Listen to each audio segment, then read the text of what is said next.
This is Audible. This is Wolfmate by Bella Jacobs, narrated by Jason Clark and Lily Valente. Chapter 1. Diana, 14 years earlier. Don't be member, nope, nope. I chant the words beneath my breath, turning them into a little song as I push my toy tugboat through the bubbly bathwater. I'm delivering a load of tiny milk bottles to the other side of the tub. If I'm not careful, they'll tumble off the side, and I'll have to start again. Those are the rules of tugboat milk delivery service. You have to get the 6 full bottles all the way from the back of the bath to the front without spilling any, feed the milk to the plastic cats waiting on the edge of the tub, and then get the empty bottles safely back to the beginning, or you lose the game and have to start over. Also, the cats will get super mad and start yowling for their supper, and no one wants to put up with that racket. Mom says there's nothing worse than a hungry cat. Unless it's a hungry baby wolf, whining that she wants pizza instead of grilled fish and veggies for dinner. Mom. Don't be member, nope, I chant more firmly, tightening my grip on the boat until the tips of my fingers turn white beneath my nails. I can't think about that, or I'll go back into that dark tunnel where I was before Maxim showed up and pulled me out from under the coffee table. It was so cold in the tunnel. Cold and lonely, with only my wailing cries to keep me company. It felt like I was blind, like Aunt Emily, who feeds the birds on the tower roof on Sundays. She puts seed in her hand and holds real still until one of the braver birds comes and sits right in her palm to eat. Then she'll stroke its feathers, very gentle and slow. She says that's how she sees them, with her fingers. I don't want to see things with my fingers. I want to see things with my eyes, but only good things. I want to see my bath toys and my favorite unicorn pajamas folded in a pile on the sink, and then, later, my bedroom with a nightlight on and the covers turned back. As soon as I'm done with bath time, I'm going to go right to sleep and stay in my room until morning. And then I'll ask Maxim to bring breakfast into my room on a tray, like Mom did sometimes, for a special treat. He's never done that before, but I bet he will if I ask real nice. Maybe he'll bring my breakfast to my room every day from now on. I'll have breakfast in my room, run straight through the apartment to the door to go to preschool, and then have dinner with Daddy downstairs in the atrium while he works on business until it's bedtime again. That way I'll never have to be in the kitchen or the living room or Mama and Daddy's room ever again. Mama and Daddy's bathroom, especially. Don't be member, I whisper. But my voice is weak and shaky, and bad pictures are already popping up in my head. Images of Mama, wrapped in a towel. She'd just popped into my room for a second to tell me to clean up my block mess while she was having her bath, and then she promised she'd make me a snack as a reward. I'd said I'd wanted apple slices with peanut butter, and she said that sounded like a healthy choice. Then she said she loved me bunches and started back to her room, but only a few seconds later, someone slammed into the apartment. It was my biggest brother, Bane, yelling so loud it made the picture frames rattle on the walls in the hall. When I peeked out of my room to see why he was angry, his colors were so pitch black, it looked like there was a shadow monster crouched on his shoulders. The monster had a huge head like a goblin and long shadow teeth. Its fingers dug into Bane's throat, making the veins in his neck bulge like angry worms as he shouted Mama's first name in the meanest voice I'd ever heard. He wasn't talking to Mama like she was a grown-up or his mom. He was talking to her like she was a bad little kid, and he was the one in charge. For some reason, that scared me even more than his mean colors. On whisper feet, I dashed into my closet, dove into the pile of stuffed animals in the corner, and burrowed down deep to hide. I grabbed Yub Yub, my favorite round beaver stuffy, that's the perfect size for hugging, and curled into a ball beneath a pile of animal friends. I closed my eyes and wished I could close my ears too. I didn't like what I was hearing. Bane was shouting that Mama was a liar and a bitch, and some other words I didn't know, but I could tell they were super bad. I only knew bitch because when I'm at his apartment for a visit, Maxim lets me watch a show about teenage vampires, and the girls in the show are always fighting and calling each other the B word. Maxim tried to turn the TV off the first time I heard it, but I begged him to let me watch and swore I wouldn't tell Mama or ever use those bad words. I just had to know if the girls were going to stop fighting long enough to realize there was a coven of bad boy witches out to destroy them. It was so obvious. But they were too busy fighting over the cute boys they liked and who was going to be the next vampire queen to notice. At the end of season 1, when all 3 of the vampire girls were locked in a cage because they hadn't seen trouble on the way, I told Maxim I was done with that show, and that I was never going to be a girl like that. When I grew up to be a teenager, I wasn't going to fight with my friends over boys or anything else. I was going to be a good friend and keep my eye out for trouble so it couldn't sneak up on me or any of my peeps. Maxim smiled real big at that, like I was making a joke, so I had to tell him, I'm serious, Zim. This isn't a funny thing. This is a serious thing. His lips turned down at the edges, but his eyes were still laughing when he said, I know, and I think you'll do a great job at that, Dee.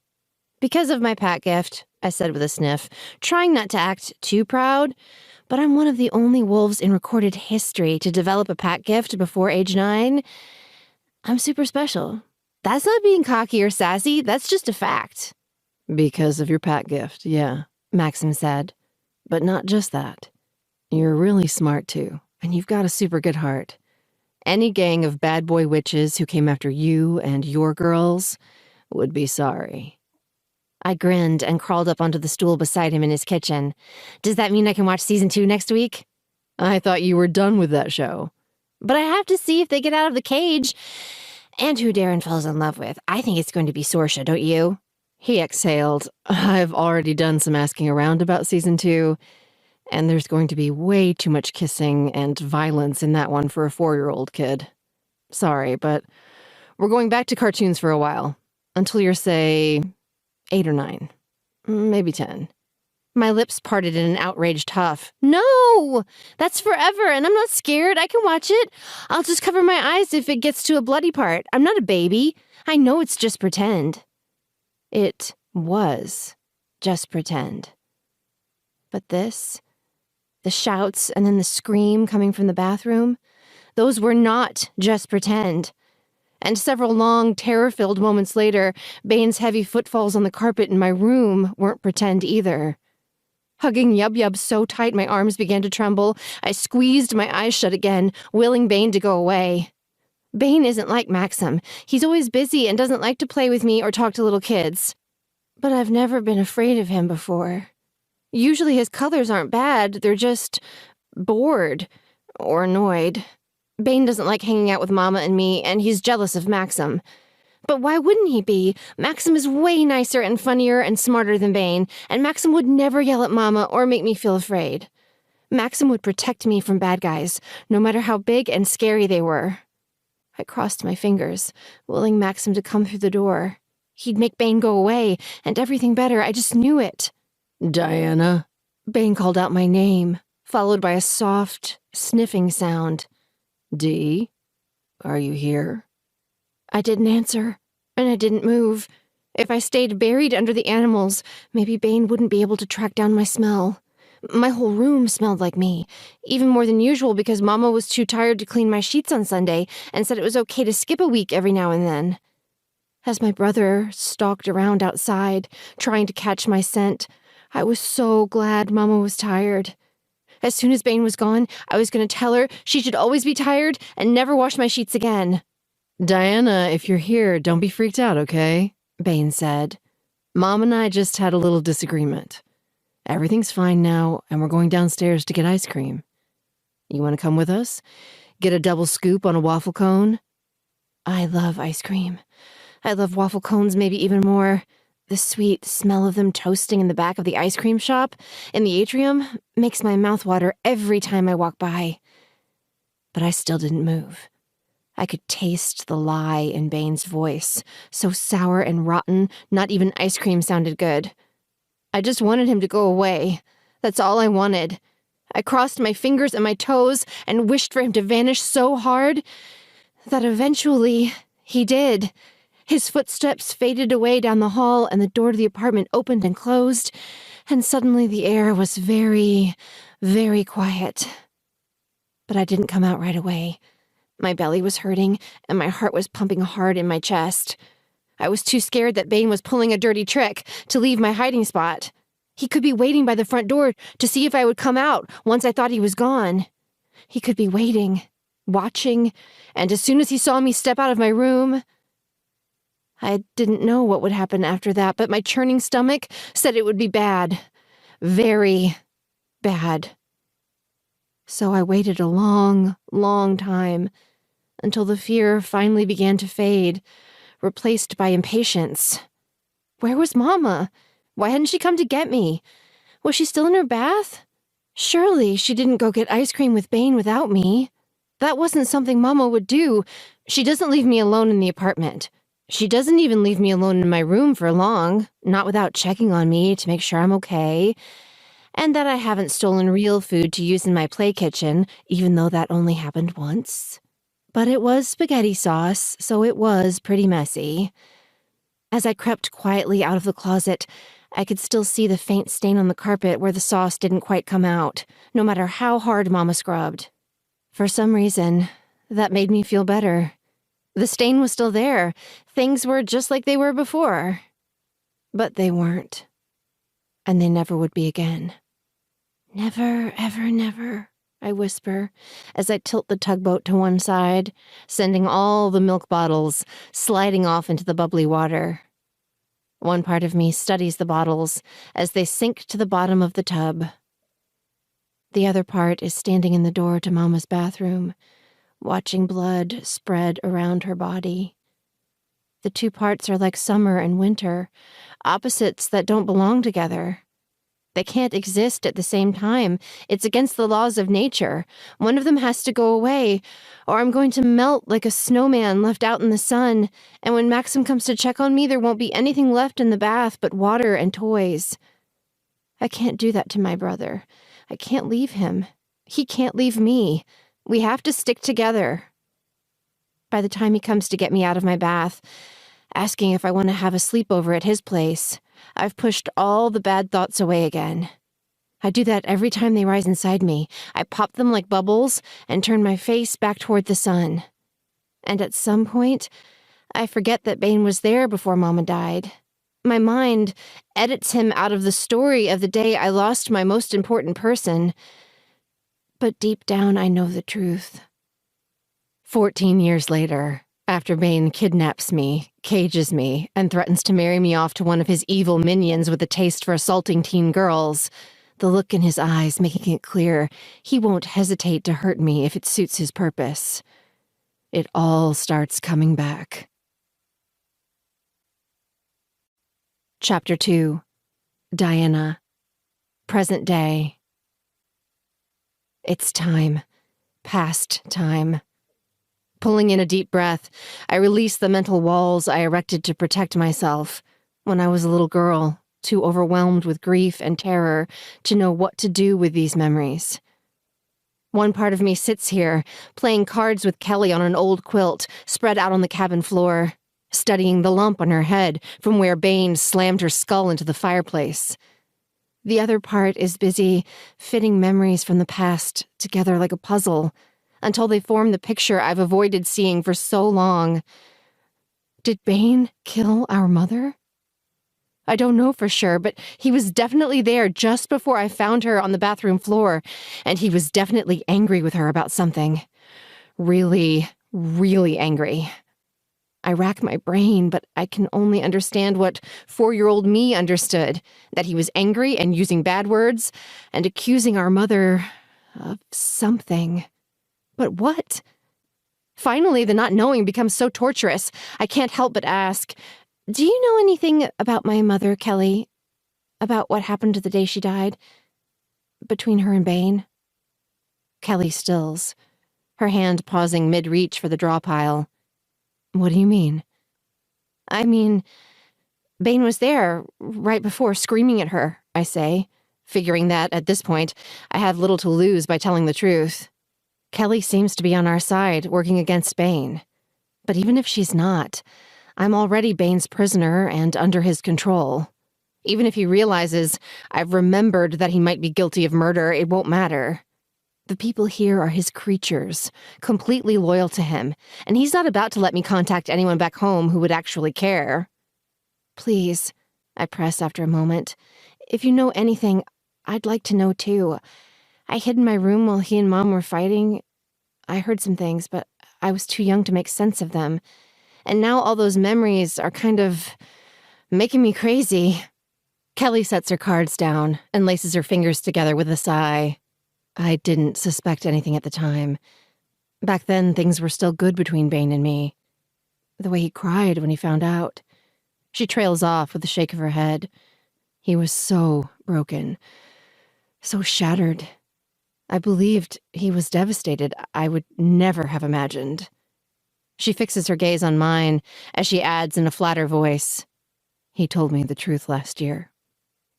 That he killed her. I'm not sure how he didn't elaborate, but he wanted me to know that he was responsible." She swallows. He wanted me to understand that he wouldn't hesitate to destroy anyone who stood in his way, even someone he loved, like a mother or a mate. I press my lips together, not sure what sound I'll make if I give the swarm of emotions churning inside me a voice. Your mother was lobbying for your father to make Maxim his next in line and train him to become Alpha, Kelly continues. Mara didn't think Bane had the temperament to lead the pack. Seems she had a pretty good idea her oldest child was a sociopath. Psychopath, I force out, my throat so tight I can barely breathe. There's been so much horror these past 2 days. I suppose I should be prepared for something like this, but I'm not. I'm still reeling. My brother killed our mother. Killed her. He took her away from me and everyone who loved her, all because he wanted power so desperately. But what kind of power is that? Power that you gain from stealing people's lives and breaking other people's hearts. It's certainly nothing to be fucking proud of. Yes, he is, Kelly agrees. But he used to do a much better job of hiding it. I'm sure your mother had no idea he would do what he did. If that's any comfort. At least she didn't have to live with the knowledge of just how evil her son was for very long. I need to kill him, I whisper, even more eager to spill Bane's blood than I was before. I need to be the one to do it. For her. We'll try, Kelly says. But the most important thing is keeping you alive, Diana. That's what your mother would want. She would want you to live a long, healthy, beautiful life filled with hope and happiness, doing good work for your people. You're going to be one of Willow's top advisors, and maybe Queen yourself someday if she decides to pass the torch. My brow furrows. I don't want to be Queen. I didn't want to stay with Bane long enough to facilitate Willow's rising, Kelly says. But sometimes we're called to do hard things for the greater good. A shadow passes behind her eyes, and she hesitates for a moment before she adds, "Not everything about this is going to be easy, Diana. This kind of power, what we're gaining for Willow, it doesn't come without sacrifice. We're all going to have to make sacrifices to ensure the safety of our people and our world, and some of them are going to be really, really hard. But this is the only way. Much better minds than mine have looked at this from every angle, examined every option, and this is our best shot to do the most good. Just try to remember that, okay?" Before I can reply, her cell rings, but not the one she keeps in her dress pocket. The one I've had fantasies about stealing and using to call Maxim and beg for help. This new cell is tucked into her fluffy suede boot, and is so tiny it fits easily between 2 fingers as she pulls it out. She glances down at the screen, her expression growing guarded once more. "Sorry, I have to take this. I'm going to step outside for a moment, okay? Deal has another hand. We'll start fresh when I get back." "Okay," I say, reaching for the cards and beginning to shuffle. But I only stay seated long enough for Kelly to step outside before I'm on my feet, dashing after her. I press my ear to the back door in time to hear her answer the call, but she's still walking away, and I can't make out her exact words. Chewing on my bottom lip, I do my best to remember what kind of cover I might find outside. There isn't much, just a few trees and an old watering trough that hasn't been used in ages. But it's worth the risk. What's the worst that happens if I'm caught? Kelly tells me to get my ass inside and refuses to play cards with me anymore? That would be fine with me. I'm tired of games. Nearly as tired as I am of being kept in the dark. Moving slowly, I push down the handle and open the door just far enough to sneak a peek outside. The day is still bright and sunny, making Kelly easy to spot. The sun picks up the red streaks in her dark hair, making her head shine like a beacon as she paces back and forth not far from the old trough. Her back is turned to me and there's no one else around. So I make a break for it, dashing on silent bare feet to the trough and dropping down behind it. I squat low, hugging my knees to my chest and ducking my head as I strain to hear what's being said. After a moment of silence, where I assume the person on the other line is speaking, I do. I hear Kelly talking to someone about not wanting to drug Willow until tomorrow night, and then, after a little persuading, agreeing to go ahead and drug her today. To drug her, and then to bring her to a cell where she and this other person are holding a man prisoner. She doesn't say the man's name, but even hearing just one side of the conversation, it's pretty easy to connect the dots. Willow's only got one fated mate, after all. My brother. The man is Maxim, I'd bet my hands on it, and it sounds like they're planning to force her to get pregnant by him today and complete the ritual with the sword tomorrow. But he isn't going to be part of Willow's rise. He's going to be kept in that cell for the foreseeable future. Maybe even forever. Which means my brother won't be swooping in to save us. Willow and I will have to save ourselves. Her words from earlier, encouraging me to run if I have the chance, even if I have to leave her behind, drift through my head, making my heart race. I could run now, sneak around Kelly, get to the woods behind the porta-johns, and keep going until I find that cliff Willow was talking about. I might even run into her on the way and be able to take her with me. Yes, it would be better to sneak away at night when we'll probably be able to get more of a head start before anyone notices we're gone. But sometimes you have to take what opportunities you're given and make the most of them.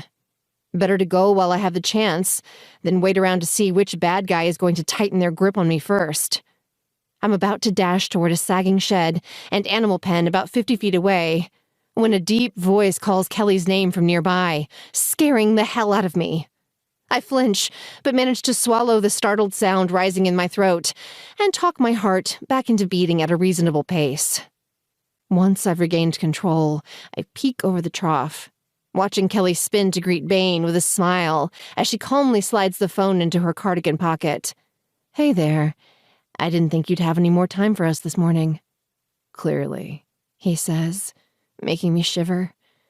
But it isn't his tone that makes my skin go cold. His aura is a churning mass of nightmares swirling around his head and shoulders that makes me want to shout for Kelly to run.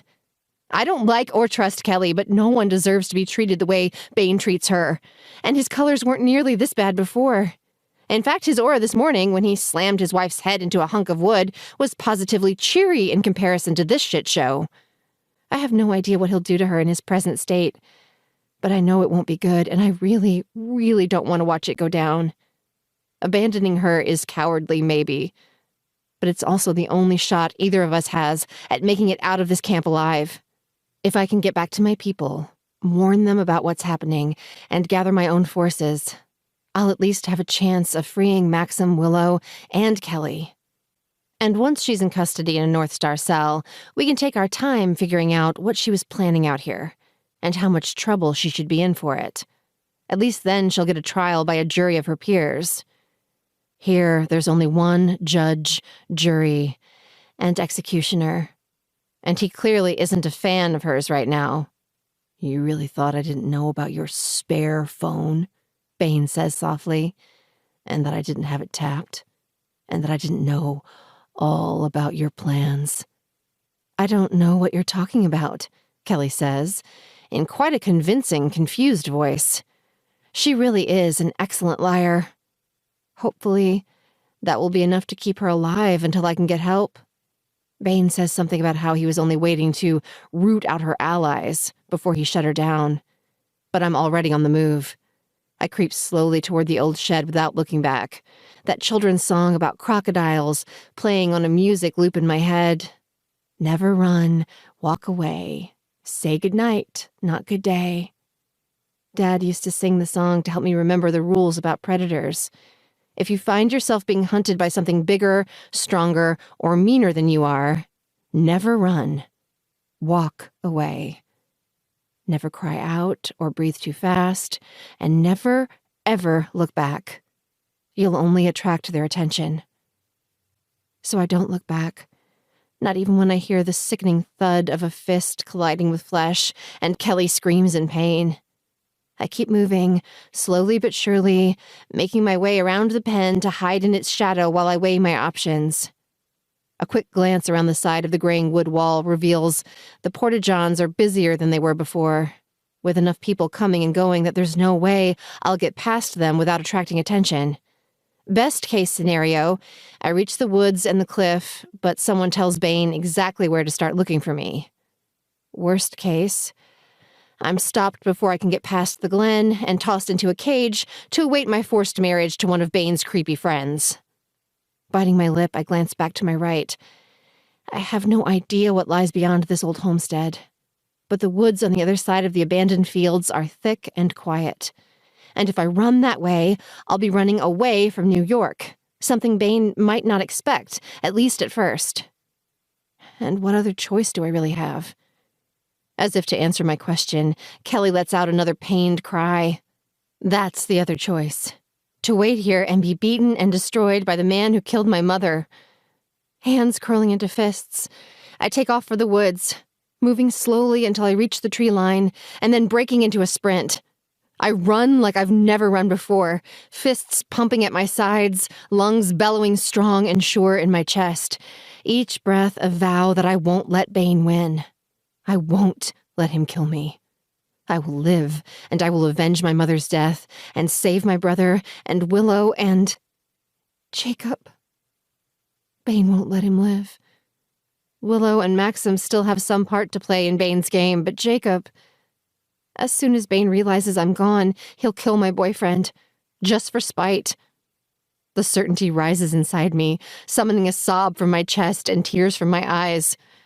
But I don't turn around, and I don't stop running. I can't save the only boy I've ever loved. Not right now. Turning around would only doom us both, and I know Jacob would want me to keep going. I swear I can almost hear his voice in my head, telling me he loves me and to keep running. Fast. Fast and then faster. Because time is growing short, and the end is already closer than I think. Chapter 3. Willow. Later that night. I should have known better than to relax my guard, even for a few hours. Our escape was going far too well, and that's not the story of my life. The story of my life is being in the wrong place at the wrong time, born into a despised family in a violent pack in an age when it's easier to die of a gunshot wound than grow up safe and happy in parallel Brooklyn. And that was all before I realized the moment of my birth basically guaranteed I'd be at the center of the biggest upheaval to hit the shifter world in thousands of years. I was just so grateful for, and exhausted by, our escape, and so blissed out by how incredible it felt to make love to the man the universe made for me, that I allowed my focus to slip. But thankfully, my instincts are smarter than my conscious mind. I wake up with my heart slamming against my ribs, insisting I do something before it's too late. I bolt upright in the hotel bed, my breath coming fast, and almost instantly catch the scent of wolf. But not just a wolf. A shifter.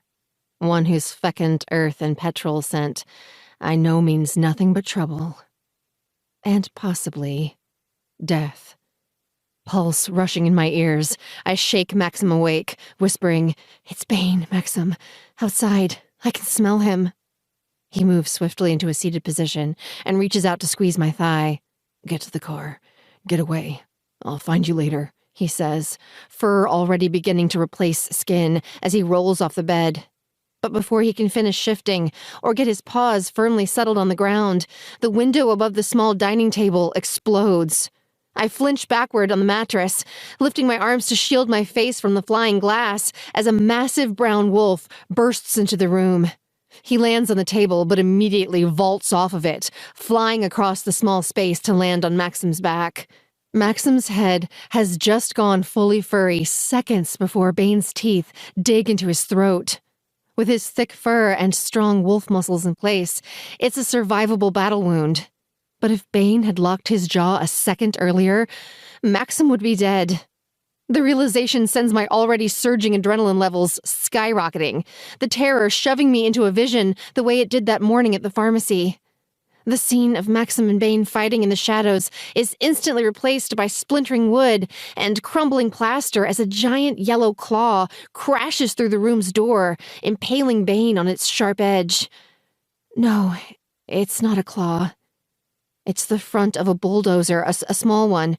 My brain throws up a memory from earlier tonight when we were pulling into the motel, of the small post office across the street with the torn-up lot and the construction equipment parked beside it. A beat later, I come fully back into my body with a gasp and sharp pain spreading through my midsection. But it's not as bad as it was at the pharmacy. I can still breathe, and when I jump off the bed and run naked across the room to the demolished window, I have no trouble bracing my hands on a glass-free patch of windowsill and vaulting over the edge. I land on the other side with a wince and a curse as pieces of something sharp dig into the bottom of my foot. But I don't stop running. I know that visions don't always come true. What I saw happening to Diana and Jacob didn't come to pass. I can't take for granted that I'm going to be able to save Maxim just because I saw it in a vision. By the time I dash across the street and aim myself toward the bulldozer, I'm limping and bleeding freely from the bottom of my right foot, but I don't stop. I climb up into the seat of the machine, hands trembling with gratitude as I reach for the key still sitting in the ignition. I have never driven a piece of heavy equipment. I've only rarely driven a car, seeing as my parents and I were both too poor to afford one. But thankfully, the controls are fairly intuitive.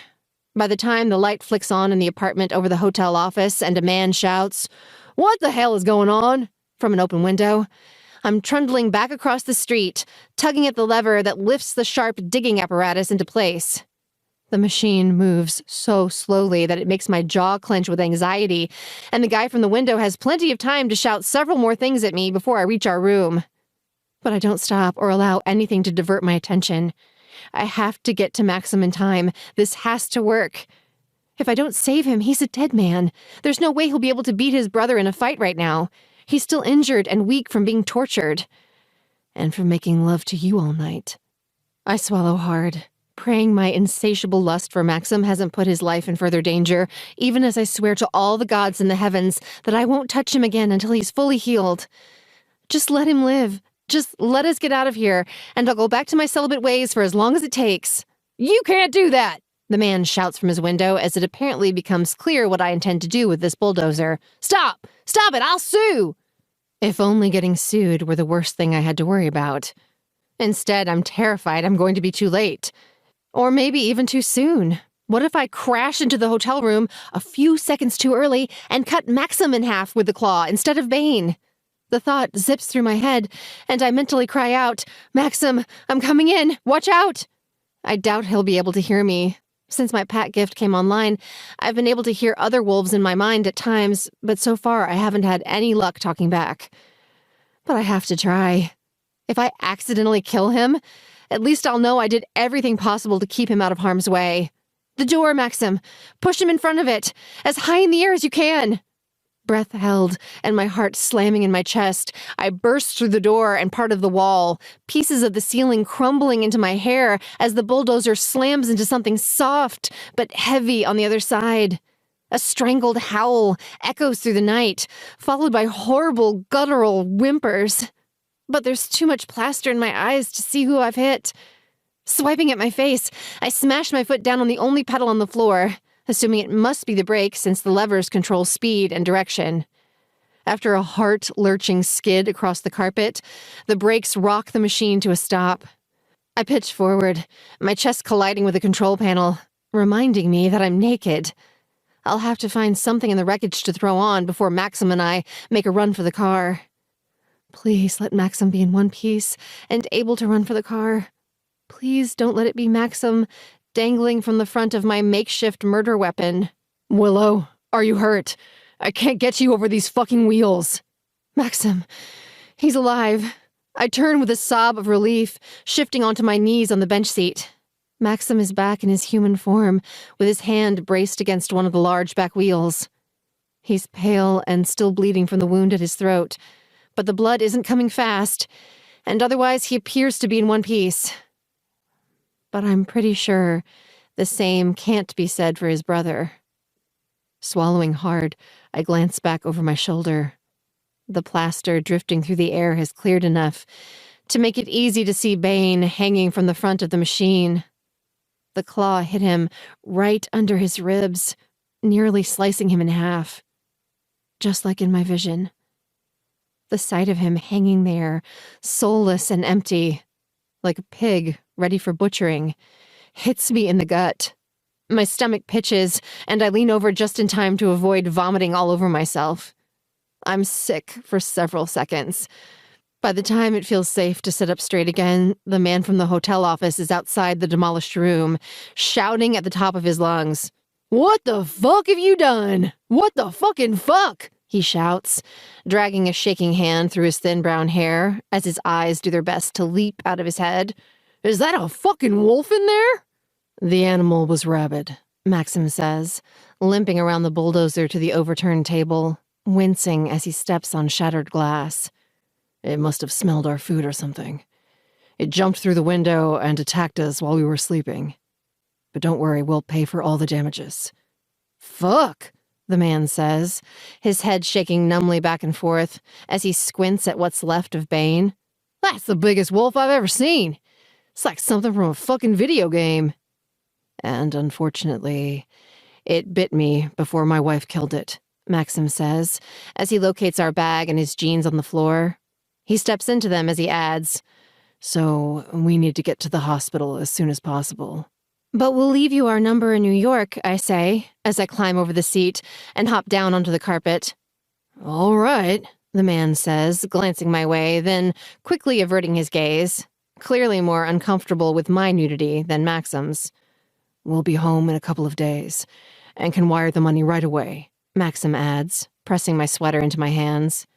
By the time I pull it over my head and twist my wild hair into a knot at the nape of my neck, he's found my jeans, too. No panties, but at this point, rough denim, irritating my tender parts, is also low on the list of things I'm worried about. "Doesn't seem fair for you to pay for damages when you were attacked in your sleep," the man says, moving deeper into the room to get a closer look at Bane. "I'll talk to my insurance rep. This might be covered by my policy.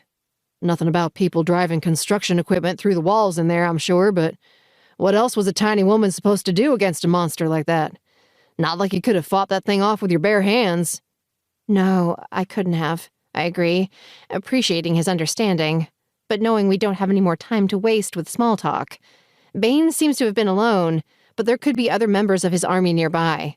"Let me give you our New York number, and then we really have to go. I want to get to the hospital as soon as possible." Right, of course."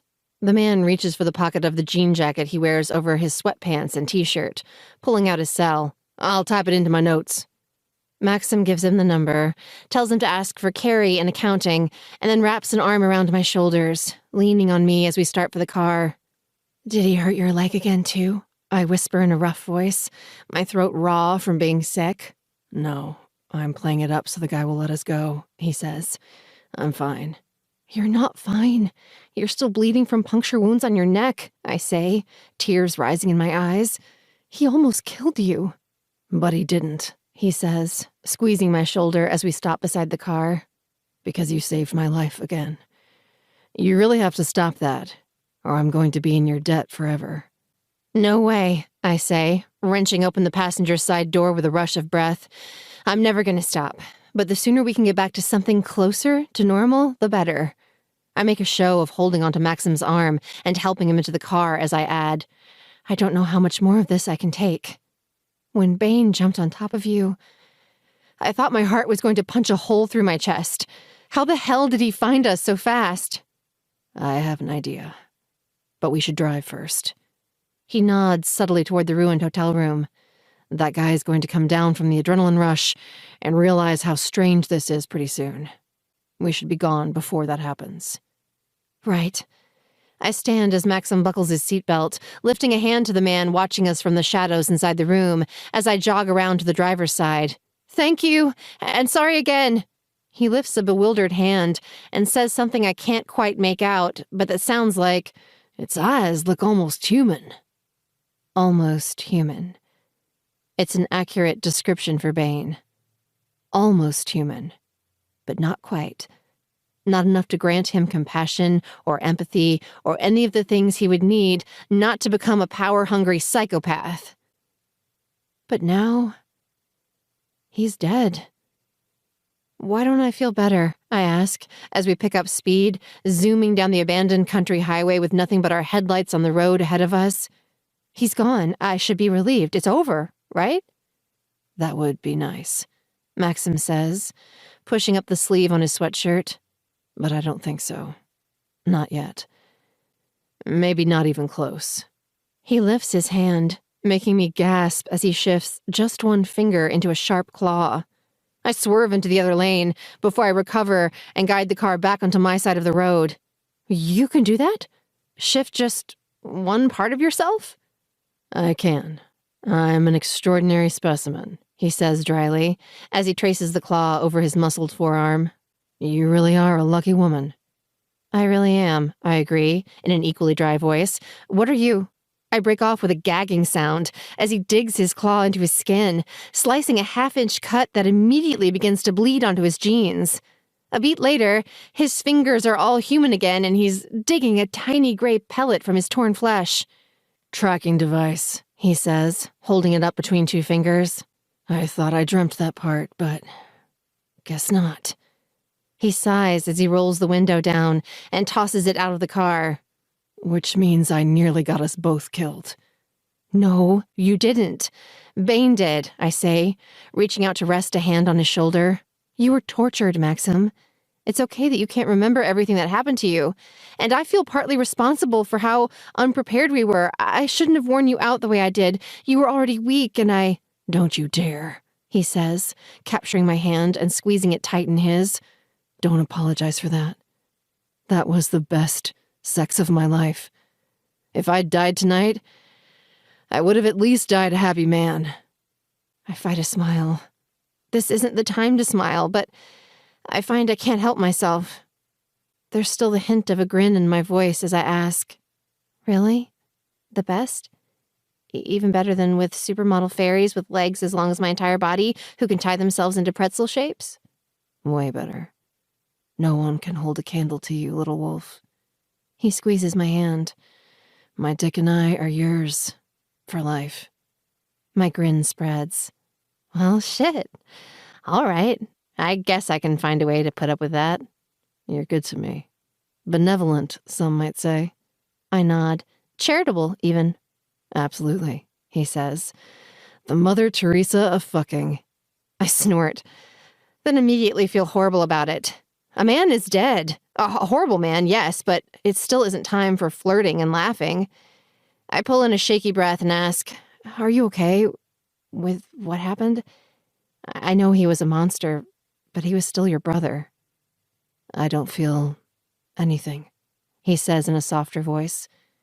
Not sadness, not happiness, just relief, I guess. He wasn't my brother anymore. He hadn't been for a long time.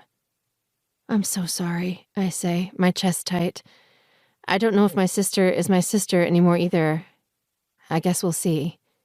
If she backs down now that Bane is gone and agrees to make peace, then maybe there's still some good left in her. And if she doesn't, we'll have to fight her and Bane's army. He might prove even more powerful dead than he was alive. Fanatics love a martyr.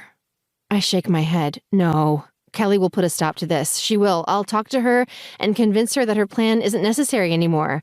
I'll prove to her that you're not a monster and everything is going to be okay. I hope so. Maxim says. I really do. But I can tell he doesn't believe an easy out is in the cards for us. And as much as I hate to admit it, I don't either. I think tonight was just the beginning, not the end, and that there's still far more blood to be spilled. Chapter 4. Maxim. I wake to the sound of a deep horn blaring in the distance and the screech of seagulls. My eyes open to dark gray sky visible through the back glass of the station wagon, and the events of the night before come rushing back. Willow and I found a safe place to stop in a diner parking lot near the ferry station in Hoboken, New Jersey, but we can't stay here long. Soon the diner will open and people will begin to arrive. We need to be on our way to the ferry before we're spotted. There aren't as many shifters living on this side of the Hudson as in Lower Manhattan, but there are enough that if we linger too long, we'll risk someone seeing us. And I don't want rumors of our return getting back to the tower until we know that Cam hasn't turned our pack against us. I start to sit up, only to find my arm pinned to the thin blanket beneath me. I turn to see Willow curled up beside me, her head on my bicep and her hands fisted in my sweatshirt, clinging to me in her sleep. The sight of her holding on so tight goes straight to my chest, making it feel too small, too full, but also perfectly right. This tiny, fierce, brilliant woman is really mine. My mate, my partner, my defender, my missing piece. Gazing at her sleeping face, I vow again to do whatever it takes to give her the peace and happiness she deserves, even if it means giving up my place in the pack. We can start with organizational changes and see how that goes, but I don't ever want to have to choose between my people and my mate again. I can no longer trust myself to make the choice that serves the greatest good. I sense, from now on, I will choose her. That I will always choose her, from today until my last day. I just hope we live long enough for me to prove to her that I deserve her trust and this second chance. Wake up, little wolf, I whisper, brushing her hair from her cheek. Time to save the world. She moans sleepily. 5 more minutes, Dad. Not your dad, thank goodness. I roll on top of her, grateful for the spaciousness of this awful car. It smells like mildew and drives like a tank, but with the seats folded down, there's plenty of room for 2 people to sleep side by side. And plenty of room for me to nudge Willow's thighs apart and settle between them. I nuzzle my face into her neck. You smell good, all sleepy and warm. And with vomit mouth, She says, turning her head away. God, I'm disgusting. Move away. You're not disgusting, you're delicious, I say, kissing my way down her neck as I skim a hand under her sweater to cup her breast. And I think fucking you is the best way to start the day. Not a chance, psycho, She says, shoving at my shoulders. You're wounded and we're in a public parking lot. We have way too much to do to risk getting arrested for public fornication. Humans, I sigh, and continue to play with her tight little nipple. So uptight, Also, you smell like dried blood. Willow says, slapping at my hand. So stop that, before you make me too turned on to think straight. I reluctantly withdraw my fingers. Fine, but if we're lucky enough to end up in my bed tonight, I want a rain check. I'm not too wounded to make you come, woman, at least 4 or 5 times. She smiles and nods before lifting her hand to hover in front of her mouth. Agreed, but right now I need to pee and brush my teeth. Is the diner open yet? Turns out it isn't, but the liquor store across the street is, They apparently close at 5:30 a.m. and open up again at 10. Using the last of the money Felicia gave us, I purchased 2 small bottles of decent quality whiskey while Willow uses the bathroom. Then I take my turn using the facilities and brushing my teeth, thanking my past self for having the presence of mind to put our meager toiletries back in the duffel after our shower last night. If I can't get to my secret money stash, I may have to walk into the tower in blood-spattered clothes 3 sizes too small, but at least I'll have decent breath and brushed hair. That is, assuming it's safe to return to my pack. If it's not, I shake my head at my reflection in the paint-speckled bathroom mirror. I can't think about that now. I'll cross that bridge if or when we come to it.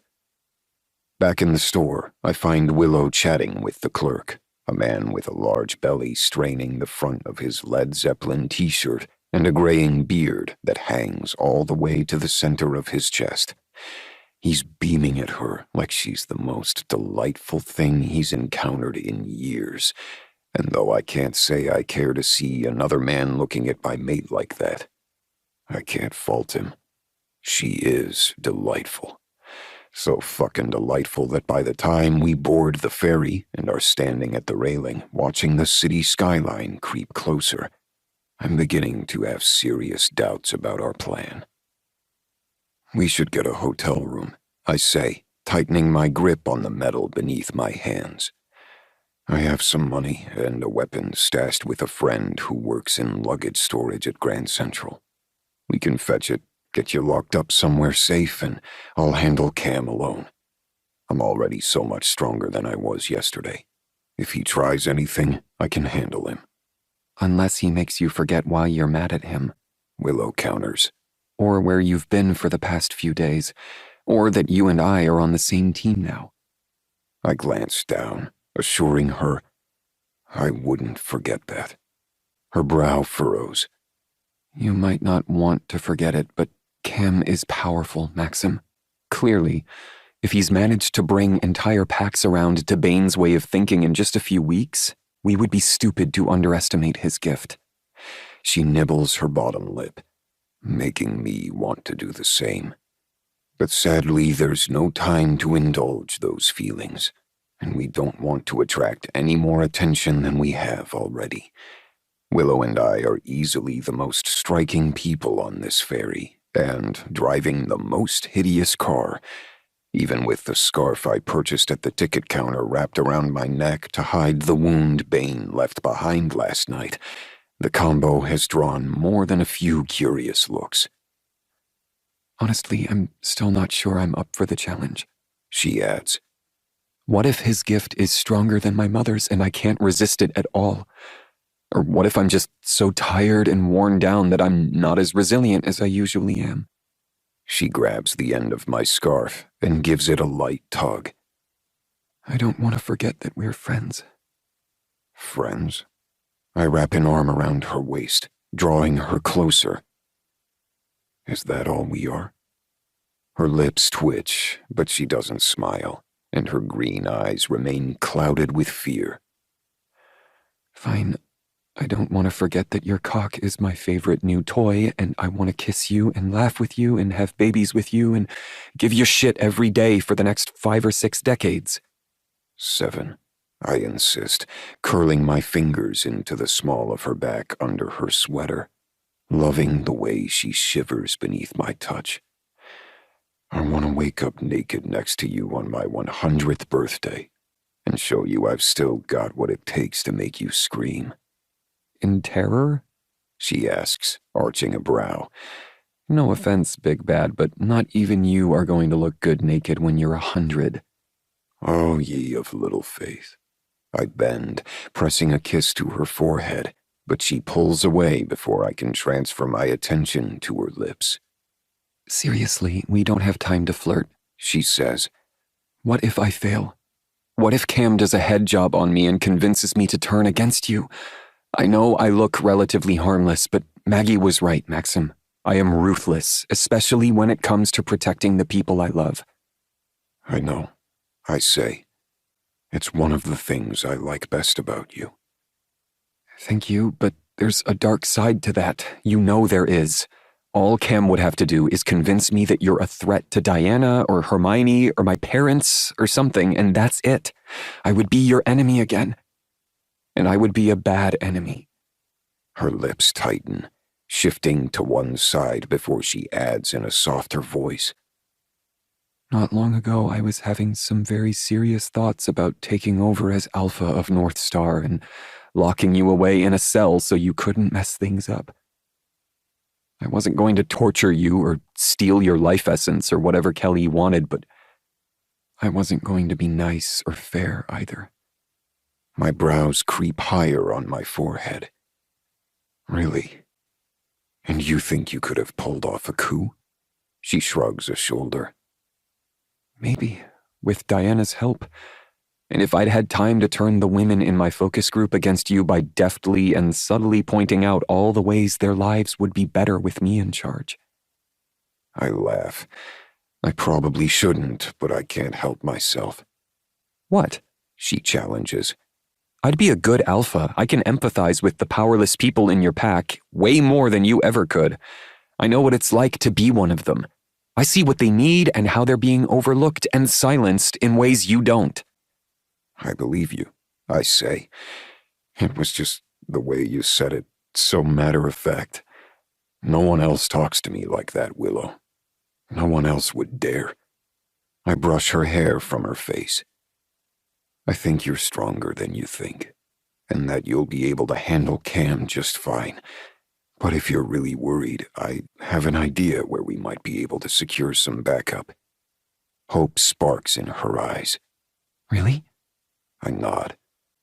Secure backup and give your mother her first taste of North Star Pack living at the same time. Kill two birds with one stone. Her jaw drops. My mom? But how? I'm not even sure where she is. I mean, I have a general idea, but I haven't dared reach out to her or Dad since they left. I was afraid it would put them in Pax and Victor's crosshairs. Understandable. The St. Louis Pack is inclusive, but relatively defenseless. I push on before the question in her eyes can pass her lips. When it became apparent our allies were becoming few and far between, Hermione reached out to the St. Louis Pack. They pledged their loyalty so long as you remained under North Star's protection.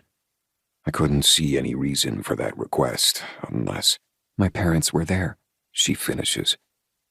Yeah, they are. She tightens her grip on my scarf. Do you really think it's safe to bring them into this? And would we be able to get them to the city fast enough? I have a friend who runs a chartered plane service who owes me a favor. As long as your parents are willing, we could probably have them here by early this afternoon. I hesitate, glancing toward the dock, now just a dozen yards away. As far as whether it's safe, I don't think that's something any of us can take for granted anymore, no matter where we are. Not until we ensure Bane's army is no longer a threat. I turn back to Willow. And having your parents here with us would be an important strategic move as well. Her expression falls, the excitement summoned by the thought of seeing her mom and dad vanishing as she remembers why their support has become a political matter. To show they stand with me, not with Kelly, she says softly. If it comes down to it, yes. But maybe they won't have to choose, she says. Maybe we'll get home today and find a message from Kelly offering a full surrender. Maybe Diana is already on her way back to us and everything will be fine. She glances up, sighing as her eyes meet mine. And maybe I'll grow 6 inches before we reach land. I wouldn't want you to grow 6 inches. I like you just the way you are, snack-sized and small enough to fit in my pocket. Her eyes narrow. Snack-sized? Did you really just go there? Fun-sized? I tease, hoping to lighten the moment. Is that better? She shakes her head. What if I called you Sasquatch because you're big and hairy and have a funny-looking forehead? How would you like that? I grin wider. You can call me whatever you want to call me, Short Stack, as long as you call me. Her nose wrinkles, but when I pull her in for a hug, she wraps her arms around my waist and holds on tight. You don't have a funny-looking forehead, she mumbles into my sweatshirt. You're gorgeous. I know, I say, earning myself a sharp pinch at the waist. Ouch! And you are ruthless. I am. And there's more where that came from, she says, tilting her head back. Better stay on my good side. I plan on it, I promise, and then I kiss her. I'm still kissing her when the ferry bumps into the dock. Our teeth knock together through our lips, and we both laugh. And for a moment, everything is simple. If only we were what we appear to be. Two people in love headed into the city to enjoy the autumn colors in Central Park, hit a museum or two, and end the day with dinner and a show. As we head back to the station wagon, I silently vow to make at least part of that fantasy come true. We might not have time for a walk through the park or a night at the theater, but even generals prepping for battle have to eat. Chapter 5. Diana. I run until my bare feet are scratched and bruised, and the sun sinks low in the sky, and keep running after darkness falls. I consider shifting so I can move faster and heal the minor injuries on my feet before they get any worse. But if I do, I'll have to leave my dress and cardigan behind, and I'm going to need clothes when I reach the human world. I've only been caught naked by humans once. My cousin Pepper and I went for a late-night scamper down the beach near her family's home on Martha's Vineyard. By the time we got back, a frat party was raging on the sand right in front of her house. We had no choice but to shift and try to sneak past them up the steps to her place. But we were only 14, and pretty shitty at sneaking around. And I swear frat boys have some kind of sick radar when it comes to spotting vulnerable young women. A couple of the guys caught up with us halfway up the steps and started teasing us, asking if we'd been skinny dipping, and if we wanted to go again. I'd never been embarrassed about being naked before. But that night, I was mortified and scared. The way those boys looked at me made me feel like a roasted chicken they couldn't wait to pull apart with their bare hands. Pepper's dad came looking for us before things could get too creepy, but ever since then, I've been super careful not to end up naked around humans, especially human men. I'm already going to be running out of the woods all alone and seemingly helpless. If I'm naked to boot, that might be too much temptation for whatever mountain man I happen to encounter to resist. And I really don't have time to rip a man's throat out for trying to sexually assault me right now. But then, there's always a chance I'll cross paths with a woman instead. As I keep walking through the night, slowing my pace as I grow dehydrated and my muscles weaken with exhaustion, I mentally will a friendly, helpful old lady to pop up into my path along with the morning sun. But morning dawns and I'm still so far from civilization that I can't hear any traffic noises or smell the slightest hint of human habitation. And I'm so weary, I know I have to stop to rest. At least for a little while. Making my way down into a nearby valley, I find a river. I'm guessing the same one that flows close to Bain's camp, and get a long drink. I splash water on my face and soak my aching feet for a few minutes while I ponder my options. If I follow the river, I'm likely to reach civilization faster. Humans, especially in earlier times, tended to build close to rivers for water supply and easy access to water-based shipping and transportation. But if Bain has sent a tracking party to find me, they'll be more likely to follow the river too. They'll know that I'll need water to keep going and will be searching for signs of civilization. But if I head back up onto the ridge, I could end up wandering the woods for days and starve to death. As if agreeing that's something we should be worried about, my stomach lets out a long, low grumble. I'm already starving, and wishing I'd forced down more of Kelly's breakfast. Yesterday, I was too upset by all the domestic violence to eat. but I should have realized that I needed my strength. But I wasn't thinking that far ahead. Because I'm freaking 18, and until a week ago, I was positive telling my controlling older brother that I'm dating a cat shifter was the biggest drama bomb that could explode in my life. But I was so wrong. And now Jacob is likely dead, and maybe Maxim and Willow too, and I'm lost and probably going to die alone in the woods, and there will be no one left to warn everyone in the tower what's coming for them. The backs of my eyes begin to burn, but I'm too dehydrated to cry. All the water I just drank hasn't had time to get to my eyeballs, I guess. I sit there on the bank, my face stinging and my shoulders shaking, but no tears coming out. And then I pull myself together, get back on my feet, and suck in a deep, head-clearing breath. I don't have time to fall apart. I have to keep going. I start back up the ridge, deciding to split the difference. I'll follow the river, but at a distance, so I won't be easily spotted by anyone else doing the same. And I'll look for edible plants as I go. It's too late in the season for dandelions, which I know are safe to eat. But I might be able to find some blackberries still on the vine, or grubs under a log. I just need something in my stomach to keep it from snarling. 3 hours later, I found nothing to eat. The cuts on my feet are throbbing, and I'm on the verge of shifting and giving up on my clothes in hopes that my wolf's nose will be able to catch signs of civilization my human one is missing. When I catch a low, thunking sound on the breeze, I pause, my ears pricking as I strain to hear where it's coming from. Up, I think. I leave the ridge, climbing higher on a nearby mountain, following the thunk. It starts and stops, establishing a pattern that makes me think it must be an axe. Someone is up there cutting wood.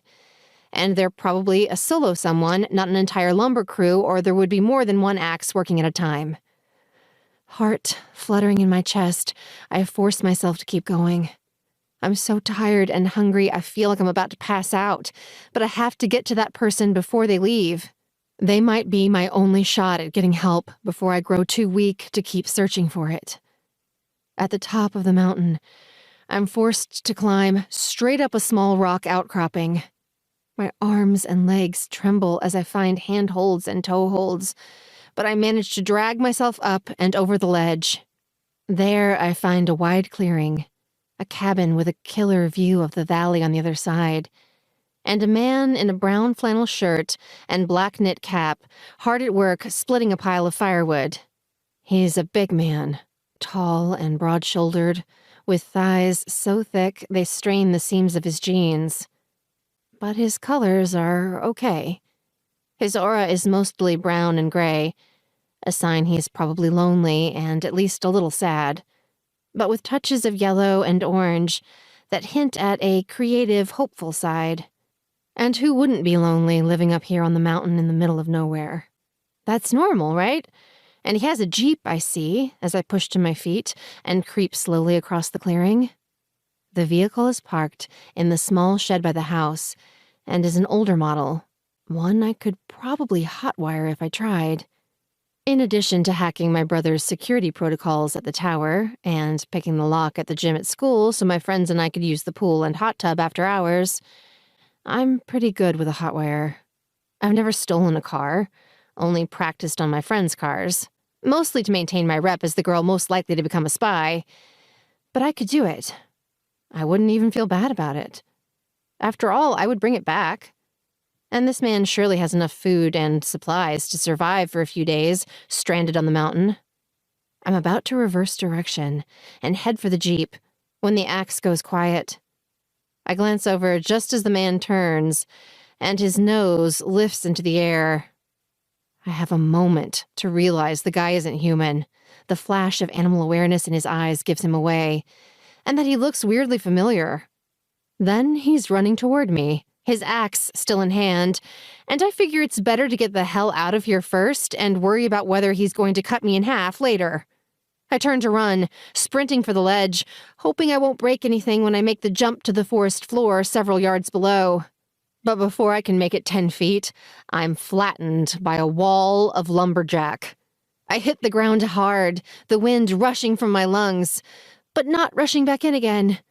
So I'm basically helpless and frozen, gasping for air, when the guy rolls me onto my back and says, "Why are you all the way out here? Where's Jacob?" Confusion claws at my forehead, but I can't breathe, let alone start asking questions. I really, truly can't breathe. A fresh wave of panic hits, and black spots begin to throb at the edges of my vision. Then the center, pulsing larger with every passing second. I'm conscious long enough to realize the lumberjack has the same brown and gold-flecked eyes as Jacob. And then I'm out, sinking into the black fuzz wrapping around my brain. Chapter 6. Kelly. I pace the floor in the cabin as my wolf, letting my animal form heal the damage Bane left behind, and begging the universe for mercy, for a sign that I'm still on the right path. I was nearly unconscious when a team of fairy soldiers came running from the camp, interrupting Bane before he could finish the job of beating me to death.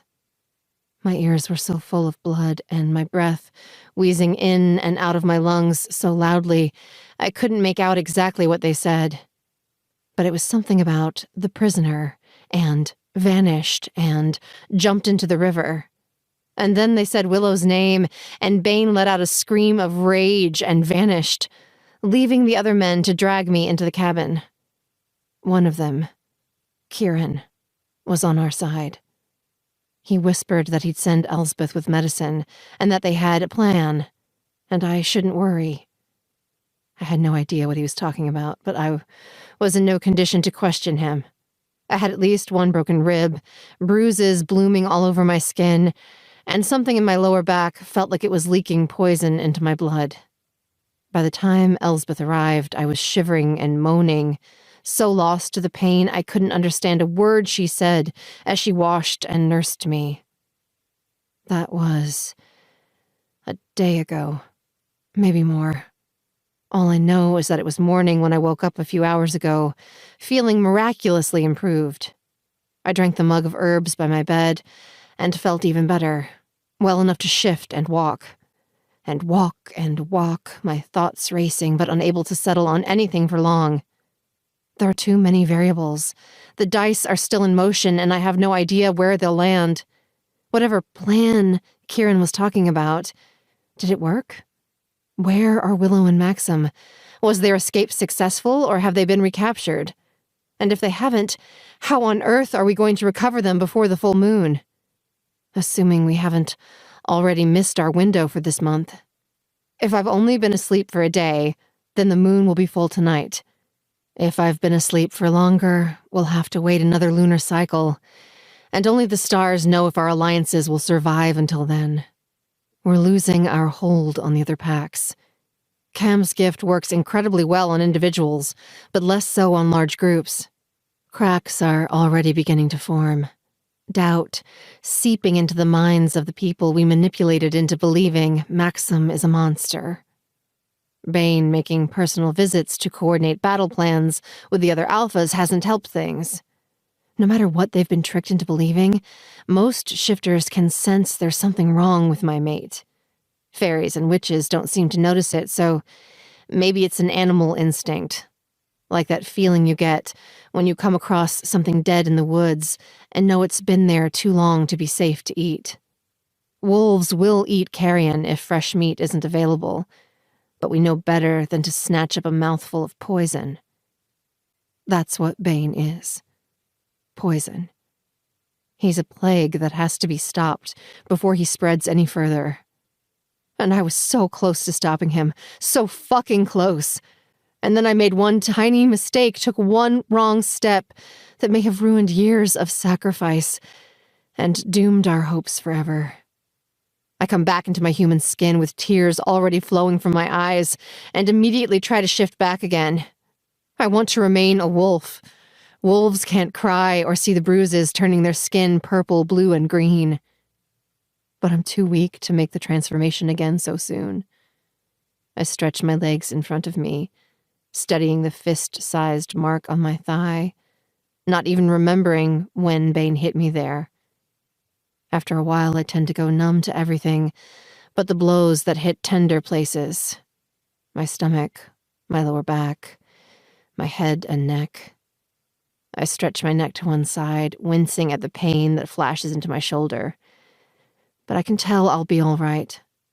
I'll live through this beating and come out whole on the other side, the way I have so many others. At least, physically whole. My soul hasn't been whole for a while. My soul is like the venom addicts that haunt the dark corners of Prospect Park in the Parallel. Empty-eyed, traumatized and numb, stumbling around on stick-thin legs, waiting for the hit that will snuff them out for good. I thought secretly filling that bomb we set off in the North Star Pack's theater with venom, sold exclusively by Victor, the alpha of my old pack, might start a war between our alliance and the packs loyal to Victor, slowing Bane's rise. But Victor isn't as tough as he pretends to be. After one quick conversation, he let it go, swallowing the explanation Bane gave him, that the bear shifter who'd placed the bomb must have done it. And since Bane burned that kid alive not long after, well, bygones could be bygones, and Victor was happy to give Bane his loyalty and support. So far, things have been so easy for Bane. Even with his mate and dozens of his supposed followers working against him from within, his rise to power has been swift and smooth. Deep down, I've never really believed that we could stop him. I've worked as hard as I could to bring about his downfall, but always with the sense that I'm shoveling shit against the tide. No matter how many times Elsbeth assured me that the stars are on our side and that a queen will rise, when I close my eyes, I see Bane on the throne. He's loomed too large in my life for too long. He will always rule me, haunt me, even if by some miracle I manage to live to see him burn on a funeral pyre. And that exact thought is what I'm turning over in my head when Elsbeth opens the door to the cabin and says, "He's dead, Kelly. Bane's dead." My stomach begins to fizz, and the hairs lift at the back of my neck in silent celebration, but my brain rejects the information outright. No. I shake my head slowly back and forth. He's not. I would know. I'd be able to feel the severing of our bond. "He hasn't been your mate like that in a long time, sweet girl," she says, crossing to crouch beside me on the floor, moving with strength and grace, despite her age. And when she takes my hand in both of hers, I can feel her determination flowing across my skin. "The retrieval team just returned with his body. But it was just Kieran, Wesley, and Hamish. The rest of the Fae team were killed in fighting with Maxim and Willow." I look up sharply, meeting her gray eyes and widening mine. She answers my silent question with a nod. Most of the Fae were loyal to me to begin with, and now the few who might have stood against us are out of the way. And if Bane really is dead, the rest of the Alliance will look to you to fill the void your mate left behind, Elsbeth says. They'll support your rise and your need for vengeance. We'll do the ritual out in the open now. Let all of our people see you pledged to the sword and to uniting our people under just and humane rule. She tightens her grip on my fingers and lowers her voice. This will be even better than what we planned. You we can count on. Willow was always going to be hard to control. She's too sheltered and innocent. She doesn't understand what's at risk. She would have shied away from the sacrifice. She would have seen only the horror, not the hope. But you weren't just born for this, sweetheart. You were bred for it. Every time he laid his hands on you, every time he showed you the monster in the hearts of men, he was preparing you for this moment and what comes next. I pull in a breath, hope and despair warring in my chest. But if he's dead, I can't use him as a sacrifice to bind my fate to the swords. And even if he were still alive, we wouldn't be able to conceive. We've been trying for years, and even with the fertility charm, we couldn't. You don't have to worry about that, Elsbeth says, a smile curving her lips. When I was healing you yesterday, Kelly, I felt it. Another heartbeat. Soft, but strong. What? I stammer. Elsbeth nods. Your scent was different too, but I wanted to be sure before I said anything. I took a small blood sample to the medical tent. They confirmed it this morning. Her smile widens. You're pregnant. Tears spring to my eyes. I press my free hand to my belly, wonder and revulsion rushing hot and cold through my veins. I've wanted a child for so long. I've begged the universe for a miracle more times than I can count. And now my wish has finally been granted. At the worst possible moment. If I go through with the ritual, this child will never be born. I will never see it smile or laugh or hold its sweet, heavy body warm in my arms. It will remain locked inside me, a power source for the sword, the third point in the trinity of connection needed to make me a queen it will be almost impossible to overthrow. Trinity. That part of the puzzle is still missing. But will it be enough for the ritual, I ask? Just the child? No. We'll still need your mate bound and suffering, she says. But leave that to me. We don't need him to be the man he was before. We just need him in the land of the living, and there are ways to make that happen. I frown. What do you mean? Our witch allies from New Orleans are preparing the body for the pyre, she says. They'll switch Bane's corpse for another the same size before they wrap it in linen and remove Bane to the underground cell. They assured me that summoning him won't be a problem, as long as we don't mind if he comes back with a taste for brains and the IQ of a slab of rotting meat. A zombie? I croak, shocked, though I suppose I shouldn't be. Elsbeth has dedicated her entire, very long life to the rise of a queen. She isn't about to let something as minor as a supernatural treaty banning the creation of zombies stop her now.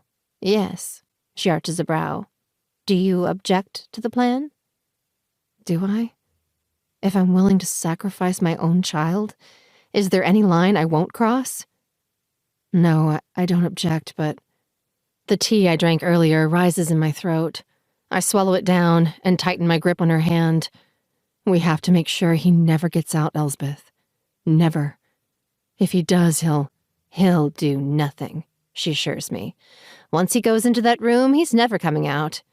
And even if he managed to escape, as long as the ritual is complete, we can put a bullet through his head before he causes any trouble.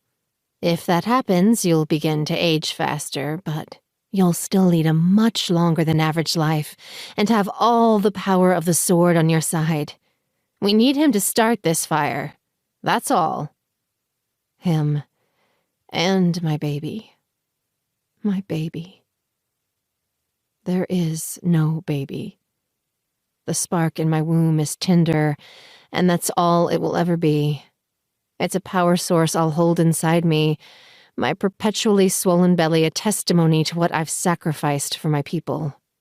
For power. And for the knowledge that no one will ever put me on my knees again. I release Elsbeth's fingers and stand, accepting the long-sleeved black gown she's brought for me to wear.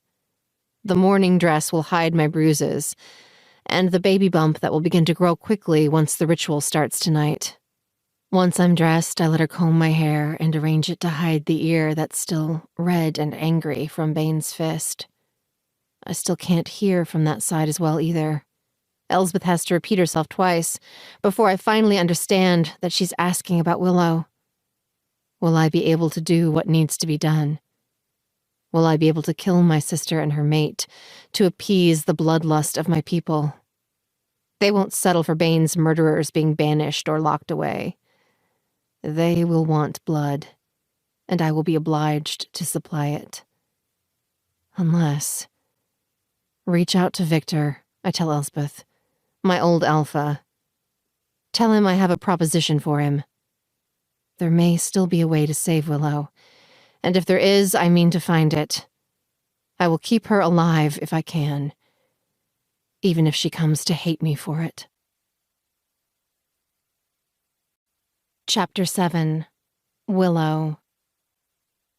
The Palladium is the swankiest hotel in Manhattan. So swanky it doesn't even have a sign on the building or a public lobby. Those rich and fabulous enough to secure a reservation are met at the curb by a personal concierge who ushers them through the plush, spa-like lobby to an elevator that delivers them to their suite. Rooms start at 4 figures a night. I never fathomed that I might be a guest here, but if I had, I'm sure I would have imagined arriving in a swanky SUV, or maybe a limo. Instead, Maxim and I roll up in our ancient station wagon. The valet's eyes nearly bulge out of his head. But to his credit, he rushes to accept the keys from Maxim and asks what luggage we'd like sent up to our room. No baggage. Just this, Maxim says, nodding toward the duffel on his shoulder, now filled with treasure collected from his connection in luggage storage at Grand Central. In addition to several thick wads of cash, we now have credit cards and a handgun made entirely of plastic, so it wouldn't set off the sensors in the luggage handling area. Maxim also has a fake ID he used to make the reservation. Still, when our concierge, a gorgeous redhead in a clingy green dress, greets us on the carpet outside the hotel with a soft, "Welcome to the Palladium, Mr. Campbell," it takes me a second to remember who she's talking to. Maxim, however, is on point. He inclines his head her way, managing to pull off king of all he surveys, even in ill-fitting jeans and a grungy sweatshirt. Thank you, Greta. I assume you've taken care of the things we discussed on the phone? What things? I knew I shouldn't have left him alone, even long enough to hit the bathroom at Grand Central. My brow furrows, but I force a smile as Greta's attention shifts my way. Of course, she says in her silky voice, as she skims me up and down with an assessing glance. The correct sizes were ordered, and should be delivered to your suite within the hour. She turns back to Maxim with a smile. And Bartleby's is happy to make an exception to their no-takeout rule for a special guest. There are menus in your room. As soon as you make your selections, you can dial my private number, and I'll take care of everything. She turns, motioning for us to follow. Come. You must be exhausted after filming all night. Let's get you settled. As she pushes through the heavy silver door, I shoot Maxim a sideways glance and mouth, "Filming all night?" Mr. Campbell is a filmmaker, shooting a documentary on modern nomads who live in their vehicles, he says softly. I explained we'd be arriving in the car we've been using to go undercover. I hum beneath my breath. Impressive, but I think someone already shot that documentary. But Mr. Campbell doesn't know that, he murmurs, as we follow Greta across a lobby decorated in muted browns and blues that smells of fresh laundry and clean sea air. I'm a wealthy, privileged man who assumes all my ideas are original and amazing. I snort. Ugh. Wealthy, privileged men are the worst. We really are, he agrees. But we do know where to shop and to eat. His eyes dance as he adds, by the time your parents arrive this afternoon, you'll be so rested, well-fed, and impressively dressed, they won't recognize the ragamuffin they left behind. I shake my head, fighting a grin. Hope you ordered clothes for yourself, too, Big Bad. Hate to break it to you, but right now, you're winning the Ragamuffin Award. He smiles, but doesn't answer. It's time to join Greta in the elevator and be whisked away to a place above all the grit and grime of the city. As we shoot into the air, excitement shivers across my skin. A part of me feels awful for looking forward to something, even something as necessary as clean clothes and a proper meal, when so many of the people we love are in danger and the fate of the world hangs in the balance. But the other part of me insists life is sufficiently hard at the moment. There's no need to make it harder by refusing creature comforts. If it comes down to it, I know both Maxim and I are willing to die to protect our people. But playing the martyr won't do anyone any good. In fact, until we're back in the line of fire, I mean to savor every not horrible thing that crosses my path. Up in our room, I turn in slow circles, taking in the details of the sumptuous pale blue and muted orange furnishings, upscale kitchenette, and incredible view of Manhattan. I accept Greta's offer to make me a drink before she leaves, and take my strawberry lemonade with fresh mint into the gloriously appointed bathroom to sip as I soak in the tub. The tub, a monstrosity big enough to fit 3 of me, is carved from a solid slab of marble and one of the most impressive things I've ever seen. Impressive and strangely comforting. I swear as I float on my back at the center of it, I can feel the stone silently assuring me that everything is going to be all right. The earth has made it through harder times than these. Once, lava bubbled on its surface and poison filled the air, and no one looking down from above would have imagined life could ever thrive here. But it did, and it has, and it will continue to do so long after my fragile body and even this noble stone has turned to dust. And adversity can be a good thing. I mean, take this stone.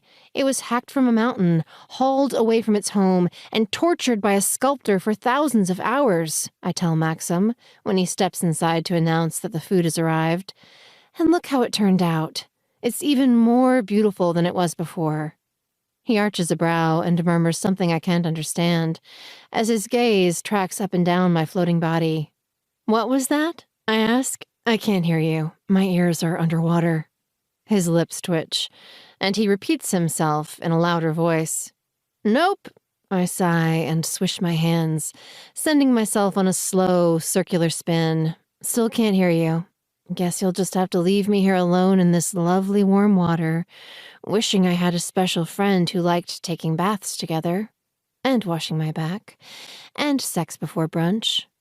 The words are barely past my lips when Maxim splashes into the water fully dressed and scoops me into his arms. I laugh and squirm free, chastising him for making it harder to get his clothes off now that they're soaking wet. But we get them off. We do. And then Maxim's mouth is hot on mine and his hands are all over me, touching me in the places he already knows I like best.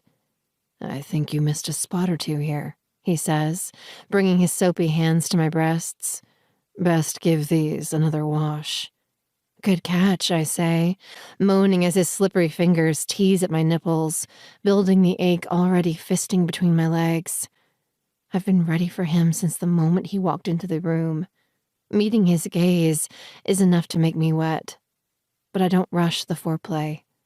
Instead, I arch into his talented hands, moan into his mouth, and do my best to memorize every second of making love to this beautiful man. He really is glorious. Almost too good to be true.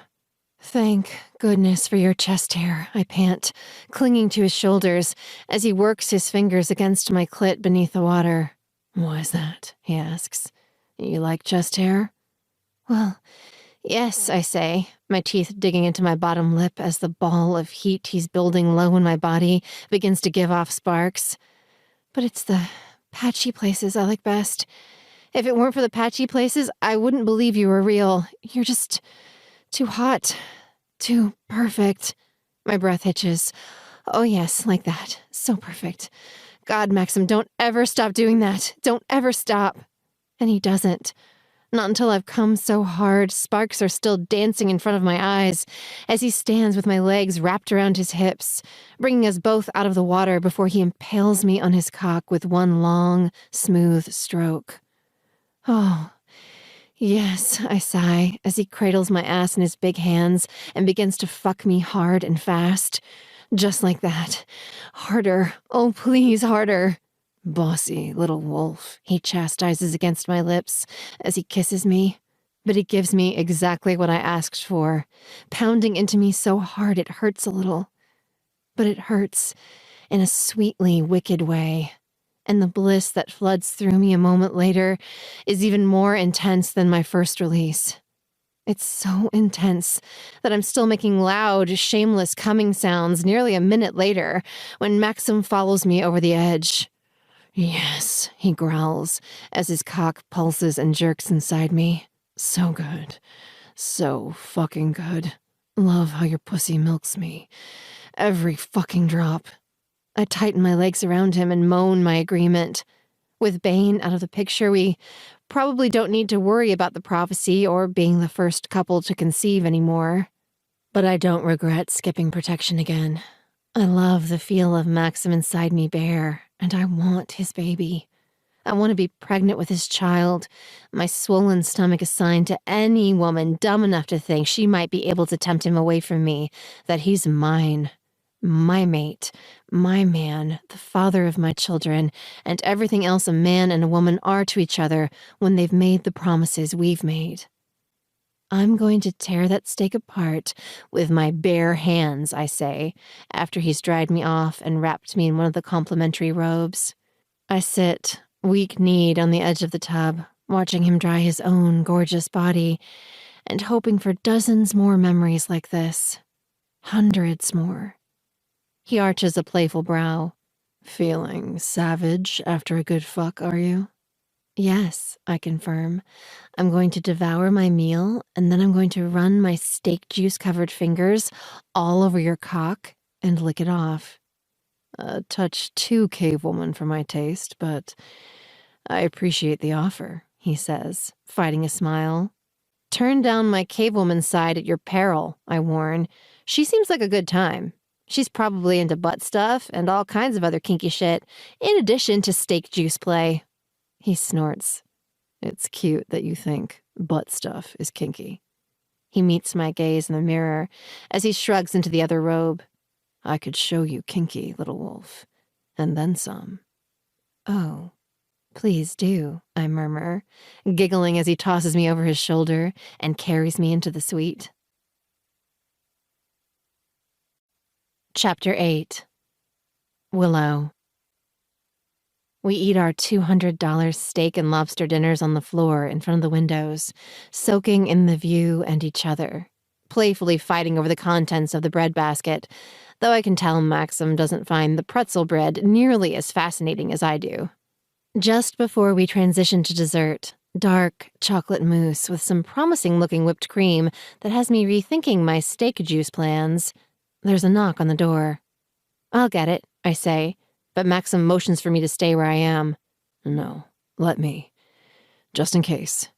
He stands and strides across the room, fetching the deceptively playful-looking yellow plastic gun on his way to the door. But I felt the heft of that thing and saw the bullets Maxim loaded into the chamber. It's a real weapon, and seeing him tuck it discreetly into the pocket of his robe is a reminder that this isn't a romantic getaway. This is a brief respite from the real world, a protective bubble that could pop at any moment. Thank you, I hear Maxim murmur in his normal, relaxed, talking to customer service people voice. Some of the tension eases from my shoulders. He walks back into the room, carrying 2 massive bags from a luxury department store known for their 6-figure evening gowns, and I arch a brow. You decided on obscenely expensive jeans and sweaters, I see? I did, he says, setting the bags on the couch and beginning to unpack them. I need to see your ass in some quality denim. And your spoiled skin is traumatized after a day spent in ill-fitting hand-me-downs? I stretch my legs out, pointing my toes.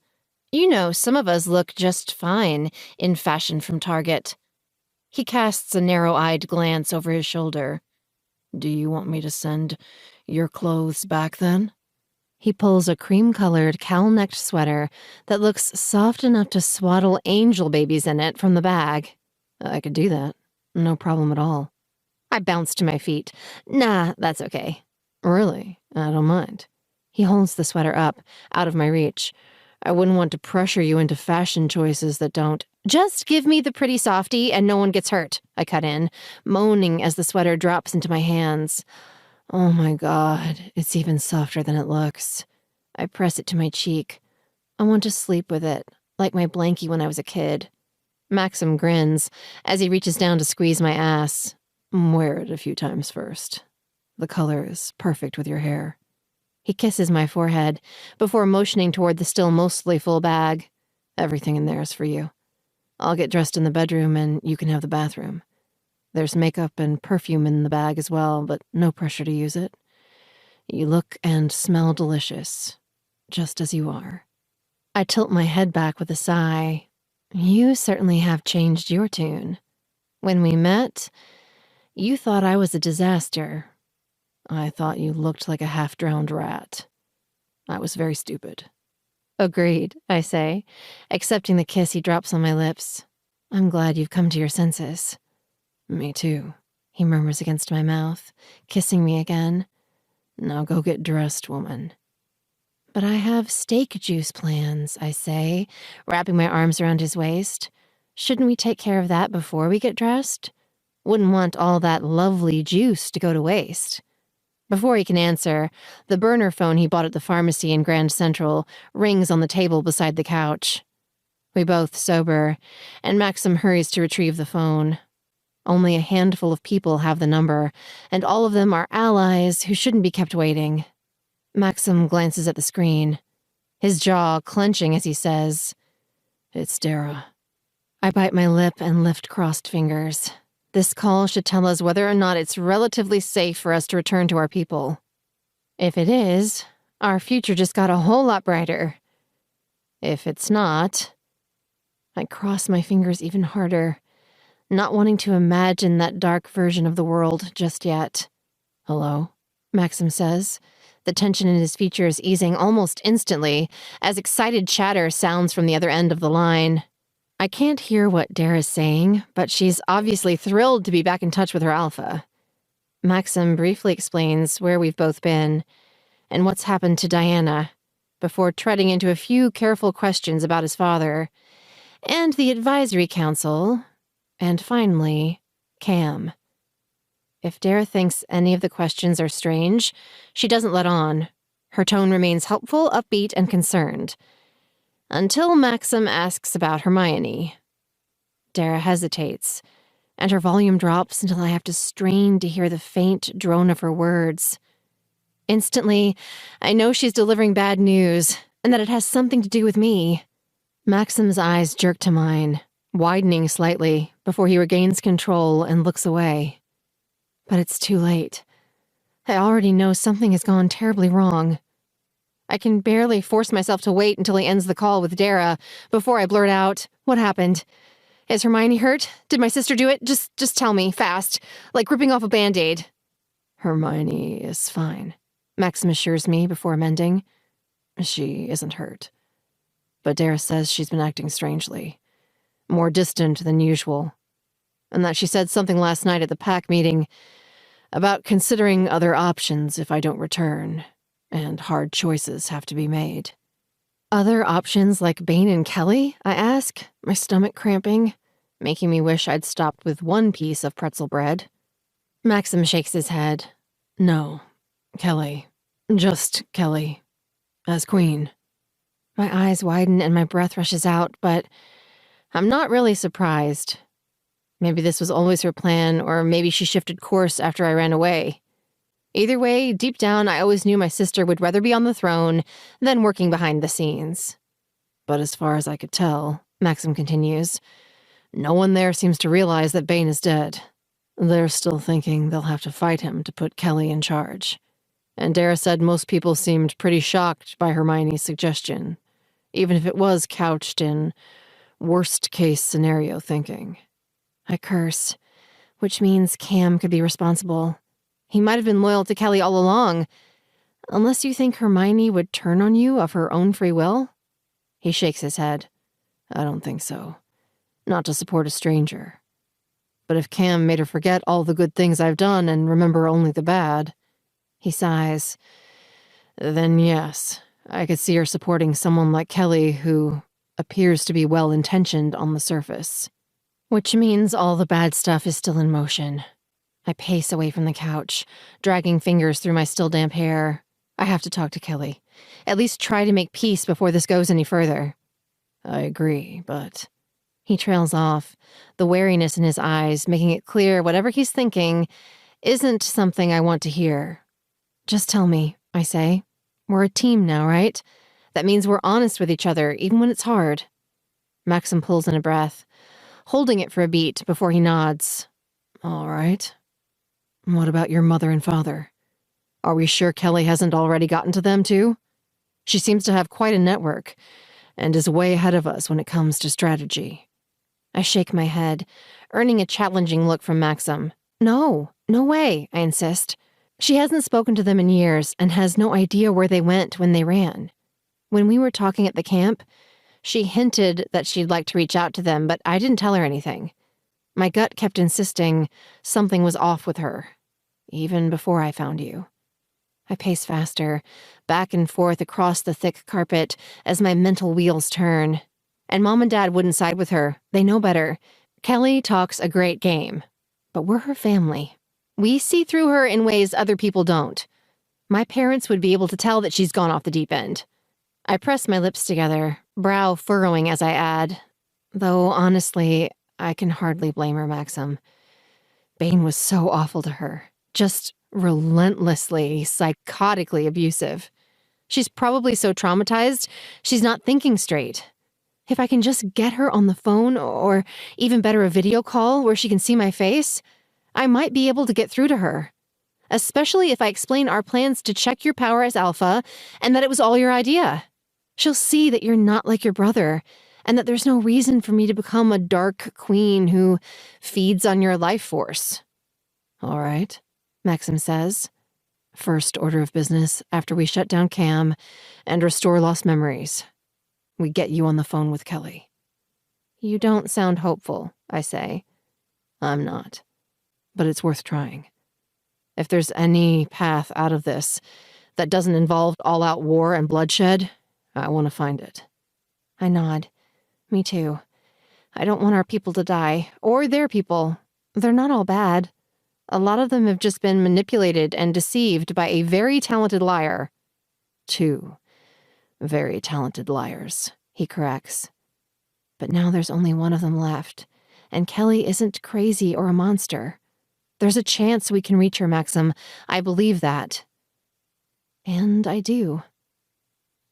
But an hour later, as Maxim and I leave the hotel dressed in our fancy clothes and order a car service to take us to a prearranged location to pick up my parents, who have just touched down on a private airfield outside the city, I can't help feeling like I've missed something. My gut insists I'm overlooking a vital piece of information, a piece of the puzzle that could doom our efforts before we even get started. But no matter how I rack my brain, I can't put my finger on it. It isn't until my parents emerge from the back of a limo behind a Bubba's barbecue not far from the highway and rush to embrace me, happy tears in their eyes, that the light dawns.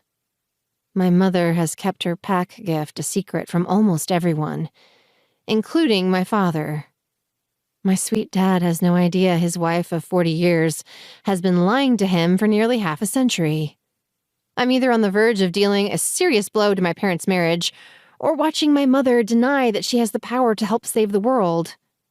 Either way, this reunion just got a hell of a lot more complicated. Chapter 9. Diana. I dream of water cool on my lips and lunge forward on instinct, pressing my mouth against the edge of the glass. It tips forward, and I guzzle thirstily at the sweet, mineral-tasting liquid. But I've barely begun to slake the thirst, turning my throat into a barren wasteland, when the glass is suddenly pulled away. Lids flying open, I try to reach for the water and realize 2 things simultaneously. 1, this isn't a dream. And 2, my hands are bound, and the man looming over me with a now empty glass of water is probably the one who bound them. Narrowing my eyes, I jerk at the ropes looped around my wrists. Let me go. Now. I will, he says, in a deep, rumbly voice. But we need to talk. And I didn't want to waste time fighting you. Or chasing you down if you tried to run again. Fuck talking. I'm not talking until I'm not a prisoner. I'm tied to a bed in the corner of a dimly lit cabin, propped up in a seated position against 2 very soft pillows. I appear to be unharmed, but I don't trust this guy, even if he does look weirdly familiar. Familiar. The man's words before I passed out echo in my head, and I ask, How do you know Jacob? He's my brother. The guy says, making me snort. Jacob doesn't have a brother. He's an only child. Something that looks like pain flashes behind the man's eyes, but it's gone by the time he says, That may be what he was told, but it isn't the truth. Our pride has an arrangement with a local coven. They provide our compound with spells that protect and conceal it from our enemies. In exchange, once a generation, our alpha sends them a child to raise as a familiar. I don't buy it, I say. I've met Jacob's dad. He would never have agreed to that. He didn't have a choice, the man says. Without magical protection, our pride would have been destroyed decades ago. We're outgunned, outnumbered, and other shifters have always felt entitled to take what's ours. His full lips press into a judgmental line. Especially wolves. I bite back the retort on the tip of my tongue. I'm not a fan of being tied up, but I'm not a fan of the way most wolf packs currently operate either. If that's the truth, then I'm sorry. A lot of wolf packs suck, but that doesn't justify holding me prisoner. I have to go. I have to get back to my pack before my brother destroys the world. I'm not holding you prisoner, he says. I'm protecting you, and I'm prepared to untie you as soon as you agree to my terms. I scowl up at him, hating how much his eyes remind me of Jacob's. I can't think about Jacob, or what has probably happened to him since I left the camp, or I'll fall to pieces and be of no use to anyone. That's not how being friends works, friend, I seethe. I'm assuming you want to be friends, right? Since you gave me water and are sharing your life story with me and stuff. And you apparently know Jacob and I are dating. The slip of the tongue makes the back of my eyes sting, but I shove the wave of emotion away and concentrate on glaring holes into my captor's skull. But he's no dummy, and my quick word swap clearly hasn't gone unnoticed. His gaze softens, even as worry tightens his features. They won't kill him. Beat him, maybe, but he's too valuable to kill. At least not yet. I try to swallow, but the lump forming in my throat is too big. You don't understand. I ran away from the camp. When my brother finds out, he'll want to punish me. And Jacob's the best way to do that. Bane's crazy. He won't care that he needs soldiers to fight his war or... Bane's dead. The man cuts in, making my jaw drop. What? I finally stammer. He's dead. They brought his body back to the camp early this morning. How do you know that? I have my ways. And my spies, he says vaguely. And a little magic of my own. You don't grow up around witches without learning a thing or two. I exhale, relief making my arms tremble at my sides. So Jacob's okay? He's still alive? For now, he says, not looking nearly as hopeful about Jacob's future. But the spell they're planning to work with that sword tonight is pitch black magic. Even if they manage to pull it off, it's a tripod, an unbalanced spell. It will need to be shored up with additional sacrifices. I shake my head. No, they can't do the spell. Willow and Maxim escaped. I heard Bane talking before I ran. That's why he was beating Kelly. I thought he was going to kill her. He didn't, the man says bluntly. She's planning to bind herself to the orphan's sword tonight. Tomorrow, they'll start picking off virgins from their ranks to keep the baby in her belly alive. The water in my empty stomach churns, and acid rises in my throat. What? Virgin sacrifice. It's a thing. A big thing, and the witches down there on Kelly's side know it. They've paid close attention during recruiting, working binding spells on the virgins to keep them close. He heaves a tired sigh as he sets the empty glass on a small wooden dining table behind him. I kept hoping you and Jacob would go ahead and act like normal teenagers and take care of the problem. At least for my brother. But he motions toward me. You're still a virgin, so I'm assuming he is too. How the hell would you know? I demand, the acid in my throat climbing higher. Did you do something to me while I was passed out? Did you... I didn't do anything, he cuts in. I'm not a bad guy, Diana. I'm on your side in case that isn't clear by now. Nothing is clear. All I know is that I'm tied up and you're telling me you know I'm a virgin and... Your energy signature. That's all. I would never. His gaze lifts uncomfortably to the ceiling. I wouldn't do that to anyone, ever, but especially not my brother's girlfriend. I'm just trying to keep you safe. I'll untie you right now as long as you promise to stay here and stay hidden, at least until tomorrow morning. I'm going to the camp tonight to try to stop the spell before it's too late. But it isn't safe for you to come with me. I can't stay here, I insist. I have to go home and get help. Just point me toward the nearest town where I can find a phone and maybe a bus station. I'm sorry. I can't let you do that, he says. It's too dangerous. I sent my birds to scan the woods. Kelly has 3 teams out searching for you. It's a miracle you weren't captured before. But I've destroyed the trail you left leading up to the cabin, and I have shielding wards in place. You'll be safe here as long as... I'm not staying here, I say, raising my voice. That's not fucking happening. I'm either going to get help, or I'm coming with you to free Jacob. Those are the 2 choices. His gaze narrows, making the golden flecks in his eyes seem to sparkle even brighter. I realize you're accustomed to getting your way, but you aren't in charge here, and you're in no shape to help Jacob. You could barely walk a few hours ago. If you came with me, you'd be a liability, not an asset. All I need is some food and the chance to shift, and I'll be ready to go, I say. I'm stronger than I look, I swear. And I'm not trying to get my way. I'm trying to save my boyfriend's life. Jacob wouldn't want you to put yourself at risk, he says, especially if he knew what's about to happen to every virgin in that camp. I start to protest, but he cuts me off in a sharp voice. They won't just kill you, Diana. They'll do it slowly. They'll cut off pieces of you while you're still alive and let you smell them cooking. The queen will need to eat almost constantly at first to keep the baby inside her viable, and she won't be eating pigs or chickens. I wince and know I would be throwing up right now if there were anything in my belly but water. Oh my God, we have to get him out. We can't let that happen. I'm going to try my damnedest, he says in a gentler voice, and my allies too. But you can't be one of them. There are spells active in the camp to make the virgins easy to spot. The moment you walked through those wards, every witch there would know about it. We'd lose the element of surprise and any chance of getting in unnoticed.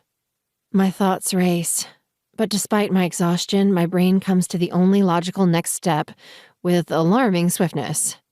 It's alarming because this man is a stranger, and Jacob's brother, and a full-grown man, and not even close to my type. I like men with a sense of humor, who ask before they tie people up. I also like to know a guy's name before I consider getting naked with him. But Cranky's the only other human around, so I guess he'll have to do. Then let's go, I say, pushing on with more bravado than I feel when his brow furrows in confusion. Let's take care of the virgin thing, genius. Should take what, 5-6 minutes tops? And then I'll be able to help Jacob. Problem solved.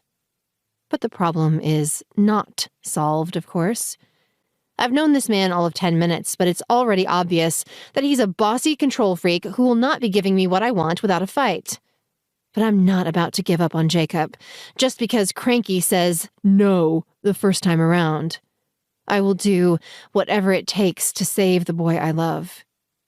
Even sleep with his brother. Chapter 10. Maxim. Willow's parents greet me with a warmth that makes me hope even harder that my father hasn't been permanently damaged by his long association with Cam. Because Dad would love these people. I don't have Diana's gift for reading auras, but from the moment Willow's mom pulls me in for a big hug and her dad slaps me on the back with a grin, I know I've won the in-law lottery. Thank you for loving our baby girl, her mom, Wendy, says, pulling back to gaze up at me with teary green eyes the same color as Willow's. And don't even try to deny it because I can see it all over your face. You're crazy about our Willow. She nudges her husband, Harvey, in the ribs. Isn't he, honey? It's just like that day in the park when we first met. You remember how your friends teased you for having hearts in your eyes? I do, Harvey says, his grin widening. Still have 'em 42 years later. Wendy laughs, beaming as she wraps one arm around her husband and one around her daughter, squeezing them both tight. I'm so glad we get to be a family again. Who would have imagined? I feel so lucky. Willow, who was already a little green around the gills, looks like she's about to lose our very expensive lunch. Well, Mom, the truth is... She pulls in a breath, but I cut her off, wanting to take this blow for her. She's certainly taken enough for me. The truth is, we're in a hard spot, I say to Wendy. My pack is in danger, and we're pretty sure you're the only person who can help us. I briefly explain the situation, pushing boldly ahead when I mention Wendy's pack gift, pretending I don't know she's apparently kept it a secret from her husband for their entire, very long hearts-in-their-eyes marriage.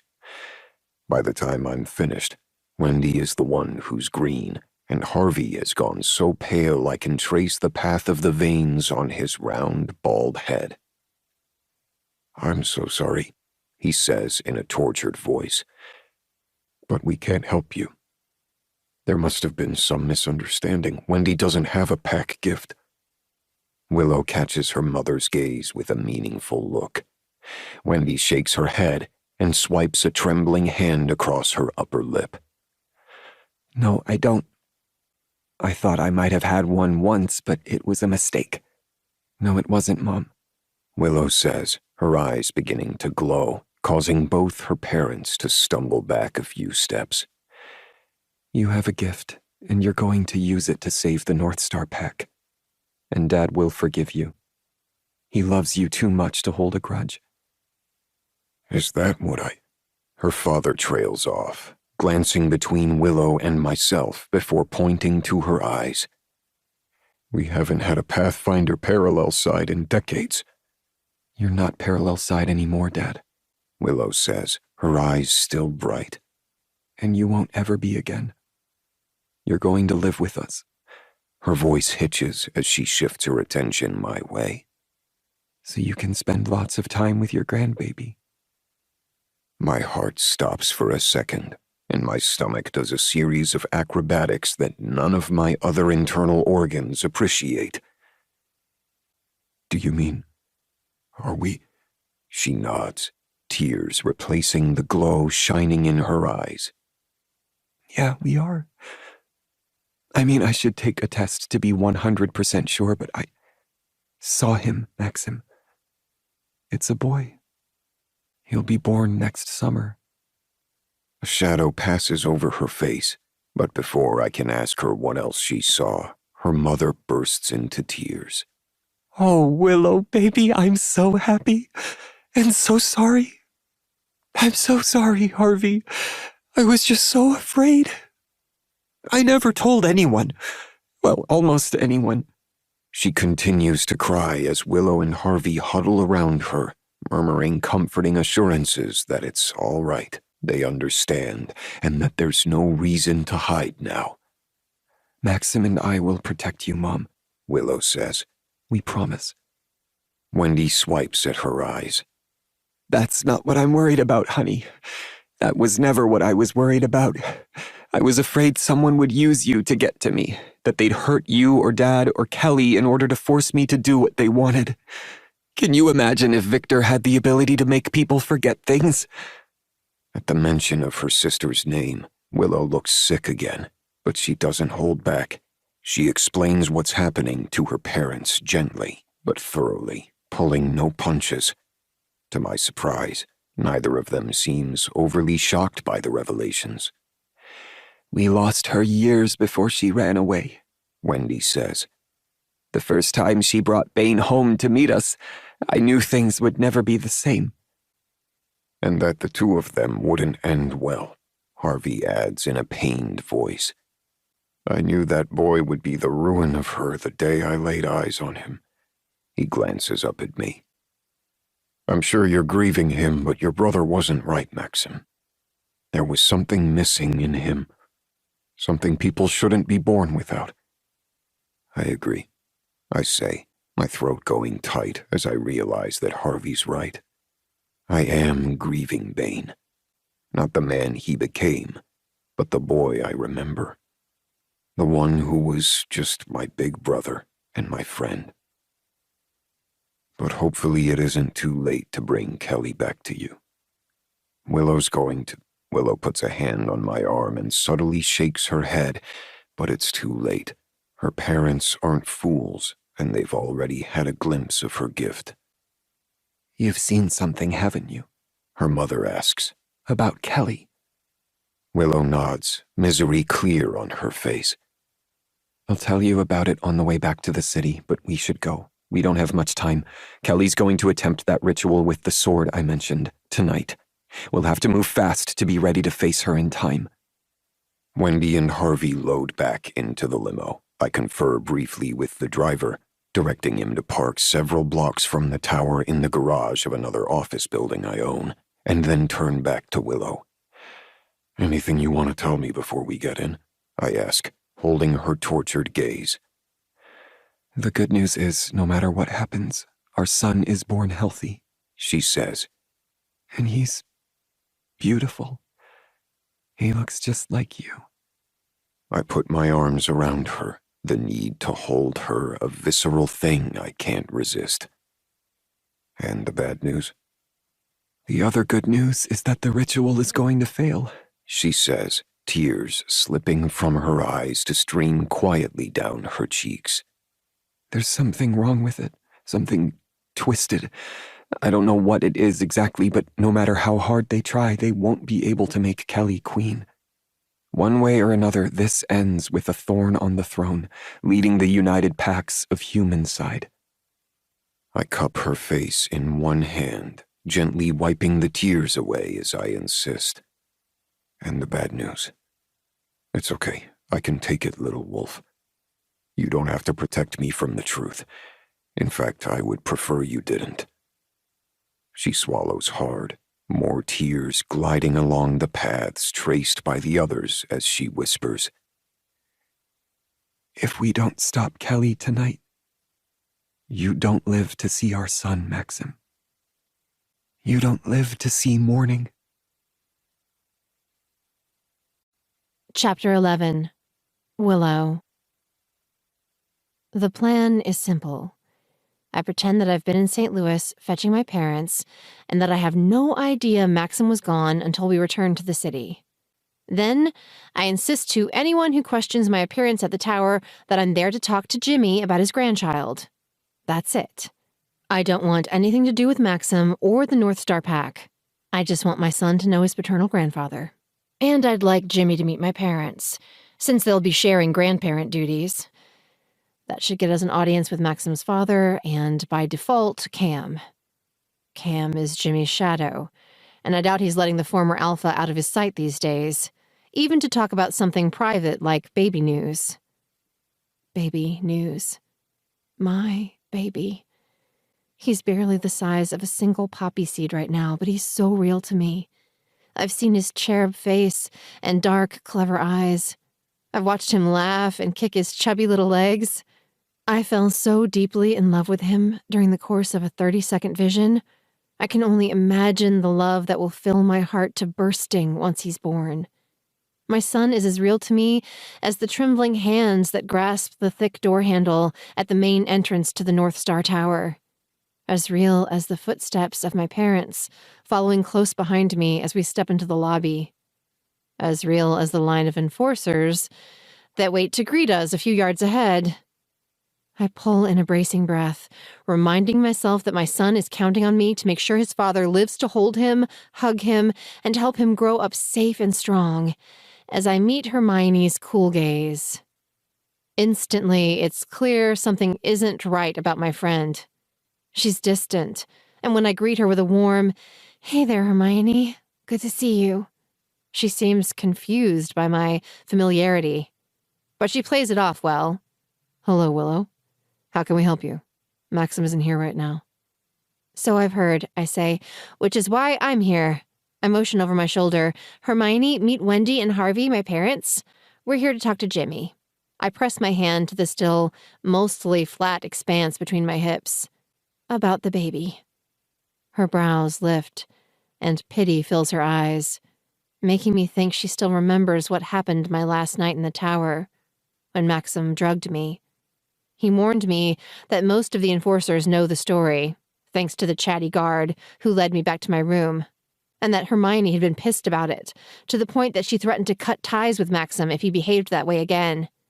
Oh, well, congratulations, she says in a strained voice. Let me call upstairs, see if Jimmy is up for visitors. If you'll excuse me. She steps away and pulls herself from her pocket, pacing toward where the lobby opens up ahead, filling with light from the large windows that flood the first 3 stories with sun. Dimly, I can make out the sounds of conversation from the restaurants in the atrium.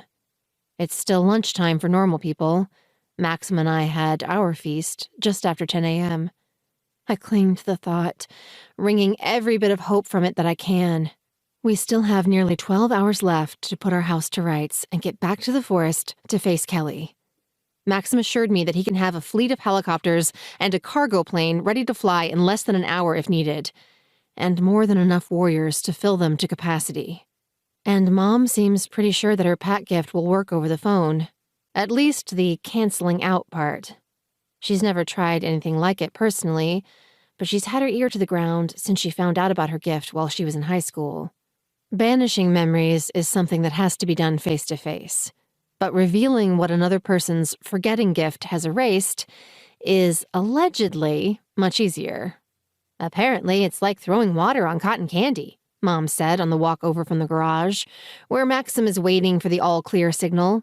All you have to do is question whether their memories have been tampered with, and the architecture of the lie dissolves. I pray she's right. It looks like we'll have a chance to test her theory sooner than we thought. Hermione returns after just a few minutes, says Jimmy is happy to receive us at his apartment, and offers to escort us up to his floor herself. Mom and I lock eyes as we follow her to the elevator. She nods and my heart beats even faster. So fast I have to fight to keep my breaths smooth and even as we wait for the car to arrive. This is it. In just a few seconds, we'll be alone with Hermione. Time slows to a horror movie crawl as the elevator dings and the doors slide open. Hermione reaches out her arm, holding the doors as my parents and I step inside. Then she punches the button and steps back to lean against the wall of the car, her arms crossed in front of her, but never far from the weapon strapped onto her belt. All the enforcers are more heavily armed than I remember, and clearly on edge. I seriously doubt Hermione would fire a gun in an elevator, but as soon as we step out, we're fair game. And who knows what Cam has done to her head? If he's erased enough of her memory, she might not trust me at all. She might even think I'm a spy. Or something worse. Kelly might have convinced her that I'm the enemy somehow. I'm well on my way to a full-blown panic attack when Mom says, "So, Hermione, how long have you been Maxim's second-in-command?" Over a decade, Hermione says politely. "Oh, that's wonderful," Mom enthuses. "A woman in such a senior leadership position? That wouldn't happen in my old pack, I can tell you that.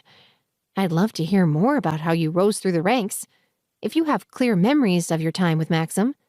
I assume you can recall everything that happened between the two of you, especially recently?" Hermione's forehead furrows, and the muscles in her throat work harder as she tries to swallow. But she's clearly still struggling when she says, "I think I do. At least I did until..." She presses a hand to the side of her head with a soft curse.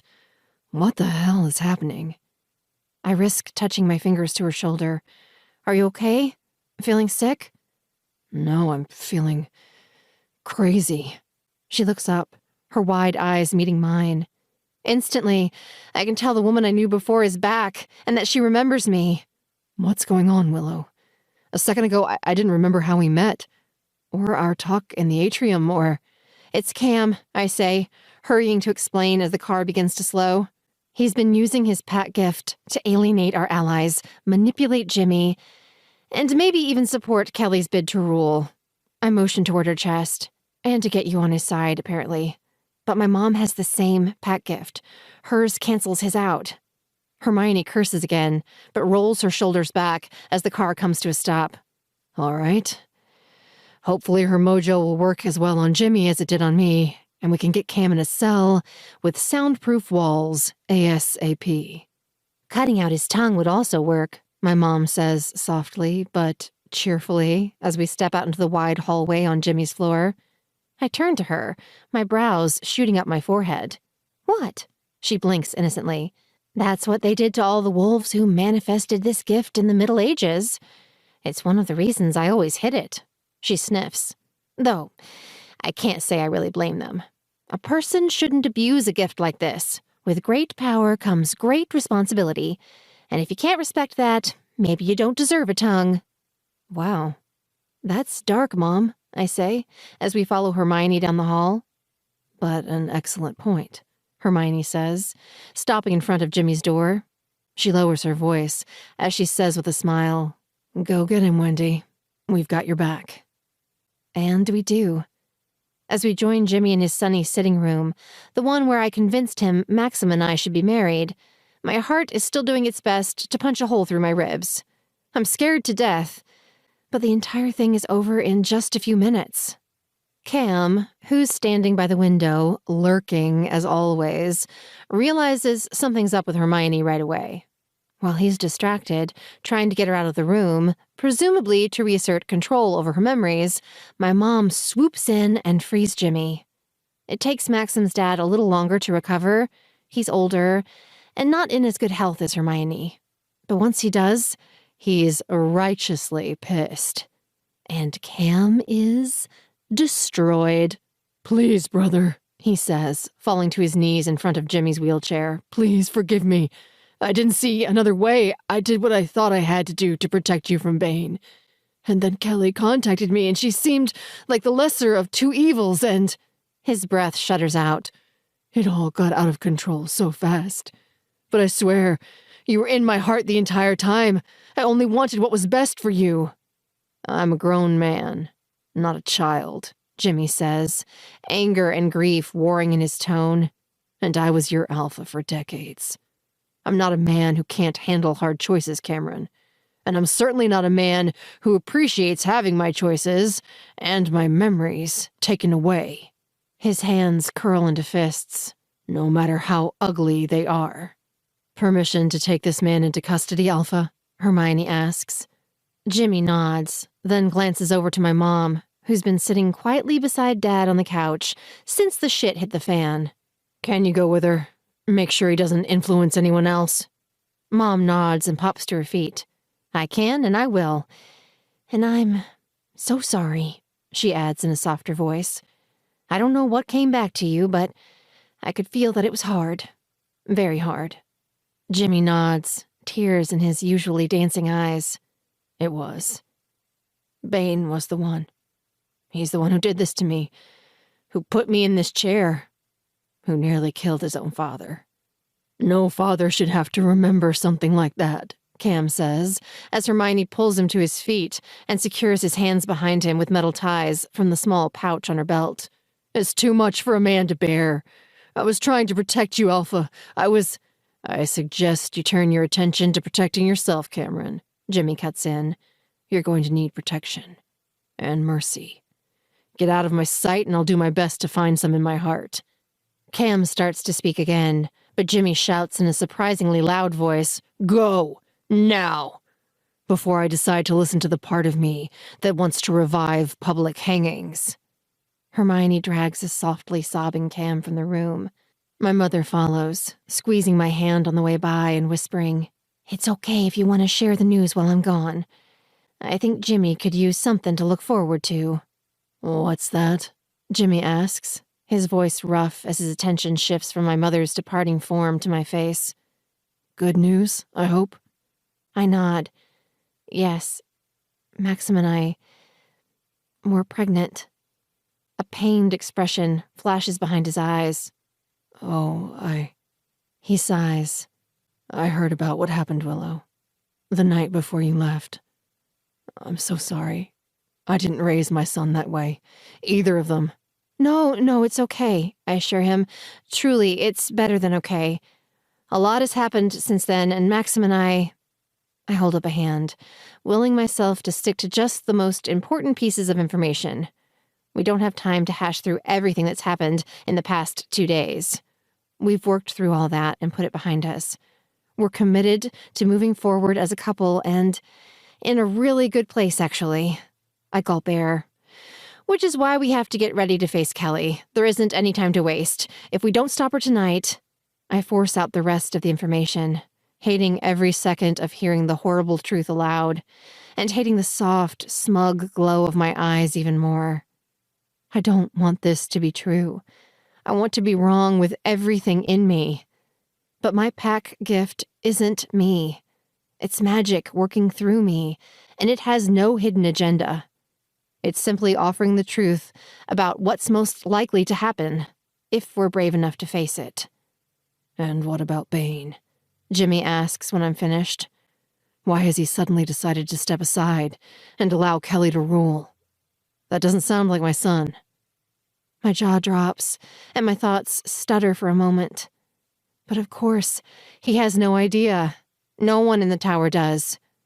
How could I have forgotten that? Bane is dead, and I'm the one who killed him. And now I have to tell his father what I've done. Chapter 12. Willow.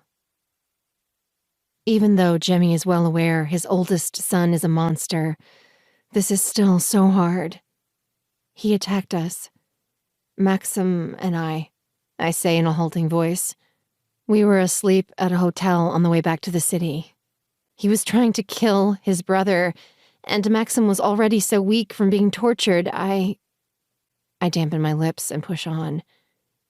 I only saw one way to stop Bane, so I did what I had to do. He's dead. I wish I could say I was sorry, but even in the short time I was at his camp, it was clear he was beyond redemption, Jimmy. I don't like to think that about anyone, but with Bane it was the truth. There was too much darkness inside him. The back of my nose stings as I add. He was like a black hole. Jimmy reaches a hand my way. I cross the room and take it, holding tight as he says, It's okay, Willow. You did the right thing. And I'll always be grateful to you for saving my son. And I don't just mean last night. Me too. A soft voice sounds from the doorway to the sitting room and goes straight to my heart. I turn and run into Maxim's arms, not stopping until he's holding me so tight my feet lift off the floor. You did good, little wolf. I was scared to death, I confess against the warm skin at his neck. I'm probably going to wet myself the second I set foot on the battlefield. Maxim stiffens against me for a moment, then hugs me even tighter and presses a kiss to the top of my head before putting me down. You're not going to the battlefield, Willow.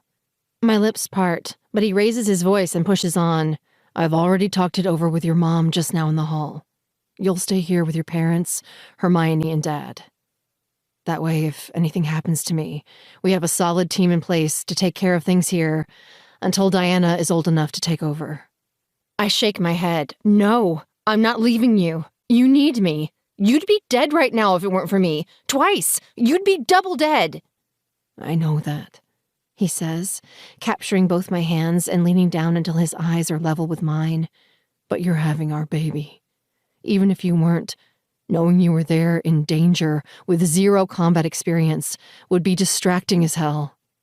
But now, he trails off with a shake of his head. I can't have you there, little wolf.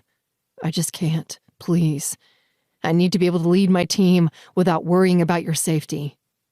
My eyes fill with tears so fast, his face blurs in front of me. I hate that you're giving orders again. And I hate that you're right, and I don't know if I can do it. Just sit here while you're so far away and in danger, and I know if... I sniff, but I can't stop the tears or the words shoving up my throat. When I know there's a good chance that I'll never see you again. That when you leave it will be goodbye. Forever. I lose my shit after that. I break down and sob my heart out against Maxim's chest. Even though we don't have time for this, we don't have time for feelings and fears and doubt. But then, maybe we don't have time to ignore them either. If this is the last day, the last few hours I'll ever have with the man the universe in all her wisdom made for me, I don't want to waste a second of it. I don't want to hide what I feel. I don't want to pull away and shut down. I want to get as close to Maxim and make as many memories as I can. Finally, I cry myself out and step out of Maxim's arms, accepting the tissue my dad has waiting for me. Because that's the man my dad is. He has always anticipated what people need and done his best to provide it. And that's who Maxim is too, though in a bossier alpha way. But that's part of what I love about him, that his love feels familiar, but also brand new. You'd better come back to me, I tell him, swiping at my dripping nose. If you don't, I'm going to name the kid Fergus. I hate that name, Maxim says in a voice that says, I love you, always, no matter what. Fighting to keep it together, I lift my chin. Then you'd better get your ass back here safely tomorrow. I prop my hands on my hips. Now, how do we do the whole getting ready to fight the bad guys thing? Are we going to need snacks? Pep talks? Maybe a montage? Jimmy smiles through his own tears. Oh yeah, we're going to need a montage. And lots of good music to get the people ready to fight. I'll call the guys and gals in the band and get them down to the atrium. He glances my dad's way. You look like a guy who can play a harmonica, Harvey. Dad smiles. I'm tone deaf and dance like the whitest white man ever born. But I love live music. Jimmy laughs. Perfect. You'll provide the comic relief. Come with me. Meet you in half an hour in the boardroom, son? Sounds perfect, Dad, Maxim says, leaning down to catch Jimmy on his way by and hugging his shoulders. I love you, and I'm grateful to you, and I always will be. Jimmy embraces his son so tightly, it breaks my heart all over again. And I love you, son, and I'm proud of you, even when you make mistakes, because you learn from them, and you try so damned hard. You're going to be twice the alpha I was. I can't wait to see you grow. He pulls back, cupping Maxim's face in both of his hands. And that son of yours will be a lucky boy. No doubt in my mind. By the time Jimmy and Dad leave, I'm crying again, but at a sustainable rate of tears per minute.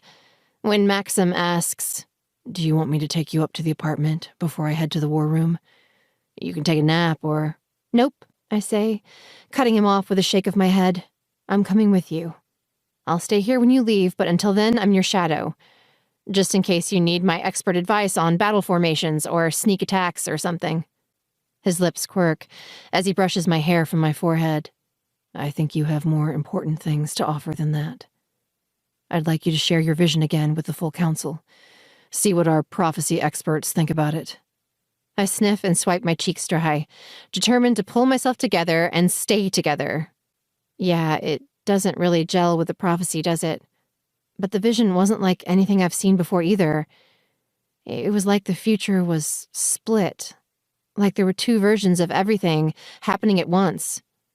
And there was a strange shadow over the version where Diana rules. Not like there's anything wrong with Diana or she won't do a good job. Just like the world was really stressful in that version of events, but very chill in the other. The contrast was a little nauseating to experience. I sigh. But maybe that's a normal thing that happens for Pathfinders? I honestly don't have enough experience with my Pat gift to know for sure. We'll talk to Dad. He should be able to shine some light on that, he says, his features softening as he adds. That was really good to hear. What he said before. If this is almost the end, I'm glad we said goodbye that way. I take one of his hands in mine and give it a shake. No more of that. Positive thoughts only. Your people are counting on you. Not to mention your son. Because I wasn't kidding, I'll do it. I'll name him Fergus. Or something worse. I'm sure, given the time to mull it over, I will be able to think of something worse. Maxim arches a brow. Then I'll have to come back and haunt you. As punishment. He pulls me into his arms, hugging me tight. That's another reason I need to live. I really need to spank you. I nuzzle my face closer to his soft sweater and the rock-hard chest beneath, trying to take comfort in how strong he feels right now. Like in a sexual way, I'm assuming, not a punishing my disobedient wife way. Right, we should do that, he says, tensing as he pulls back to gaze down at my face. After the meeting, but before I leave. I arch a brow. I mean, if spanking me is on your bucket list, I guess No, not that. Get married. Say our vows. That way, if I don't make it back, there won't be any doubt about your position in the pack. You'll be treated like any other widow. You'll be given my property and all assets not belonging to the... I press 2 fingers to his lips. I don't want your property or assets. I want you. And I want a big, cheesy wedding with a party after. I want to celebrate this choice, not rush through it because a bunch of assholes are being assholes. I nibble my lip. Speaking of assholes, there's something I forgot to tell you about my vision. It's not a big deal, but Pax is going to parachute onto the roof of the tower sometime later this afternoon. Maxim's eyes widen. What? I wave a hand. It's fine. He'll get tangled up in the playground equipment and taken into custody without hurting anyone, even himself. But we should have someone ready to interrogate him. See if there's any other trouble coming from Victor's direction. I shake my head, adding in a wry tone. It's hard to imagine I was ever terrified of either of them. There are so many scarier things to be afraid of now. Just because someone's holding you at gunpoint doesn't mean a knife can't kill you, Maxim says. Every threat should be taken seriously, and we should establish some sort of protocol for cataloging everything you see as soon as you see it.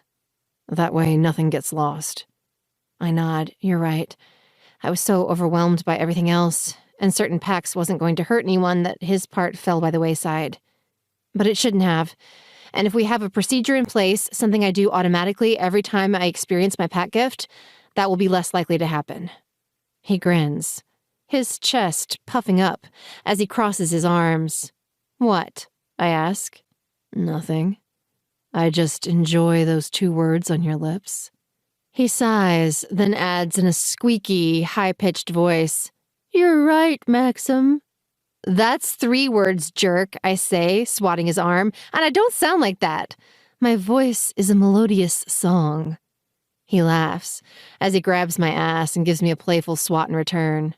It is, especially when you're coming. He swats me again, sending a prickle of excitement across my skin. I could listen to that on repeat for hours. I squeeze his biceps through his sweater, humming low in my throat. We should definitely explore sexy spanking, I think. As soon as you get home. I tip my head back, welcoming the kiss he presses to my lips. Home. That's what he is to me now. This tower is a beautiful place to live, but Maxim is my home. I can't lose him. I just can't. But I might. And I will have to keep on living, thriving even, when he's gone. I owe our son a mother who's fully alive, not lost to grief. Even if I end up raising this baby alone, I will never regret bringing him into the world. At least that much of Maxim will remain, no matter what. The thought offers some comfort. Just not nearly enough. Chapter 13. Diana. As expected, Cranky isn't amenable to helping me ditch my V-card. He turns me down with a hard eye roll and a "no way in hell."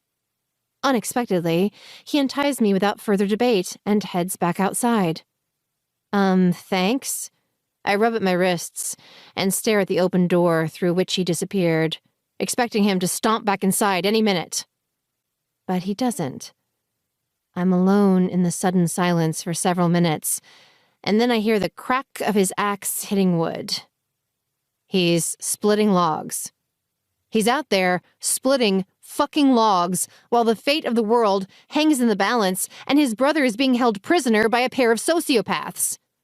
With a huff, I swing my feet off the bed, but instead of charging across the room, my legs buckle, and I end up in a trembling tangle of limbs on the rough wooden floor.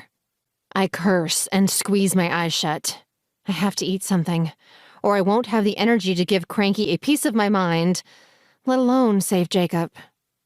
Crawling over to the table, I drag myself to my feet, focusing on pulling in long, deep breaths as the world spins around me. I'm not the kind of girl who faints. I run almost every day, I play field hockey, and back in the old days, before Maxim started treating me like a prisoner, I could dance from midnight to sunrise without a break. The fact that I can barely stay upright as I toddle over to Cranky's primitive kitchen to poke around in his cupboards should give me serious pause about my fitness to fight. But it doesn't. I refuse to give up that easily. I'm sick of sitting on the sidelines or being locked away in my tower while everyone else calls the shots. And sure, in hindsight, maybe helping Willow escape wasn't the best idea, but I pulled it off. I liberated a woman from one of the most fiercely defended pieces of property in Manhattan. I'm smarter and more capable than most of the people in my life give me credit for. And I'm not some spoiled, naive, useless little virgin. Jacob's brother is seriously underestimating my value as an ally. So change his mind, I mutter, as I drag a loaf of what looks like homemade bread and a jar of hippie nut butter off the shelf and locate a knife. I make myself a quick sandwich and eat, moaning in a mixture of pleasure and relief as the sweetness of almonds and the faintly sour taste of the bread explode on my tongue. A beat later, my aching stomach starts a party in my midsection. I don't know if this is the best sandwich ever, or if I'm just half-starved, but I swear I can feel it giving me life, and hope, and ideas. I demolish my first snack, pour myself a glass of water from a jug on the counter, and make another sandwich, this one with extra almond butter. I pace the room on stronger legs as I chew, putting together my argument. After a third sandwich and an apple I find in a cool storage area beneath the sink, I tidy up and head outside. Lifting a hand, I squint into the sun, relieved to see it still high in the sky. There's plenty of time before nightfall. Plenty of time to either win Cranky over or escape from his clutches. Though he doesn't seem to be too interested in holding me prisoner anymore. As I wander outside, he glances up from his wood splitting for only a moment before getting back to business. He has his flannel shirt off now, and his skin gleams nut brown in the sun, his powerful muscles rippling as he swings the axe. He's an impressive specimen, no doubt about that. But not my type at all. I like lean, cocky, smart-ass boys who know what to do with a skateboard, not socially backward hermits. And I like boys I have a connection with. I want to sleep with Jacob because I love Jacob, his soul and his heart, not just his body. But the fact remains that if I have to lose my virginity in an only available human type of situation, I could certainly do worse as far as humans are concerned. At least in the looks department, Cranky is, objectively, hot as hell. I circle around his woodpile, my hands propped on my hips through the hideous linen dress I was given at the camp, wishing I had my tracksuit. I feel so much more powerful in pants, and a sports bra. Though my lack of undergarments might serve me well if I'm forced to seduce Cranky. I left my cardigan at the end of the bed inside, and I can have this dress up and over my head in 2 seconds flat. The thought sends an unexpected and shocking, ticklish feeling fuzzing between my hips. A part of me is horrified that I'm getting a little turned on by this miserable situation. The other part of me, the ruthlessly determined part, says this is good news. Cranky doesn't seem like the kind of guy who would have sex with a woman who wasn't genuinely into it. My only chance of getting him on board with my plan is to make it clear I won't consider getting naked with him a hardship. Can we start over? I ask in the silence between axe falls. You can do whatever you'd like, he says, his attention fixed on positioning his next log. I wash my hands of you. Do whatever you want. I huff. Well, that's certainly a serious change of heart. I thought you wanted to keep me safe. For Jacob. And to keep me from messing up your plans. In a perfect world? Sure, he says, cracking the log in two with one graceful swing of his tool. But we don't live in a perfect world. He tosses the 2 pieces of split wood onto a growing pile nearby. And you can't reason with crazy people. I learned that the hard way. I fight the urge to tell him to go fuck himself, and that he's clearly crazier than I could ever be. Instead, I clench my jaw and remind myself that I need in on this man's plan. I know I'll be more effective working with a team than charging back into camp alone, a fact that proves I'm not crazy. We'll be stronger together, I say calmly. I realize that. And after some thought, I've also realized you must have a phone somewhere on this property, or some way to communicate with the outside world. One I would really love to make use of, pretty please. After all, you wouldn't be out here all alone without a way to call for help if you need it. He looks up from the piece of wood he's positioned, his eyes narrowed. You don't even know my name, but you assume you know what I would or wouldn't do? I force a tight smile.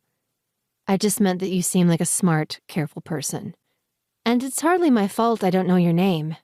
You didn't offer it, and we kind of had more important things to talk about, don't you think?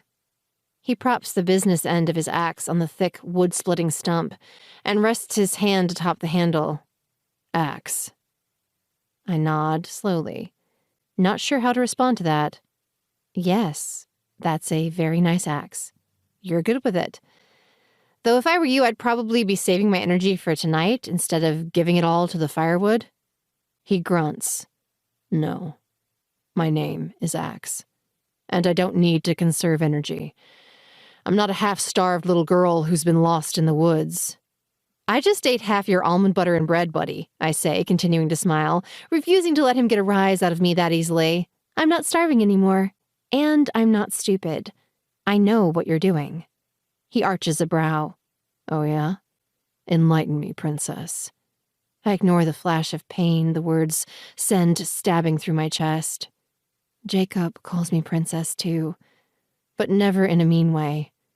On his lips, the word is sweet, loving. I just hope he'll still love me when he realizes how far I had to go to ensure I wasn't left out of the mission to save his life.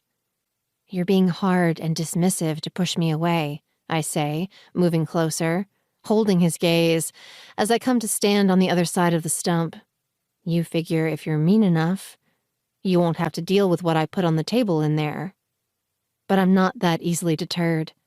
Not when there's no good reason for you to turn me down without even discussing things. And not when the life of the person I love is on the line.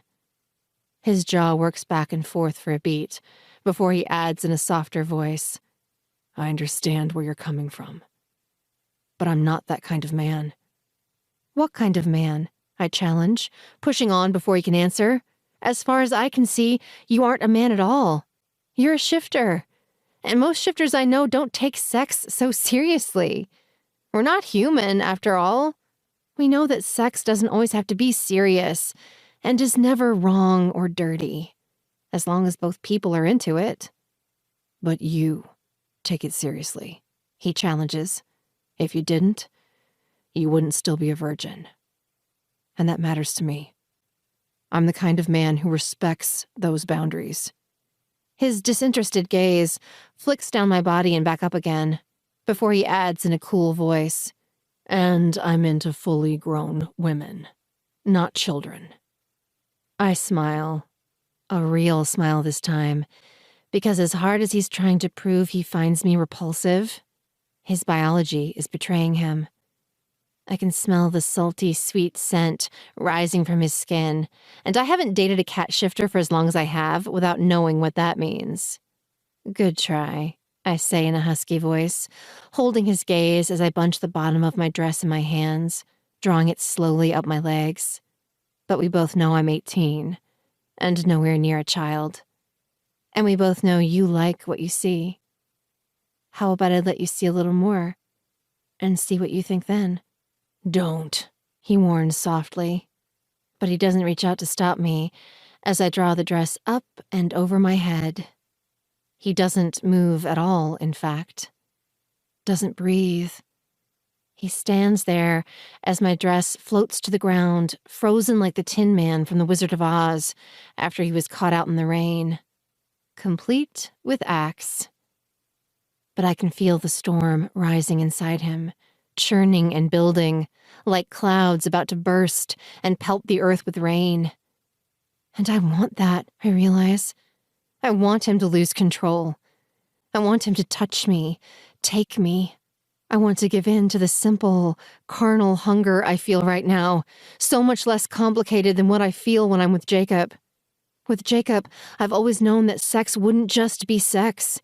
It would be so much more, demand so much more. Being with him would be the first step on a road that would tear my family apart. Being with him would set me up for a big, ugly fight with my family and my pack, and most likely lead to me being alienated from everything I've ever loved. Maybe forever.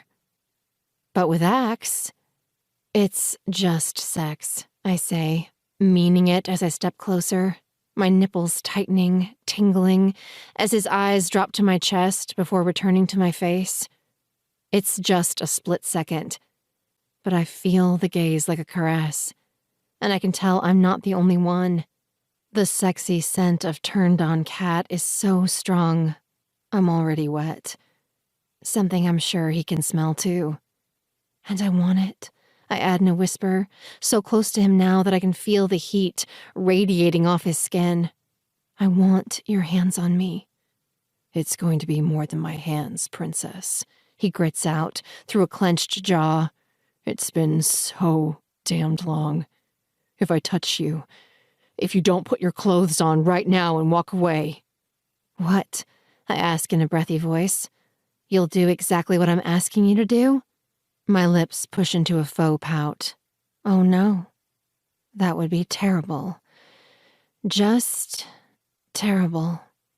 Sweat droplets slide from his temple down the side of his face, and I swear I can feel the tension vibrating in his bones. I step around the stump between us and close my fingers around the axe handle below his. But why don't we put this down first? The only thing I want splitting me in half is your... My words end in a rush of breath as Axe turns to me, snatching me up in his arms and claiming my mouth in a deep, hungry kiss. No, not just hungry. Starving. He's starved for me, for touch, for release, and he's right. There's no turning back now. The storm has broken, and we have no choice but to let it rage. Chapter 14. Axe. This is so wrong, so fucking wrong. I don't want to do this to my brother, or Diana, or myself, but I can't stop now. She tastes too damn sweet. Feels too fucking good with her legs wrapped around my waist as I carry her into the shade beside the wood pile. I fall to the grass with her still tangled all around me, groaning as the smell of her wet pussy fills my head. I reach between us, a pained, hungry sound wrenching from my throat as I feel how slick she is. I curse against her lips as I slide a finger inside her. She's so wet. So hot, but tight, too. I'm going to hurt her if I rush, but I can't seem to slow down, not when she's wiggling beneath my hand and her tongue is meeting mine stroke for stroke. Your body feels so good on top of me, she says, raking her nails down my back. I cling to the words. My body. Just my body, not me. She seems to be doing a decent job of keeping this in perspective. This is just sex, just bodies, nothing more. But she has no clue about the shit that's swirling around in my head or how long it's been since I've even kissed a woman, let alone anything more. 2 years ago, the leader of my coven put a binding spell on my cock. Eloise had been trying to get me into her bed for what seemed like forever, since I was barely 15. But I preferred her younger sister, and Erin preferred me. It was just a friends with benefits situation, nothing more, but I should have known better than to think that would matter to my coven leader. When Eloise found out Erin and I were sleeping together, she banished her sister to a much less desirable coven on the West Coast and bound me with a sex spell. From that moment on, I would only be able to fuck 2 kinds of people. One, someone I loved deeply. None of that casual affection shit for me anymore. It was true love, or my cock would remain limp and useless between my legs. 2, my fated mate, should I manage to cross paths with her while sequestered away from the shifter world, working as a familiar. Needless to say, I haven't come across either of those options. Eloise had kept me so busy I rarely have time to leave Coven lands, and I've known every witch there since I was a child. Erin was the only one who held any sexual interest for me, and even that wasn't love, just a friendship that gradually became something more for 2 lonely people without many other options. As I bring Diana over with my fingers, it's the first time I've heard a woman come or been this close to bare feminine skin in 2 torturous years. My head is spinning with it, but I know somewhere in the depths of my lust-addled mind that the fact that I'm hard means something. Something big. I don't love this girl. I'm not sure I even like her, which leaves only one possibility as to why having sex with her is even possible. And it's something that could change both of our lives. Forever. Most likely not for the better. We should stop, I murmur against her lips, even as my hands find their way to her breasts and her tight pink nipples. We should talk. Don't want to talk, she says, squeezing my ass. I want you inside me. I want to feel you so deep in me, Axe. I need it. I've never felt this empty. She moans as I tweak her nipple and squirms beneath me. I want you so bad, like a crazy fucking amount. I know the feeling. Crazy. That's what I feel as her smell, her taste, and the heat of her pussy rocking against my erection gets to be too damned much. I lose control, and the next thing I know, I'm fitting the head of my throbbing cock to her slick, swollen flesh and sinking into the best place I've ever known. The very fucking best. God, I thought I knew what amazing sex felt like, but this... She's so hot and tight, a paradise I never want to find my way out of. Fuck, Diana, so good, I cry out as I seat myself in her, the feel of her virgin barrier giving way as I thrust deep, so subtle I would have missed it if I didn't know it was there. And she certainly isn't acting like she's in any pain. Her lips are parted, her eyes glazed and sexy. Turned-on sounds escape the back of her throat as I begin to ride her. She bucks into me, giving as good as she gets. Oh my God, she says, clinging to me as I roll my hips at the end of each thrust, grinding against her clit. God, Axe, God, you're the best thing I've ever felt. This is the best thing I've ever felt. I groan and grunt my agreement. Past words now, as my orgasm gathers at the base of my spine and my balls drag heavy between my legs. I'm going to come so fast it's goddamn embarrassing. But thank the stars she seems close to. If I can just hold on for a few more seconds, just a few more... I fuck her harder, deeper, a growl building in my chest as she digs her nails into my biceps and arches her spine. And then she cries out, and her pussy locks down around my cock so hard I see stars as I come. Fuck do I come. I shoot my seed inside her so fiercely it's almost painful. Things low in my body that have forgotten what pleasure feels like jerk and twitch, and my arms are shaking.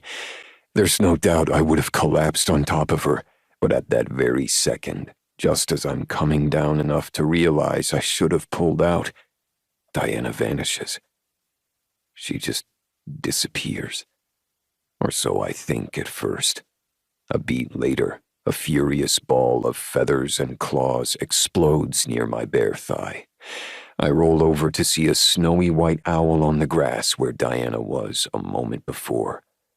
Shit, I mutter, sensing foul play, even before Diana turns her now golden gaze to mine and lets out a startled squaw. A beat later, I hear her panicked voice in my head. What the fuck, Axe? What the unholy fuck? Why do I have wings right now? I drag a hand through my sweat-damp hair. I'm guessing my coven leader has something to do with it. She's a jealous witch with a sick sense of humor. Diana totters on to her new feet, blinking her big eyes in a way that would be kind of funny if I had any idea how long this curse was going to last, or how to change her back. Shit, Axe, what am I going to do now? She asks, sounding so young and scared, I immediately feel even worse about what we've done. What I've done. She's just an 18-year-old girl. At 27, I should have known better. We're going to fix this, I promise, silently hoping it's a fixable curse and not something Eloise engineered to make sure my fated mate and I never live happily ever after. My fated mate. As rare as it is for a cat shifter and a wolf to be that to each other, it has happened before. Rarely. And it almost always ends badly for one or both of the parties involved. Knowing that makes it relatively easy to keep that part to myself, as I tell Diana. But on the bright side, now no one at the camp will suspect you. Shifters only take mammal forms, and most of our kind tend to ignore our feathered friends. It's one of the reasons I use them as my spies. And you can do things my birds can't, I continue, hope easing the tightness in my chest. This could be an amazing opportunity if we take this curse and make the most of it. Diana cocks her head menacingly to one side, as if considering whether or not to rip my throat out with her new beak. But finally she says, Fine, we'll make the best of it. For Jacob. But as soon as he's safe and this is all behind us, getting me back to normal is our first priority. And we never tell Jacob we did what we did. Agreed? It's our secret, forever. I nod, even though I know the truth will come out sooner or later. The truth always does. And when Diana learns she's most likely my fated mate, not Jacob's, she's going to be pissed. Or worse, heartbroken. Because I seriously doubt Eloise is going to make it easy for either of us to move on with our lives, even if Jacob can forgive and forget. That's not the nature of my coven leader's magic or her spiteful, clutching heart. But I don't tell Diana any of that right now. Now I tell her about my plan to bury the enemy forces alive by ambushing their ambush. She agrees it's a solid strategic move, especially if she flies in the explosives, and we prepare to leave the cabin soon. The sun is still high in the sky, but I want to be close to the settlement well before dusk. We don't talk about what happened between us, not one word the entire afternoon, but occasionally I find my thoughts drifting, unbidden to those unspeakably hot moments in the grass. But only once or twice. Any more dwelling on a woman who will never be mine would be masochistic. And despite what Eloise seems to think, I don't enjoy pain. Not even a little bit. Chapter 15.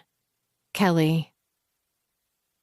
I descend the stone stairs leading down into the tomb slowly, willing my racing heart to slow.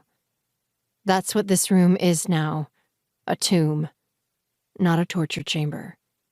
If I think of it as a tomb, I'll be able to make it through what comes next. If Bane were alive and capable of feeling pain, mental or physical, things might be different.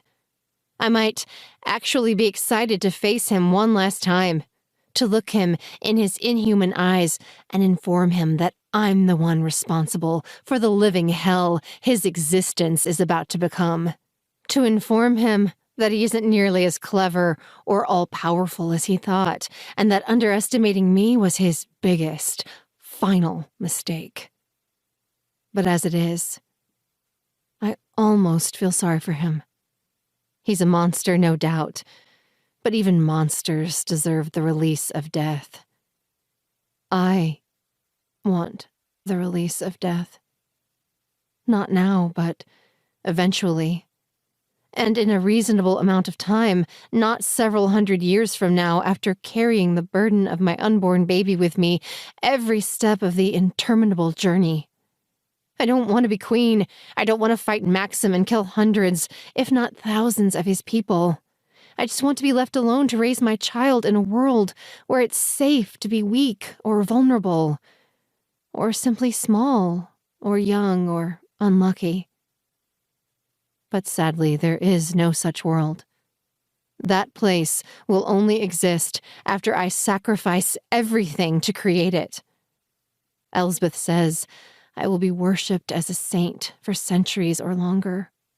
She says I'll know I made the right decision as soon as we've washed the blood from our hands and started to build the world anew. She says the sun will shine brighter and the air will smell sweeter than it ever has before. She says I will be filled with a joy so intense it will send tears of gratitude streaming down my face. I hold tight to that image, that hope, as I push the door open and step into the small, circular room where the witches have been hard at work. 3 gray heads turn my way as I step inside, a mixture of weariness, excitement, and pride on their faces. But I can't focus on any one of them for long, not with their handiwork strapped to the wall behind them. It's Bane, but not as he was. He's been stripped of his veneer of humanity, and his innate monstrosity is on full display. His bloodshot eyes meet mine across the room, and a roar rumbles from his chest. The sound vibrates my bones, but only the faintest sound escapes his lips. They've been sewn shut, with thick black thread, and likely spelled with some sort of magic. His mouth doesn't move at all as he bellows. The entire bottom half of his face is still and slack, almost as if the witches elected to leave that part of him dead while they brought the rest of him back to life. "Don't worry, he can't hurt you," a surprisingly youthful voice says. I glance over to see a woman not much older than I am at my elbow. Her hair is as gray as that of the 2 older women a few feet behind her, but her face and body are clearly no older than 35, 40 tops. "He has the same hunger for human flesh as all the undead, but we bound his mouth with a forbidding spell," she explains. "Even if he manages to escape, he'll never be able to feed or infect anyone with his bite." "But he won't escape," the taller woman behind her assures me. "He's locked tight. Elsbeth has the only key, which will only work when held in her own hand. And she certainly won't set him free. And eventually he'll grow too weak to cause any trouble," the shorter, older woman supplies. "You'll be able to literally bury him alive down here and forget about him." "Or bury him undead," the younger woman says, setting off a round of giggles. I stare at them until they're finished. I can't imagine laughing like that, so light and carefree, ever again. I can't imagine laughing at all. I think he'll require a bit more maintenance, unfortunately. His torture is required for the ritual to work, I say. At least at first. "Oh, he'll suffer. No need to worry about that." The youngest one, the apparent leader, motions toward Bane. "We didn't do anything about his hunger, just his ability to feed. He will be in perpetual, unceasing torment, and you won't have to lift a finger. It's really a pretty brilliant solution, if we do say so ourselves." And as Janice said, he will eventually grow so weak, he won't make any noise or move around much. Her dark eyes dance as she lifts a finger in the air. But that doesn't mean he's not suffering, just that he won't have the strength to complain about it. Bane groans, an imploring sound that makes me seek out his eyes again. They're milky, like I'm seeing them through a fog.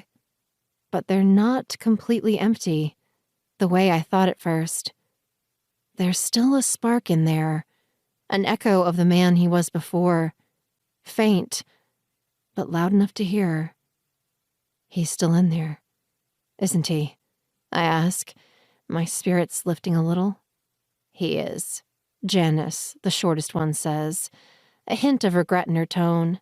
The deepest kernel of his soul, anyway.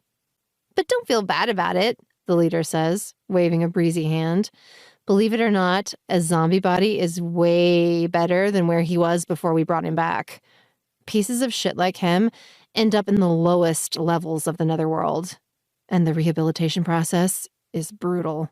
She exhales with a shake of her head. No way am I ending up back there again. I'm keeping my karmic load light this time around, and sticking around for at least another 80 years. I glance back to her, studying her face more closely than I did before. She grins. Youth spell. It's my specialty, so don't worry, Your Majesty. If you start feeling your age in a couple decades, I should still be around to help you out. She gives my arm a gentle squeeze. I'm Ola, by the way, and I want to thank you personally for what you're doing for us and for a better future for all women and children. We won't forget it. Not a one of us.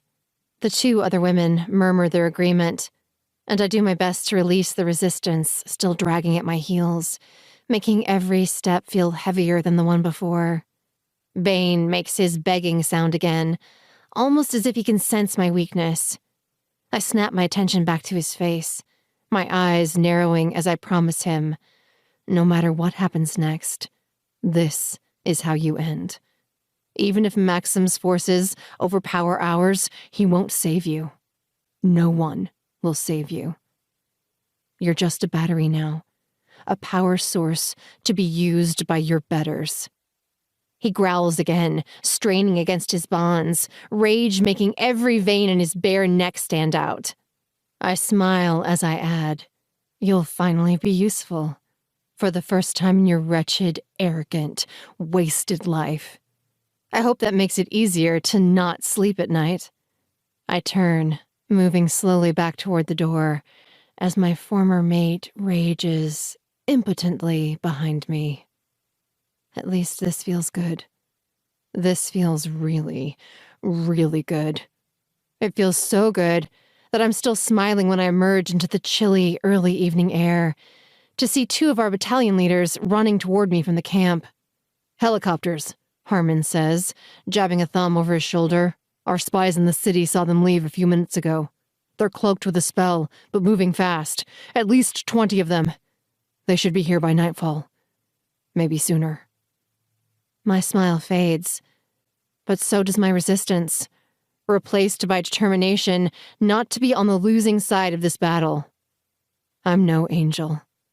I just proved that down in the pit. But I'm going to make the world better than Maxim ever will. He's not a terrible man. He's just not good enough. And our poor planet has suffered more than anything should have to.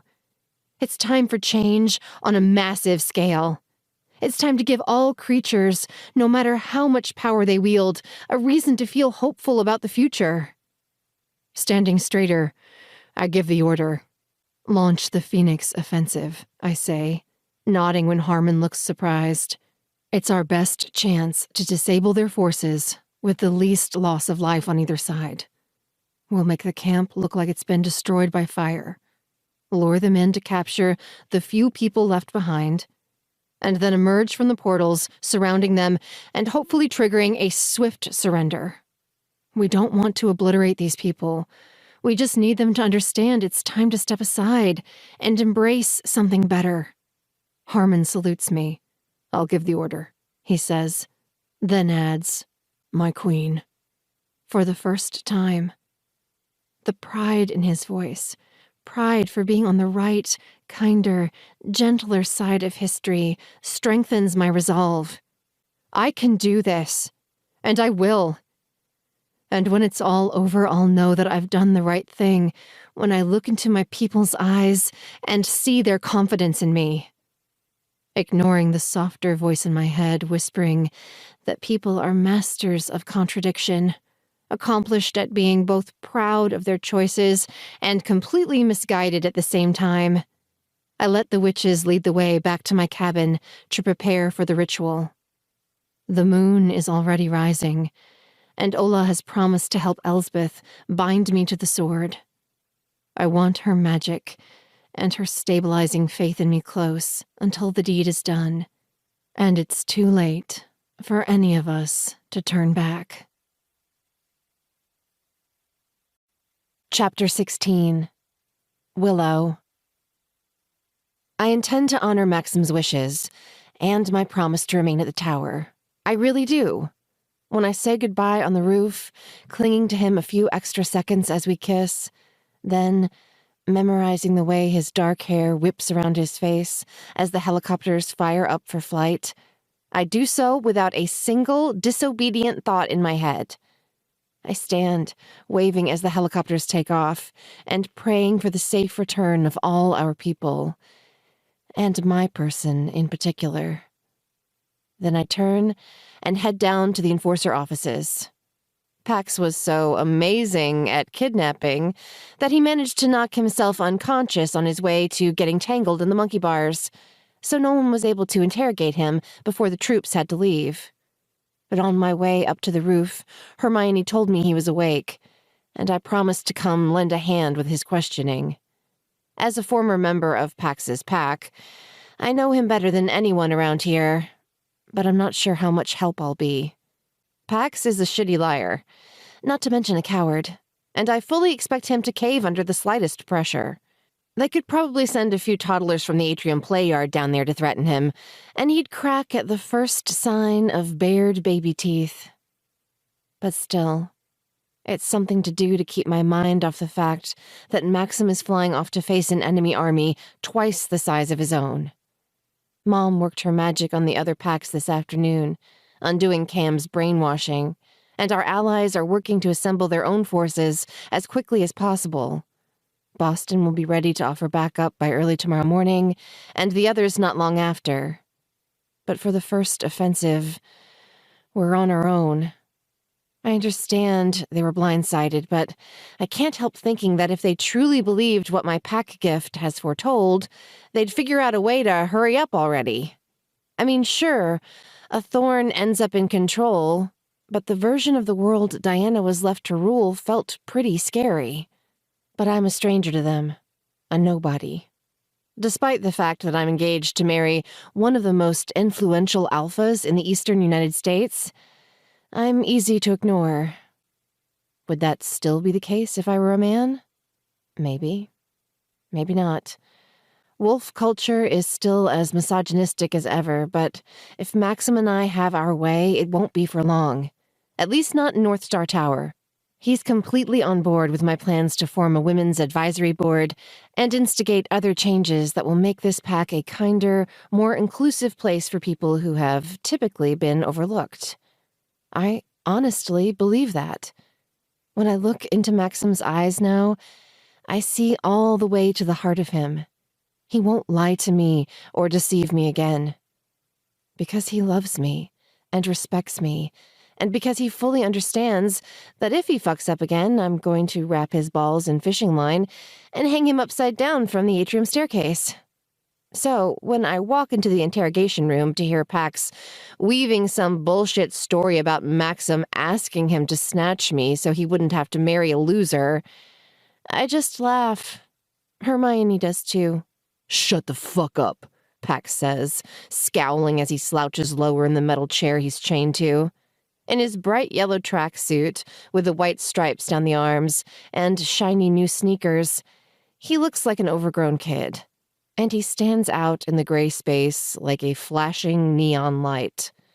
"Not only are you a bad liar," I muse, crossing to lean against the mirrored wall beside Hermione, "you're ridiculous." I motioned to his clothes. Who picked out your outfit? Whoever it was definitely wanted you to get caught. Was it you? Are you the architect of this fashion no-no? I press on in a condescending voice, enjoying the way his upturned pig nose turns red in response. If it was, you're clearly sending out an unconscious cry for help. Fuck you, he grumbles again. Like you're so smart. You didn't even know your sister was alive until a few days ago. I fight a smile. Really, he makes it too easy.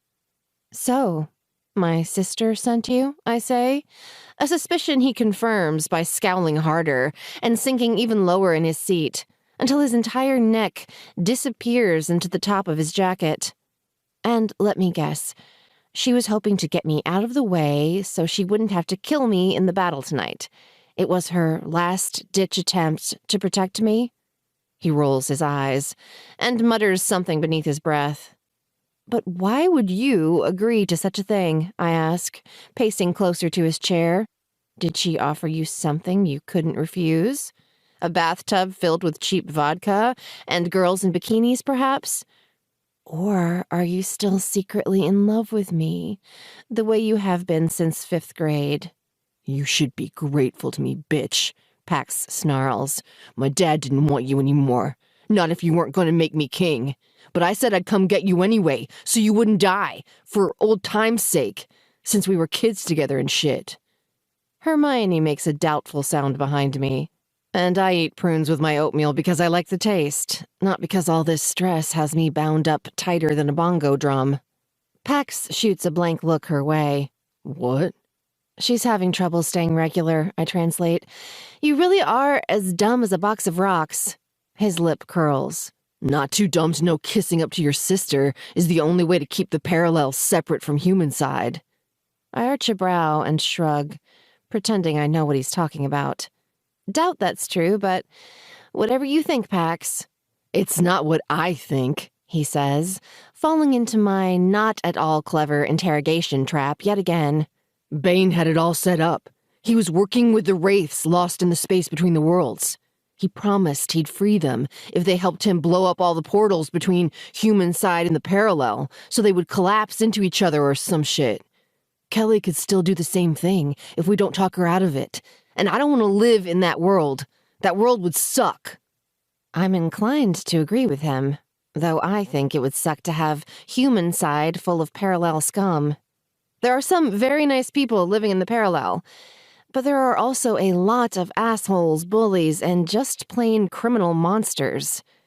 Even with their faults, I'll take a majority human population over a majority supernatural one any day. Maybe it's because it's so much easier for them to be killed, I wonder aloud, pacing around Pax's chair. And they don't tend to live as long? Pax explores another confused look, but Hermione is on my wavelength. Why, they're less violent? Could be, she muses. Or maybe they're just further along in their evolution toward a civilized society than we are. Their world was pretty brutal in the Middle Ages. You two deserve to be Kelly's slaves, Pax mutters. Fucking human sympathizers, both of you. What did she promise you? I ask. In exchange for kidnapping me and taking me back to Victor, you get... I get you, Pax says with a snort. Who's dumb now? I cross my arms over my chest. Pardon me. I didn't realize your love for me ran that deep. The guy who's mated to the Queen's sister is going to get treated right, Pax says, proving he does have at least a few brain cells. And you're going to hate being married to me, he says, grinning. I'm going to make your life fucking miserable and show you who's boss. I haven't forgotten what you said. About your tiny dick, I ask, playing it cool, not wanting Pax to know how much it hurts that Kelly promised me to a monster. Guess she's not interested in my happiness or well-being anymore, now that I'm no longer her prisoner or being forced to play by her rules. His grin widens. No, about me shooting blanks. I'm not. I had my shit tested, bitch. My swimmers are fucked in the parallel, but they're fine human side. So I just get you pregnant here and take you back there.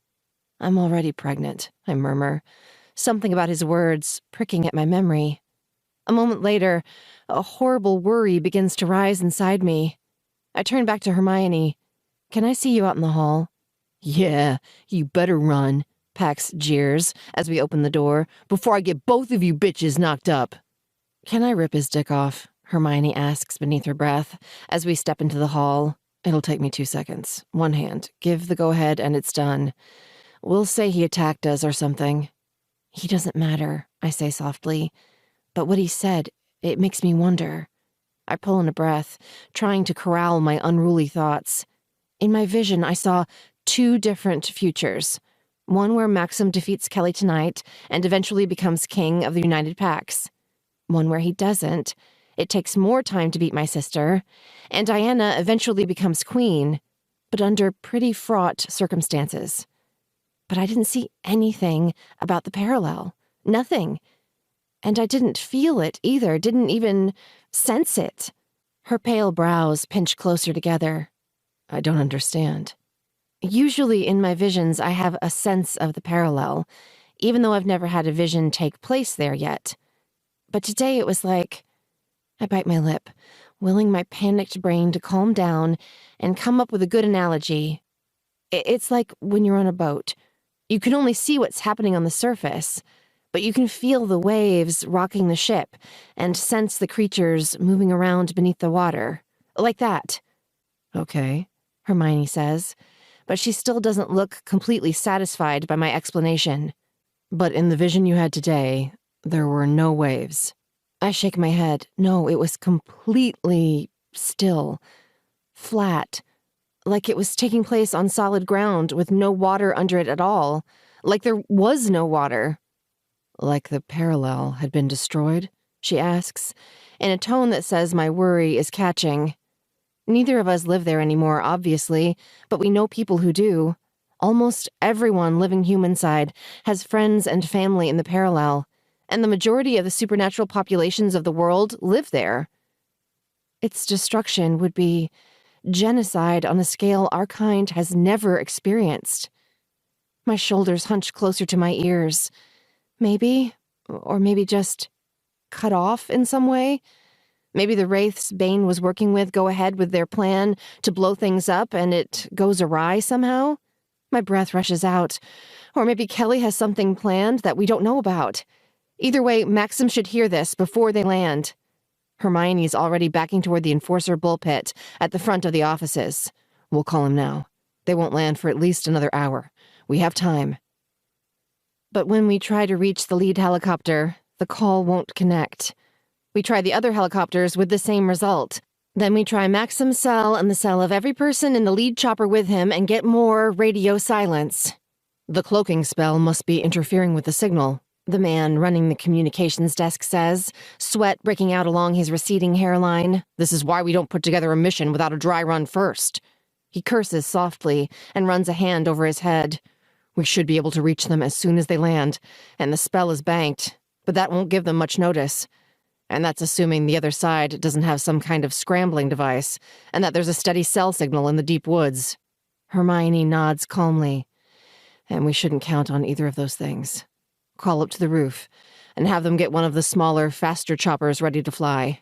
If we move quickly, I should be able to catch up to them before they reach the landing point.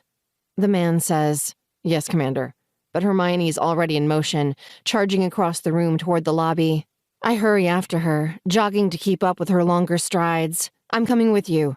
No, you're not, she says, not slowing for a second, as she pushes through the doors and starts down the hall toward the elevators. You're staying here and staying safe. But what if I have another vision? I press, darting in front of her after she pushes the up button. Or something from my earlier vision takes on new meaning, the way it did in there with Pax. I won't be able to reach you once you're in the woods either. Maxim doesn't want you there.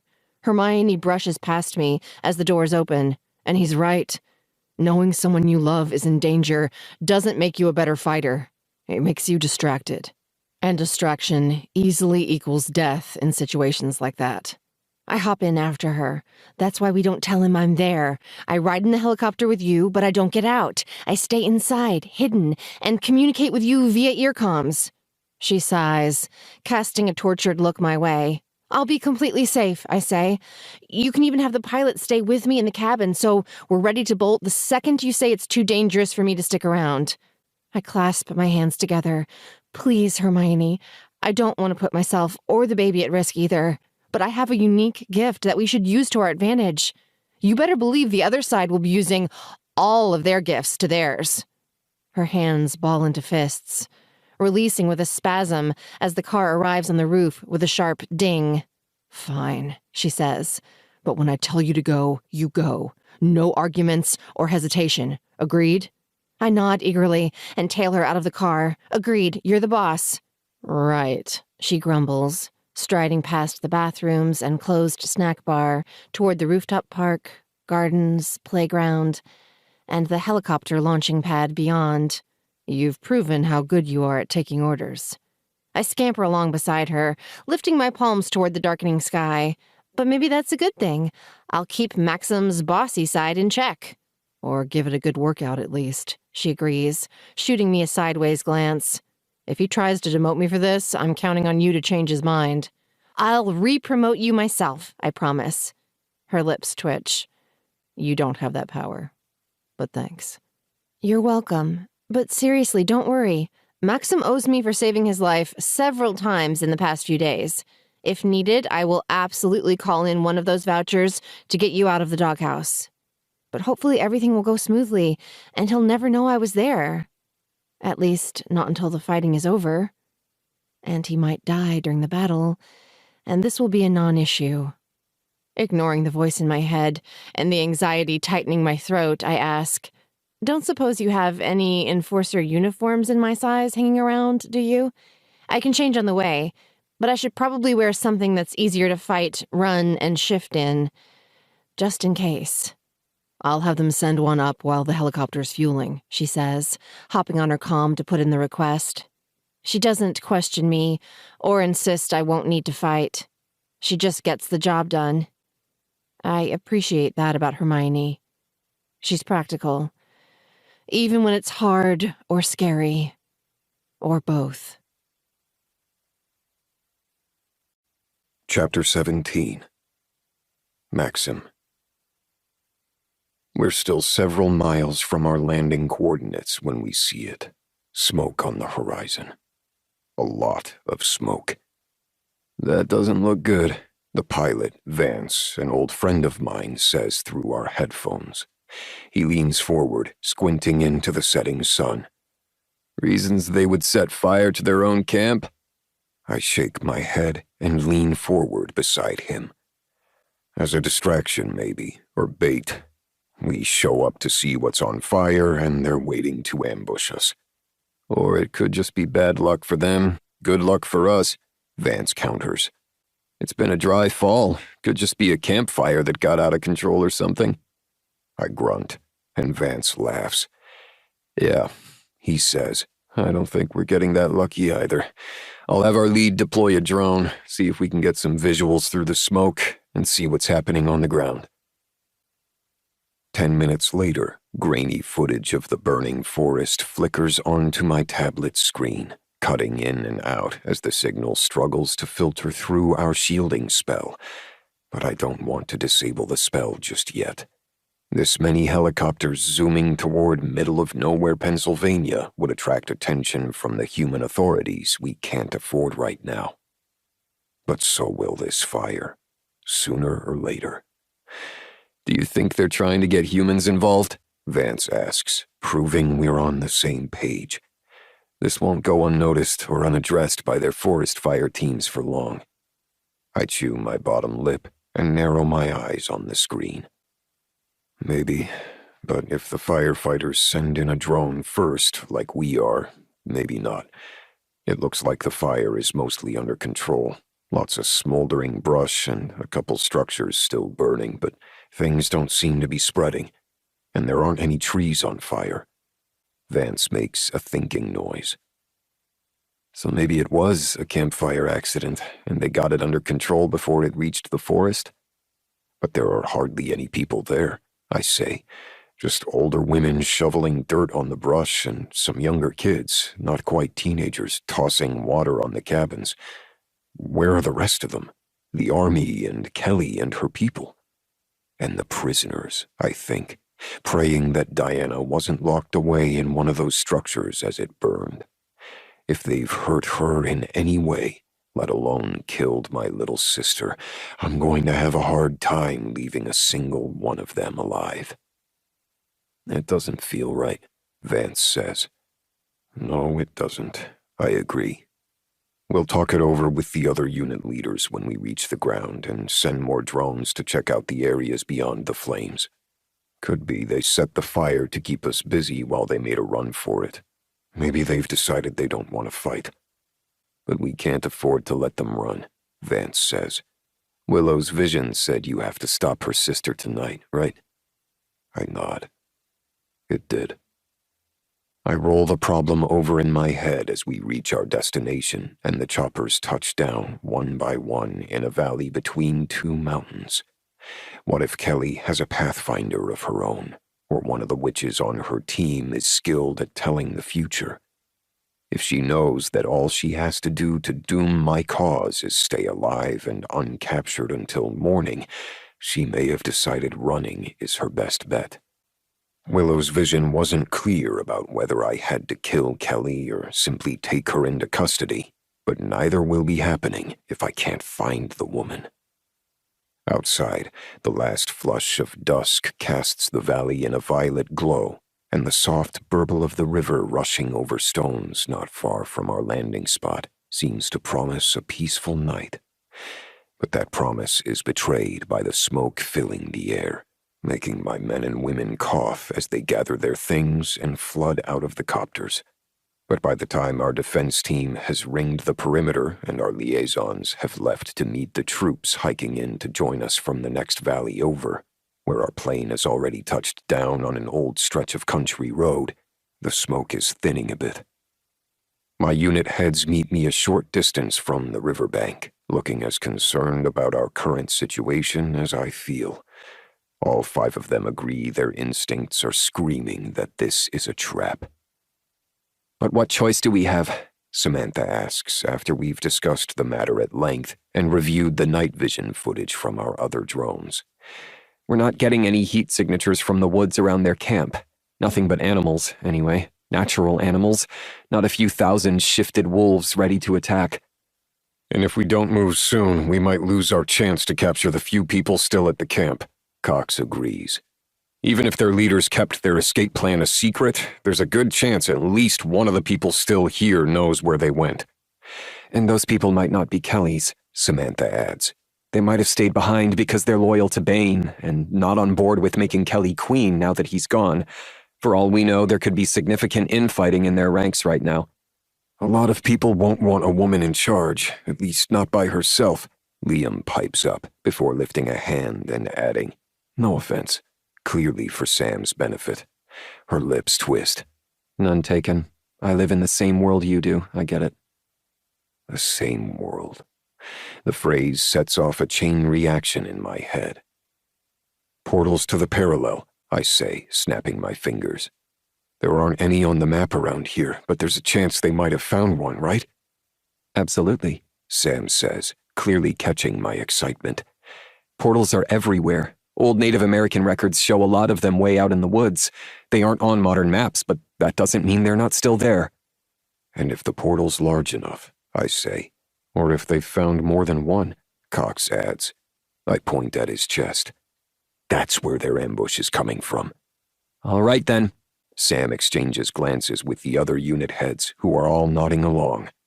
So, we just need to find out where they are. With the right tools, a small scouting team should be able to sort that out pretty quickly. I'm about to agree and tell her to prep her top 10 people for the mission when a high, plaintive screech from overhead draws my gaze upward. I find the source of the sound almost instantly. The white owl stands out against the darkening sky, her silver-streaked feathers catching the light of the rising moon. Somehow I know the bird is female. And I know she's not just a bird. I sense it even before she shifts direction and dives straight down, coming in for a landing on the grass a few feet away. A fairly rough landing.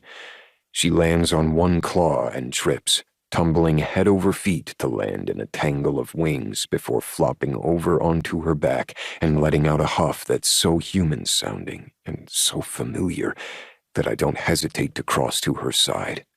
Careful, Maxim, Sam says behind me. It could be a witch's familiar sent to activate a spell. I will be, I murmur, as the bird hops onto its claws and looks up at me with wide, pleading eyes. But I think it's... I shake my head before adding in a voice so soft only the bird and I can hear it. My sister? The bird's eyes go even wider. It hops up and down excitedly before holding out a leg and shaking it. A closer look reveals a piece of paper wrapped around the bird's limb and tied with a piece of twine. I kneel down, reaching out without worrying about the creature's sharp claws or sharper beak. I don't know how, but I know this bird is Diana, even before I unroll the note and read. Maxim, it's Diana. I know this is crazy, but it really is me.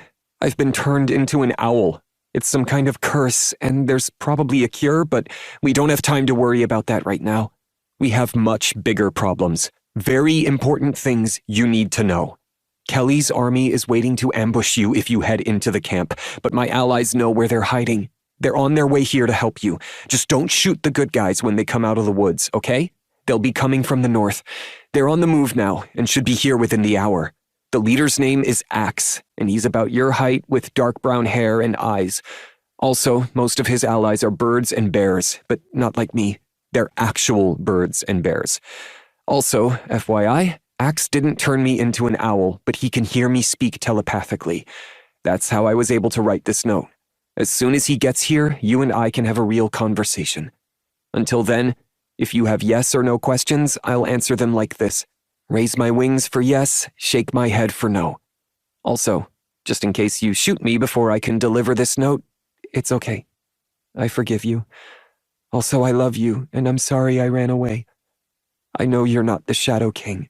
Bane was, and I'm pretty sure he killed our mother. Seeing him again brought up a lot of old, buried memories for me, and Kelly said that Bane confessed that he'd murdered Mom to her a year ago. Kelly is full of shit, but I don't think she was lying about that. Everything I remembered.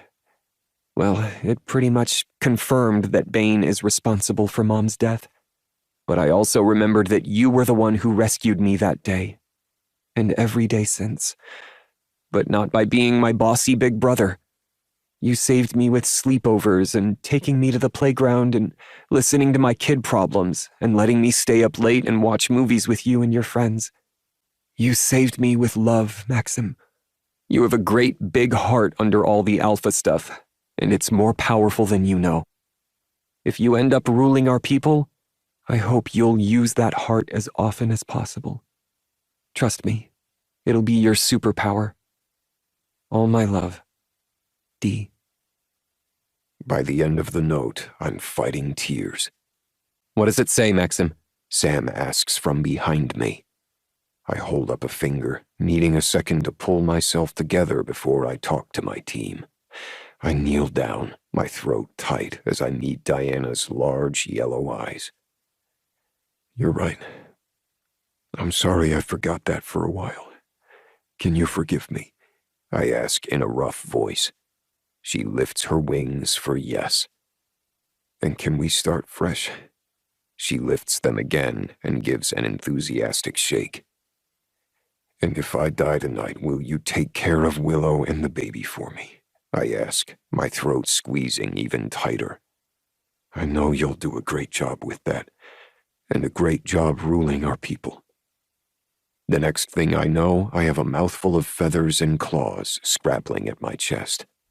Sam and the other unit leaders come to my defense, but by the time they reach my side, I'm cradling Diana in one arm, where she's curled into a ball with her claws tucked, looking embarrassed. It's okay, I tell the team. I think that was a hug. Diana hoots in affirmation, and Sam's eyes go wide. Is that... She trails off with a shake of her head. That can't be. Can it? I forgot that Sam used to babysit Diana way back in the day when we were both fresh out of high school. She must be able to sense my sister's spirit inside the owl, too. I nod and hand over the note. Yes, it is. It's Diana. And she says help is on the way. By the time the sound of another helicopter approaching fills the air, my team has been brought up to speed on the contents of the note, and a heated debate is underway. Sam, as usual, is playing devil's advocate, arguing that Diana might be being used by this axe person, and it's all a trap. Cox is insisting we should at the very least see what this axe person has to say, and Liam is arguing that we don't have time to waste and should make the first move before Kelly and her forces take the option out of our hands. The helicopter, however, stuns us all into silence. Positions! Cox shouts to our troops. Anti-aircraft team assemble. Wait! Someone calls out from inside one of the parked choppers. It's one of ours. We spotted it on the radar a few minutes ago and made contact. Hermione's on board And what? I demand, stalking across the grass toward the chopper with Diana still in my arms, glaring at the young man at the computer panel. His name is David, I think, and I know he's new to the force, but I should have been made aware of this the moment it showed up on the radar, soldier. I know, sir, he says, gulping. It just looked like you were in the middle of something, and we're at war. News of incoming aircraft trumps good manners, even if the aircraft is one of ours, I say, gentling my tone as Diana shoots me a look that seems to remind me to exercise my softer side. Why is Hermione here? She was supposed to stay back at the tower. The cloaking spell was interfering with our communication systems. She couldn't get through to anyone and has important information, he says, his thin throat working as he swallows and adds, from the new Pathfinder. Your fiancé who was with her on the chopper, sir. A dark swarm of anger and fear begins to swirl inside me, but before it can churn into a storm, Diana taps a claw on my chest. I glare down at her and snap. She's pregnant. She should have listened to me and stayed safe. Diana tilts her head in a way that seems to say, well, then she must have had a good reason for coming. Why don't you hear her out first and have a bossy freak out later? I stalk away from the helicopter to set Diana down on the grass before I mutter, just remember you're in charge of protecting this woman if I can't, and she won't make it easy for you. We'll see how you like it when it's your orders she's ignoring.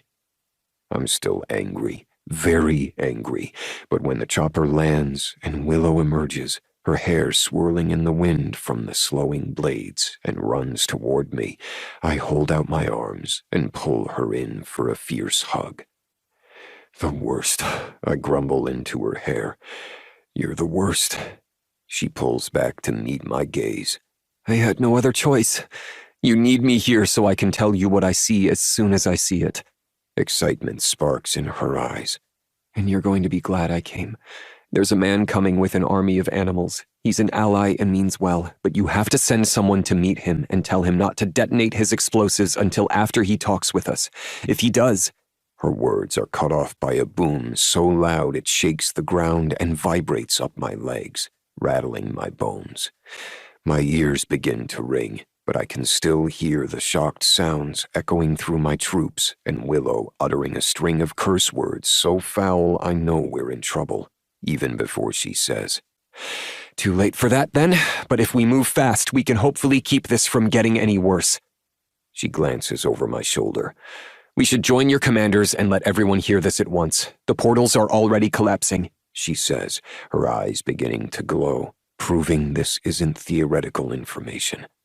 We have 15, 20 minutes tops before the enemy forces left on this side find Bane and set him free.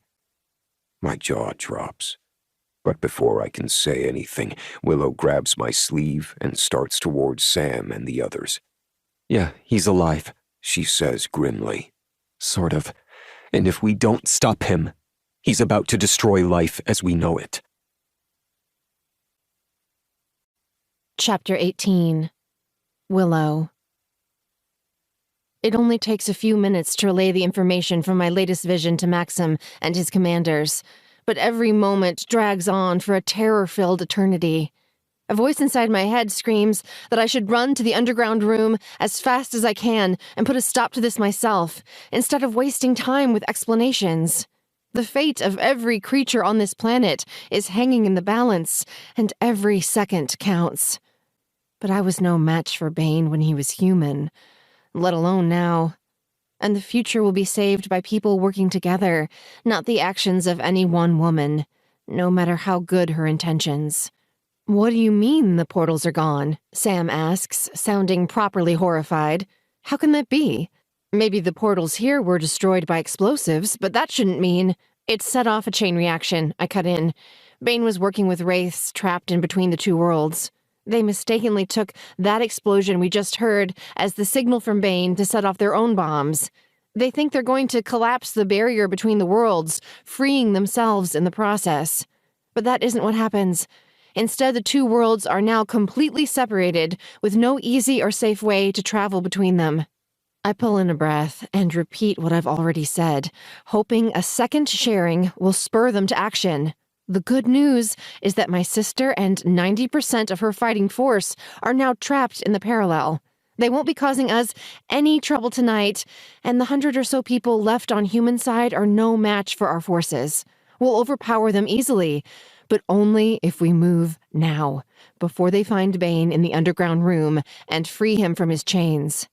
If he gets out, he's going to start infecting people, and this is going to spread insanely fast. In a month, we won't recognize reality anymore. We'll be living in a post-apocalyptic hellscape.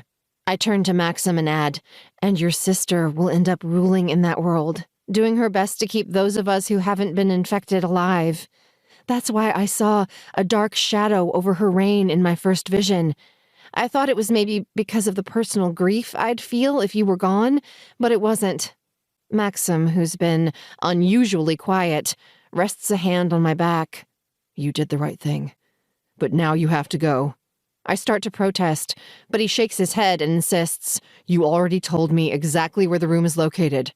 I know how to kill a zombie, and I have more than enough people here to back me up. You've done all you can do. So now I need you to take Diana, get back in the helicopter, and go home to the tower. And if the worst happens, I need you two to take care of each other." The alpha part of me, the part that insists I should be in on the action and the decisions, wants to argue with him. But the rational part knows he's right, and that we don't have time to waste arguing. I nod. "Okay, I'll go, but hurry, shift and run as fast as you can. And if he's loose, watch out for his hands. For some reason he can't use his mouth, but he can scratch people with his hands. That's how it spreads." I gulp and amend, "If it spreads." He gathers me up, squeezing me tight and whispering, "I love you, always, no matter what comes next," before releasing me and motioning to his soldiers. "We move now. Sam, assign a team to transport prisoners. Cox, activate the bomb squad to disarm any explosives that might still be dangerous. Liam, activate the strike force and meet me by the tree line. We run in 60 seconds. I step back, watching everyone launch into swift, efficient motion. I'm so busy dodging soldiers running back and forth that I don't realize Maxim's trying to get my attention until he waves his arms from across the valley and shouts, "Diana's the owl. She puts her wings up for yes and shakes her head for no."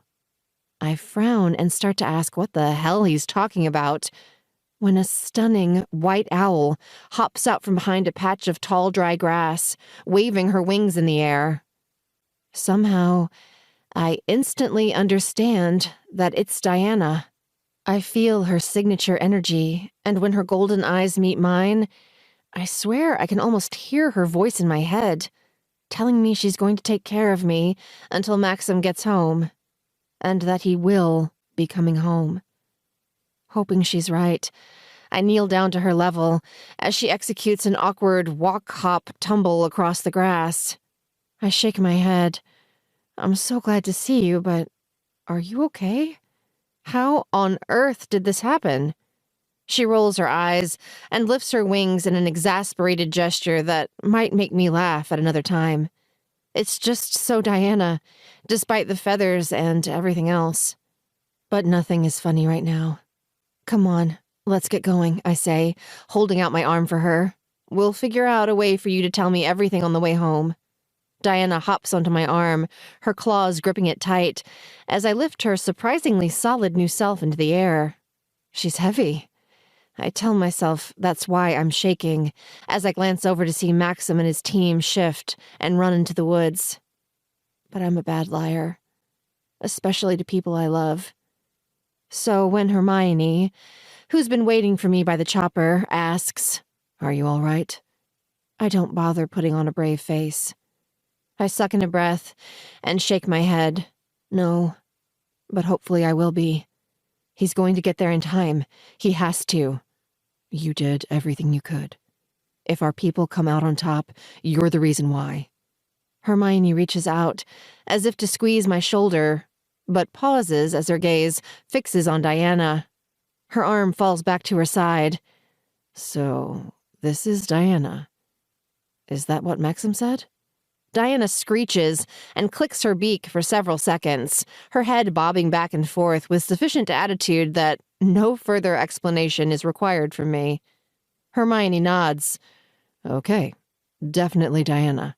She motions toward the chopper, where the pilot is strapping in. Don't worry, kid. Enchantments like this don't tend to last long. And if we end up needing a magical intervention, I know a few savvy witches who owe me a solid. You'll be back to normal in no time. The words make Diana look a little sad, I think, but it's hard to tell with her bird face. And I'm not sure I'm capable of reading anyone's mood clearly right now. I'm too terrified, too on edge, and so worried that as the chopper rises into the air and turns, heading back toward the city, I close my eyes and pray harder than I've ever prayed for anything.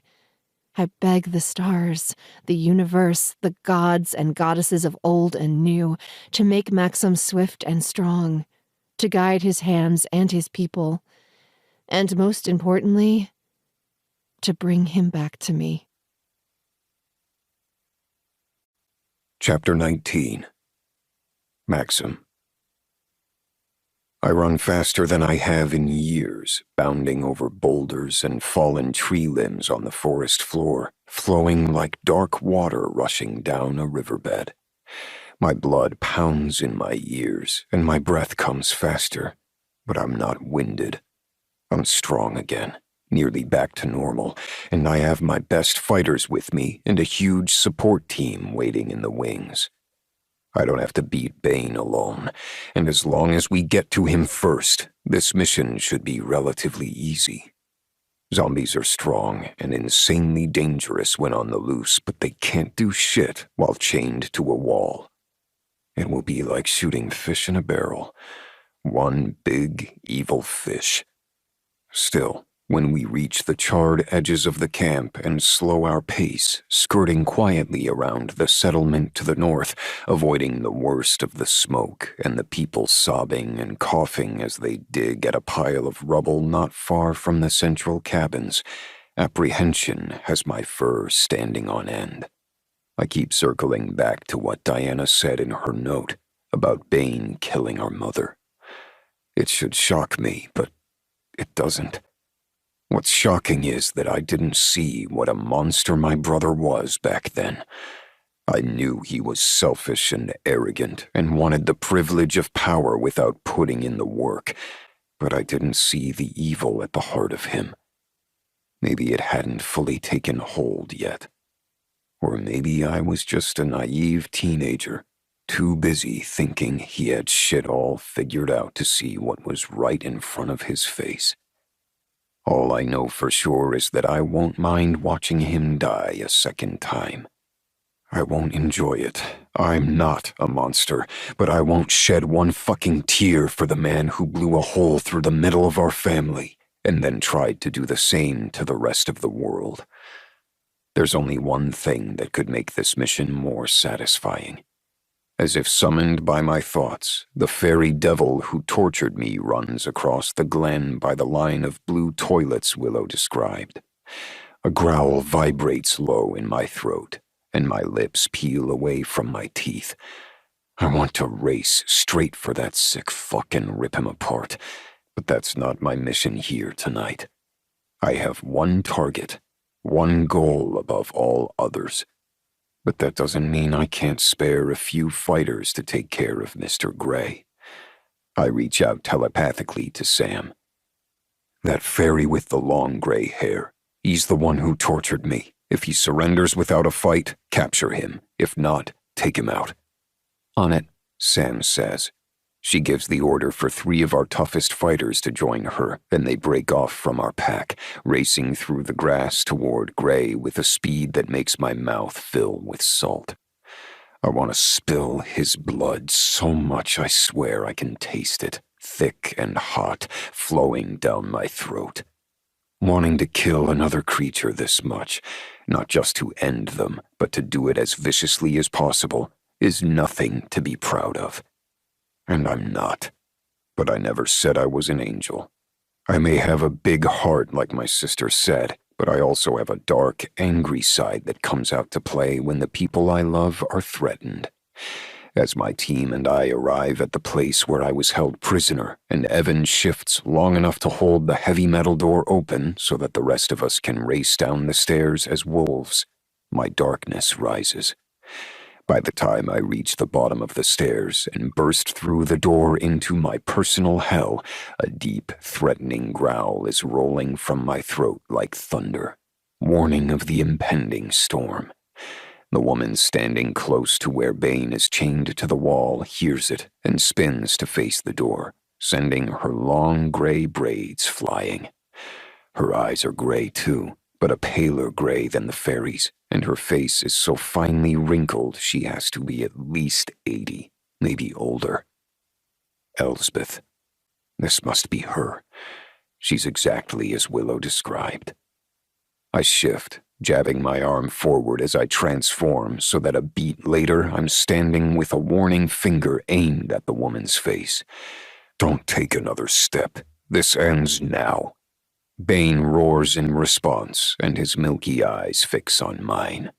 He's deathly pale. Drool flows from the side of his sewn-shut mouth, and black veins stand out on his neck in a way they didn't before. But he's still my brother. There's still something of the old Bane trapped inside this dead body. I can see it in the way his gaze sparks with a mixture of excitement and hatred as it fixes on my throat. If he gains his freedom, I'm his first target. I'll be a zombie too, within a few moments of his escape. The virus works quickly and is irreversible by magical or scientific means. You don't come back from the dead. Death comes to haunt the living, wearing your old body. Step away from my brother and let us finish this, I continue, raising my voice to be heard over Bane's snarls and grunts. The woman's tear-filled eyes narrow. It's too late. The ritual is complete. Kelly is bound to the sword and will rise to rule. She's also trapped in the parallel, and the portals between our worlds will soon be impassable, I say, knowing I can trust Willow's gift. If Kelly rises to rule, she'll be doing it in another dimension. It's over, Elsbeth. Your side lost. Surrender and you'll be treated with fairness and respect.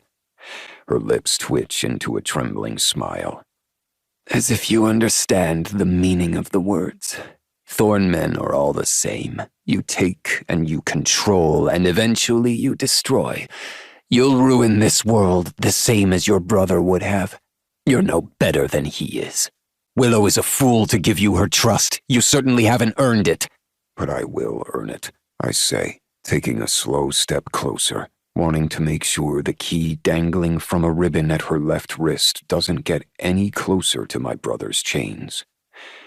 And I'll earn yours, too. I motion to the men and women behind me, some of them wolves, some now in their human form. These people don't follow me because I'm my father's son. They follow me because they trust me to put our pack and our people first and do my very best by them. I truly want them to flourish, and they know that.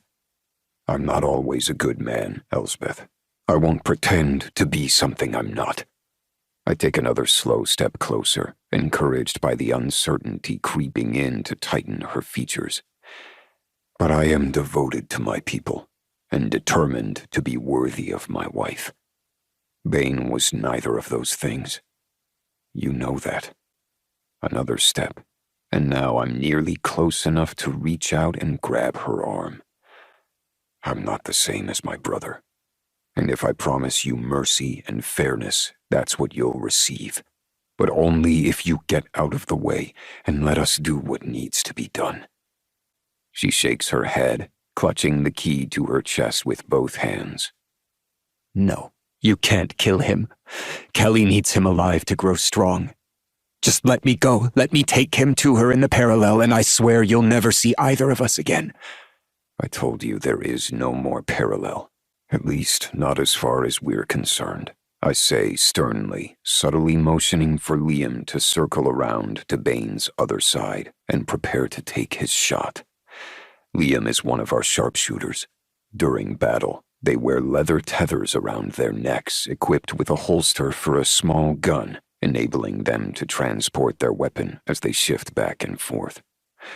I planned to decapitate Bane with one of Gray's larger torture devices, still proudly displayed on the far wall, but a few bullets through the brain will get the job done too. Please, Elsbeth begs, taking a step back toward the still snarling Bane. he's harmless. He's been spelled so he can't spread the virus, see? He can't bite me, even if he wanted to. She thrusts her hand toward Bane's mouth. He groans, a tortured sound that makes his cloudy eyes bulge in his face, and strains toward her flesh. But when he gets close enough to take a bite, his sewn mouth remains motionless as his drool flows to puddle at the ground by his bare feet. See? Elsbeth shoots a victorious glance my way. I'm about to tell her that it's not his mouth but his fingernails that we have to worry about when Bane's groan becomes a howl of rage and his straining muscles bulge beneath his skin. A second later, he rips the chain attached to his left manacle from the wall. Time slows to a crawl as I watch him reach for the old woman's arm. I try to grab her, to push her out of the way, but by the time I get close enough, it's too late.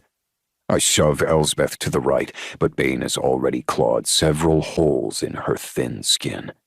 I see that she's bleeding, have a split second to debate my options, and then she's back on her feet, keening in agony as the virus rips through her cells like a fire through bone-dry forest. I lunge across the room, grabbing the machete from the wall. I'm moving fast, but as I spin, slicing the weapon through the air at what I think is the general height of the old woman's head, she's already nearly on top of me. The blade connects with her neck, meets resistance and slows, but then slices through to the other side. She collapses to the floor, her body twitching as I toss her head to the far side of the room. Zombies will keep biting for several seconds after decapitation, and I don't want her getting a mouthful of someone's leg. Were you bitten or scratched? Liam shouts from my left. I look up to see his weapon trained on my forehead and freeze, my heart pounding in my ears as I hold out my arms and look down, scanning the mercifully unmarked flesh. My breath rushes out. No, I'm good. I'm fine. Let's finish this. Take him out before... My words are muted by a blast of blue fairy fire from the door. I drop to my stomach just as the fire shoots over my head and look up in time to see it vaporize Liam. One moment he's there, the next he's a silhouette made of ash, and then he's gone. The remains of my friend and fellow soldier hit the ground, and I jump back to my feet. I aim my body like a missile at the door behind me, knowing I only have a few seconds to act before the fairy gathers enough magic to fire again. I ram the top of my head into Gray's stomach, only realizing it's him when we tumble back through the door into the hall, and I land on top of him, my fingers going around his throat. A second later, two of my wolves are beside me, ripping his hands off with their teeth. He lets out a single strangled scream and then loses consciousness. Not a surprise, really, considering so much of a Fae's life force lives in their hands. It's a brutal, primitive way of disabling a fairy and against the war accords, but I don't care. Gray doesn't deserve the protection of the law. He is a creature so heartless and depraved that he can break a man's bones without feeling, and he likely just killed some of my people. Sam and the others.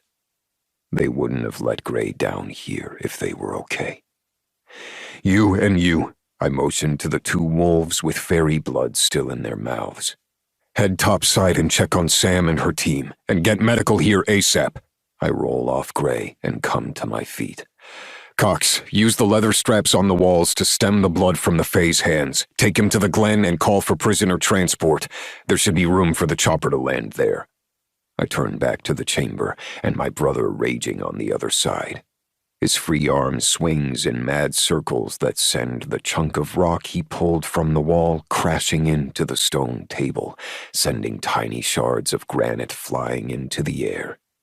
Drawing in a bracing breath, I fetch the machete from the floor, gripping the hilt tight.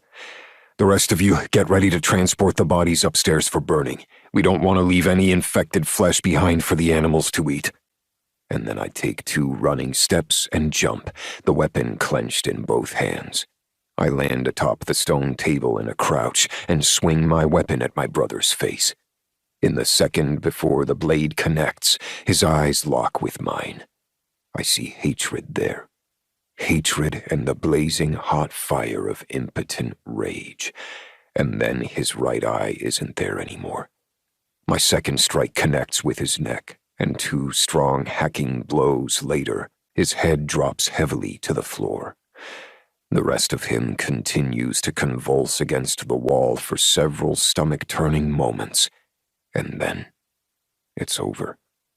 It's really, finally over. Get some fresh air, Alpha, Cox says, putting a gentle hand on my bare shoulder. We've got this from here on out. I nod and swallow the bile rising in my throat. I'll call in the second wave. Tell them to start rounding up anyone still left in the camp. I turn, making my way out of the room, past the blood on the ground where the fairy lost his hands, and up the stairs. Outside, the medic helicopter is already landing in the Glen, and Sam and the rest of her team, alive, thank the stars, but badly wounded, are being loaded inside. The air still smells of smoke, but not nearly as thick as before. Not 30 minutes later, an update from the leader of the second wave confirms the fires are out, and the surviving enemy forces have been taken into custody. There's still a lot of rubble covering the area where the portal exploded, Stephen explains, motioning toward the remains of a cave set into the mountain next to the camp. But we can't hear any movement inside, and our instruments aren't picking up any heat signatures. If anyone was on this side of the portal when the bomb exploded, they're dead now. And what about the man who allegedly set them off? I ask. The man my sister said was named Axe. Any sign of him? One of our scouts saw a man with a swarm of birds and several bears heading north over the mountains not long after the bombs exploded, he says. She followed but lost them a few miles away. She thinks the man used a cloaking spell. He was a shifter, she said. Cat, most likely from the smell, but also seemed to have some magic of his own.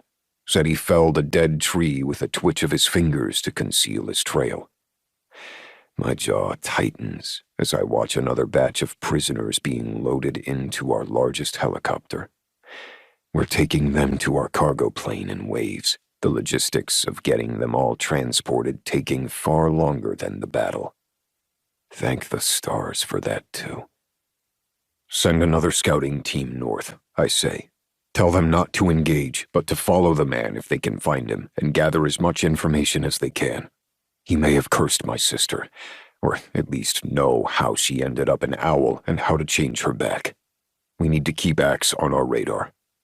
Stephen nods and turns to relay my message to the scouts, but I stop him. One more thing before you go, I say. Have we had any word from New York? Can we confirm if the portals there are operational? He nods. We got confirmation just a few minutes ago from New York, Boston, and our allies on the West Coast. None of the portals are functional at this time, and no one's been able to make contact with people parallel side. We're still waiting for word from Europe and Asia, but as of now, it looks like this is systemic. Thank you. I cross my arms over my chest. Stephen hurries off to relay my orders as the medic staff fires up lights to triage wounded prisoners before clearing them for transport. Night has truly fallen, but the full moon makes it fairly easy to see. I have no trouble finding my way across the glen and through the smoldering remains of the camp in the darkness. From there, the funeral pyre lights the way. I come to stand beside my team a few yards from the flames. The wind blows from behind us, sending the worst of the smoke and the smell of charred flesh drifting down into the valley below.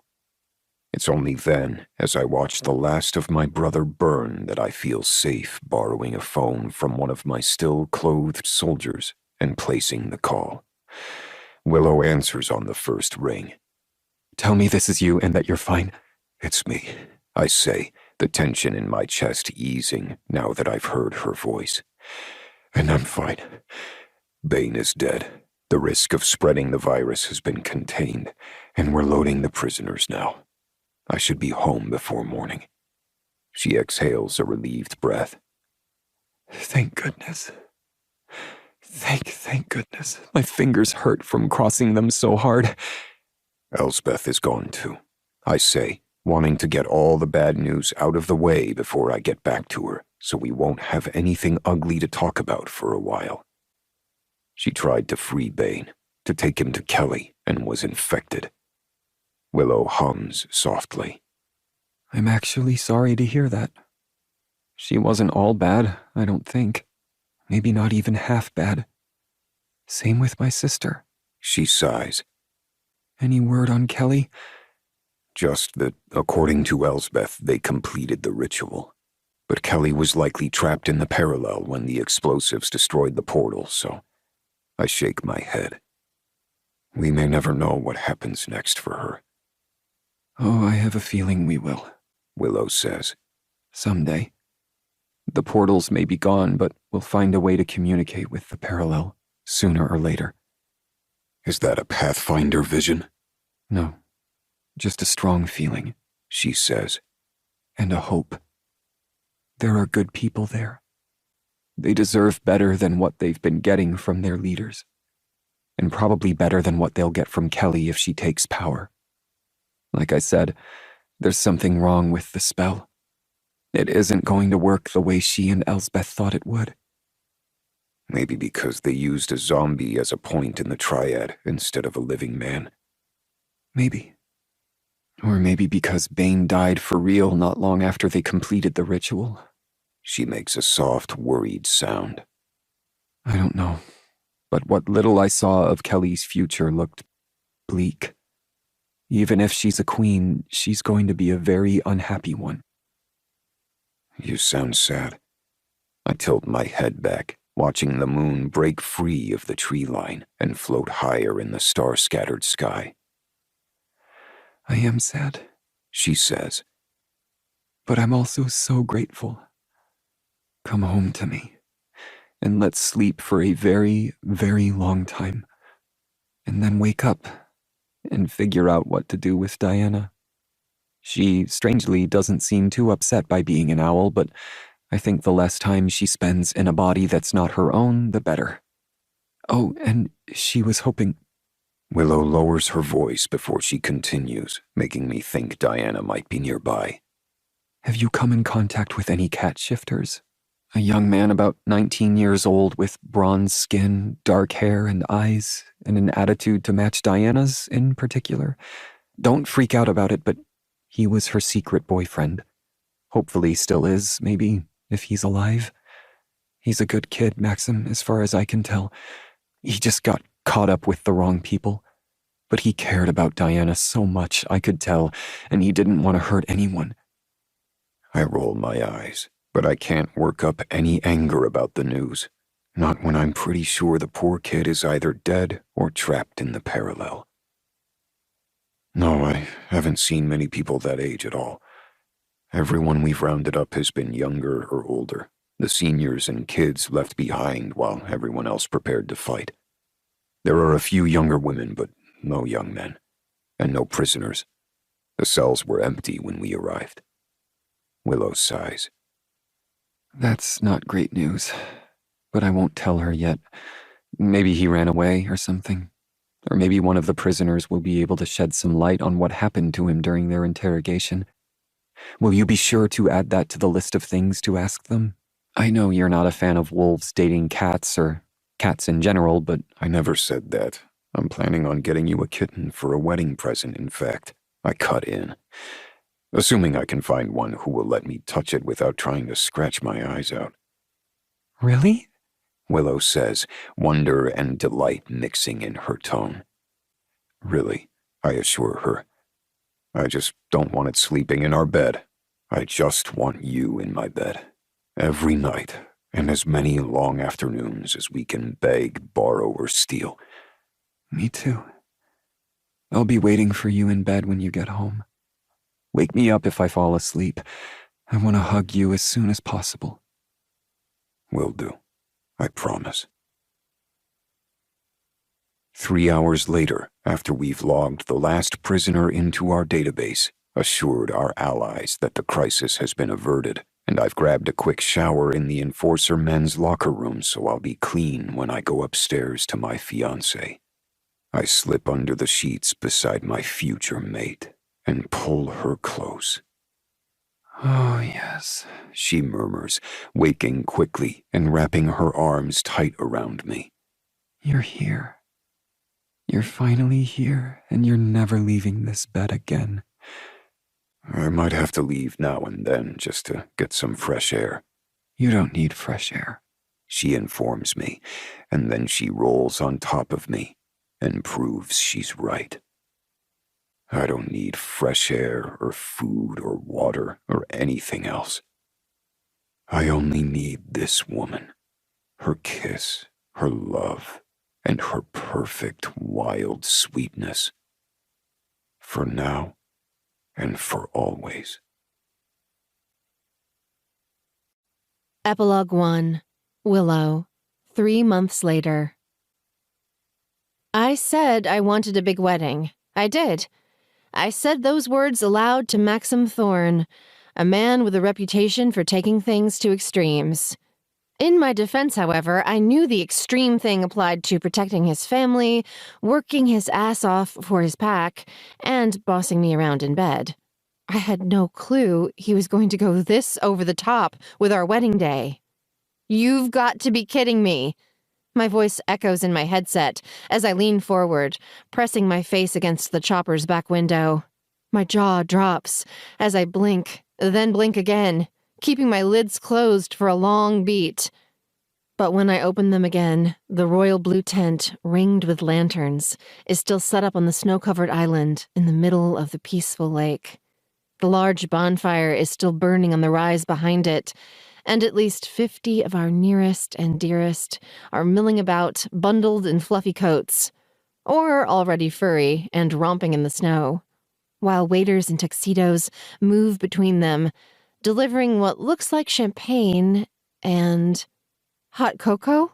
I turn back to Maxim, who is looking justifiably smug and pleased with himself. A certain little wolf I know has pregnancy cravings for hot chocolate, he says. The kind with chili powder in it, specifically. I slap his tuxedo-clad arm. Shut up! And for dinner, our guests can choose between pork loin, filet mignon, or a sandwich composed almost entirely of cucumbers and pickled cabbage. The words bring tears to my eyes. I've been craving that exact sandwich all freaking day. Really?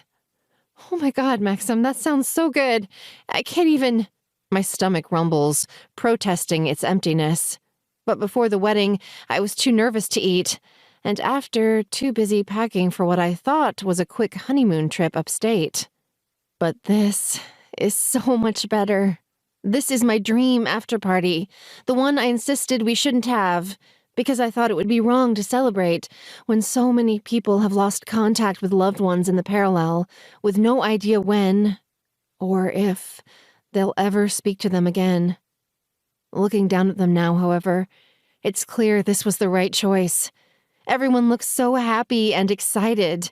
Even Diana is swooping around in her owl form, playing with the kids in the snow. She's been so sad since losing Jacob. More so than about her curse, as far as I can tell. But at least for tonight, she seems to have remembered that there is beauty and joy in the world. I'm going to devour 3 of those sandwiches, you brilliant man, I say, squeezing Maxim's thigh, with hot chocolate.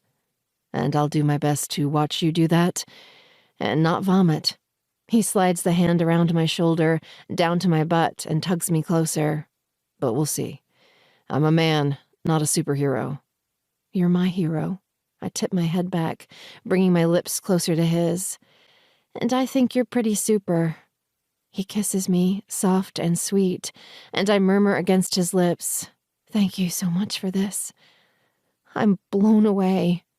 I told you that night at the motel that I was going to rent a private island for our wedding party. I hope by now you know that I keep my promises. I do, I assure him. But I was thinking camping, grilled hot dogs, and all the puppies rolling around in the snow. Not jaw-dropping swanky swank. Not that I'm complaining, I hurried to add.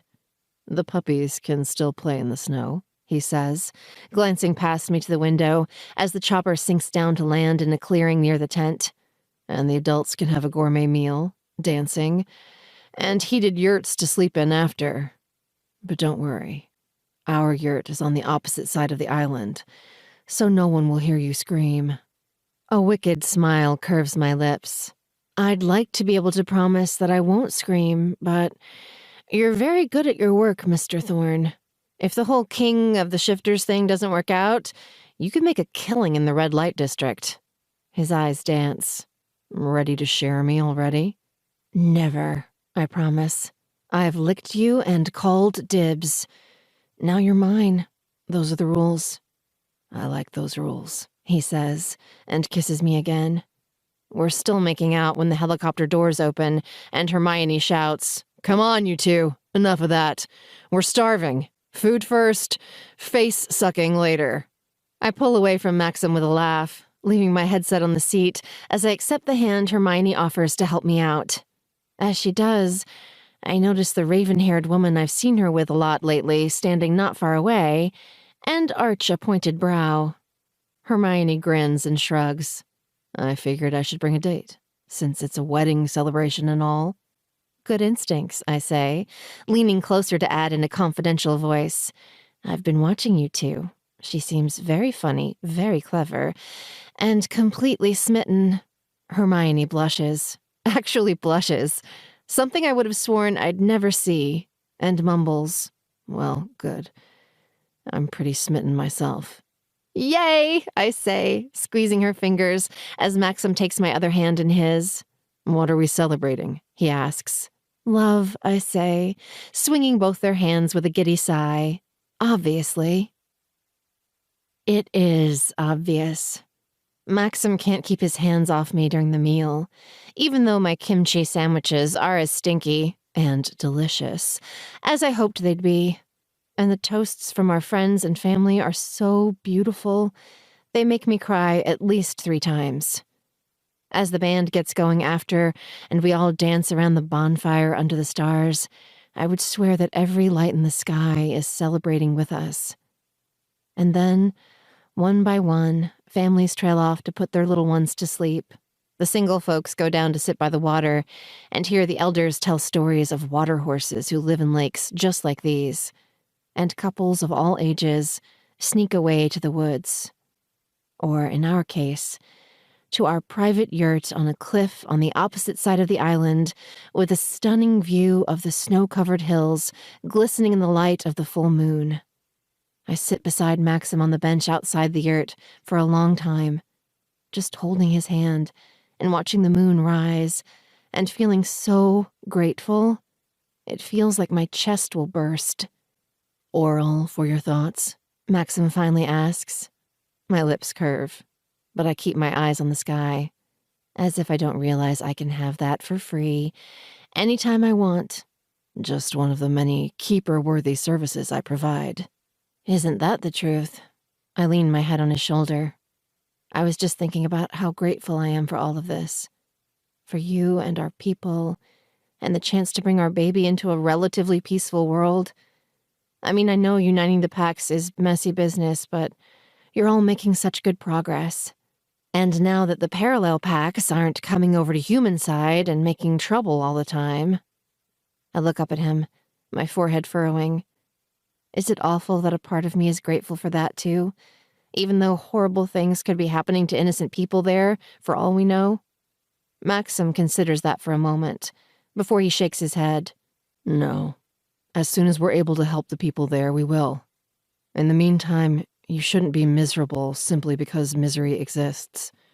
Misery will always exist. But I don't know. I don't think we're born to suffer. He pushes my hair from my forehead. Do you? Holding his gaze, I shake my head gently. No. I think we were born to love each other, in good times and bad, just like we promised in our vows. Tears fill my eyes again as I add, so why don't we go do some of that, Big Bad? I thought you'd never ask. He stands, scoops me up in his strong arms, and carries me over the threshold, or through the yurt tent flap, and lays me down on the big fluffy bed at the center. There, we prove our love for each other all night long. And in the morning, Maxim surprises me with a sleeve of the gross, perpetually stale-tasting crackers that are the only thing that can nuke my morning sickness on contact. That, as much as the incredible things he did to my body last night, make me know, deep down in my bones, that I am loved. And though in so many ways, my life is just beginning, I know that there's nothing better than that. Not in this world or any other. Epilogue 2. Diana. 2 summers later. One of my favorite things about being a bird, aside from the flying, the food. Turns out I'm really into mice, which is a good thing considering the cat my brother and Willow adopted 2 Christmases ago is the biggest scaredy feline in the world.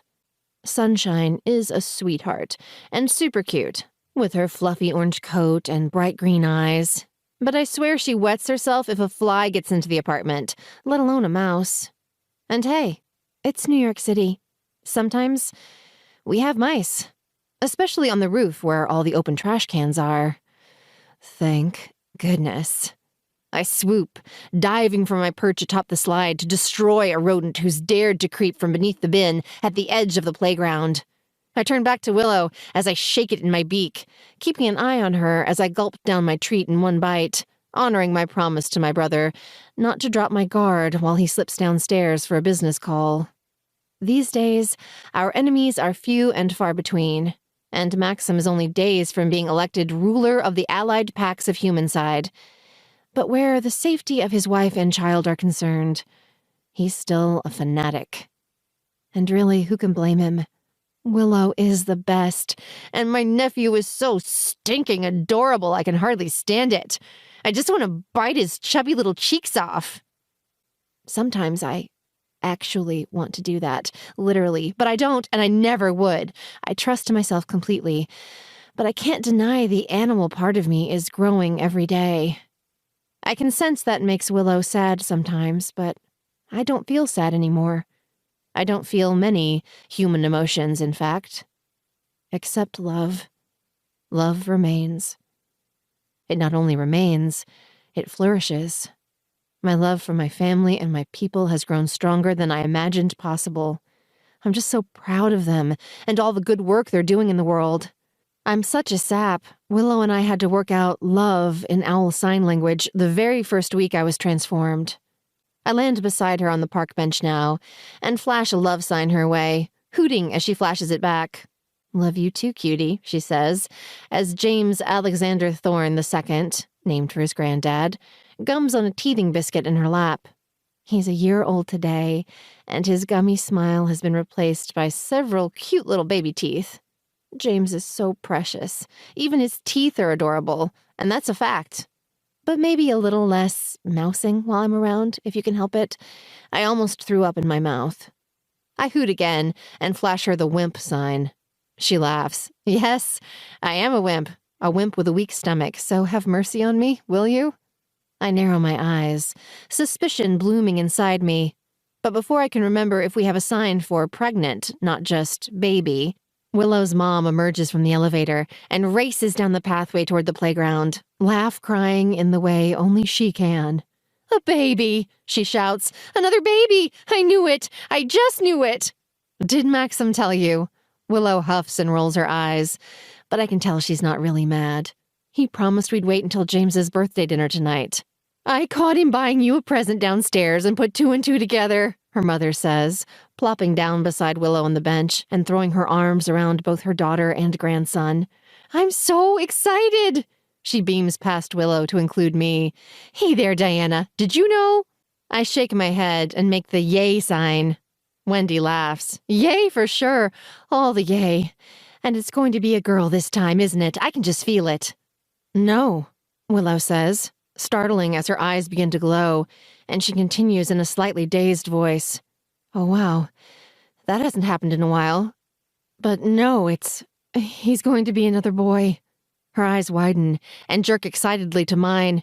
And Diana's going to be the first person to hold him, with her human arms. You're going to be human again, Dee, by the time baby 2 is born. I cock my head and then lift my wings into the air, hoping I'm doing a decent job of pretending to be excited about Willow's revelation. But the truth is, I'm not sure I want to be human again. Not without Jacob. I don't feel sad when I think about him anymore, but I sense I will if I slip back into my human skin. Jacob might be dead or simply trapped in the parallel, but from where I sit, it doesn't really matter. I can't make contact with him either way, can't confess my sins or beg for forgiveness or promise that I'll always love him. I can't know and might never know if he's alive, let alone anything else. Maybe he still misses me. Maybe he's moved on. Maybe he would understand what I did with Axe, the mysterious man who straight up disappeared that night in the forest, never to be seen again. Maybe not. Honestly, it all feels like a dream now. My human life was a dream. My owl life is what's real, and my owl is very happy when I sit down to my place at dinner later to find a lightly grilled rabbit prepared just for me. I would have preferred it raw, but this is still very nice, very thoughtful, and intensely delicious. I take my time ripping bites from my food with my beak, watching my family celebrate my nephew, and basking in their happy glow. Even 1.5 years after all the madness, I'm still so grateful for peace and happiness, and for these people who are my home. After the cake and presents, after James is tucked into his crib, and Willow's parents and my father head back to their own apartments, Sunshine the cat and I sit together on the couch, watching Willow and Maxim slow dance to an old record. Willow leans into his chest, his lips rest atop her head, and they move like they're 2 halves of a whole. So in sync, it's hard to imagine that they were ever apart, let alone at odds. They used to hate each other, I tell Sunshine again, because she's high-strung and has a hard time remembering stuff, aside from all the things that have scared her in the past day or two. Don't believe you, she says, snuggling closer to my side. Mom and Dad are magic, and my very favorite humans.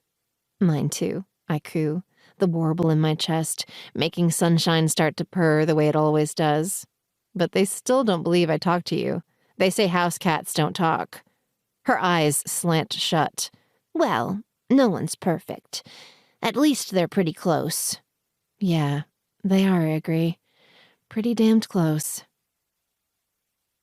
I'm not sure when I fall asleep, but I wake up in my brother's arms as he tucks me into the nest I built for myself in my room. For a moment, I remember being a human child, and the memory is not too bad. "Night trouble," he says, stroking a finger over my head. "Sleep tight." I coo at him and close my eyes, deciding maybe it will be okay to be human again sometime soon. Maxim's head pets are good, but his hugs are the very best. And I suppose I have to finish growing up sooner or later. But not tonight. Tonight, what I have is enough. Far more than enough. This has been Wolfmate by Bella Jacobs, narrated by Jason Clark and Lily Valente. Copyright 2022, Bella Jacobs. Production copyright 2022, Bella Jacobs. Audible hopes you have enjoyed this program.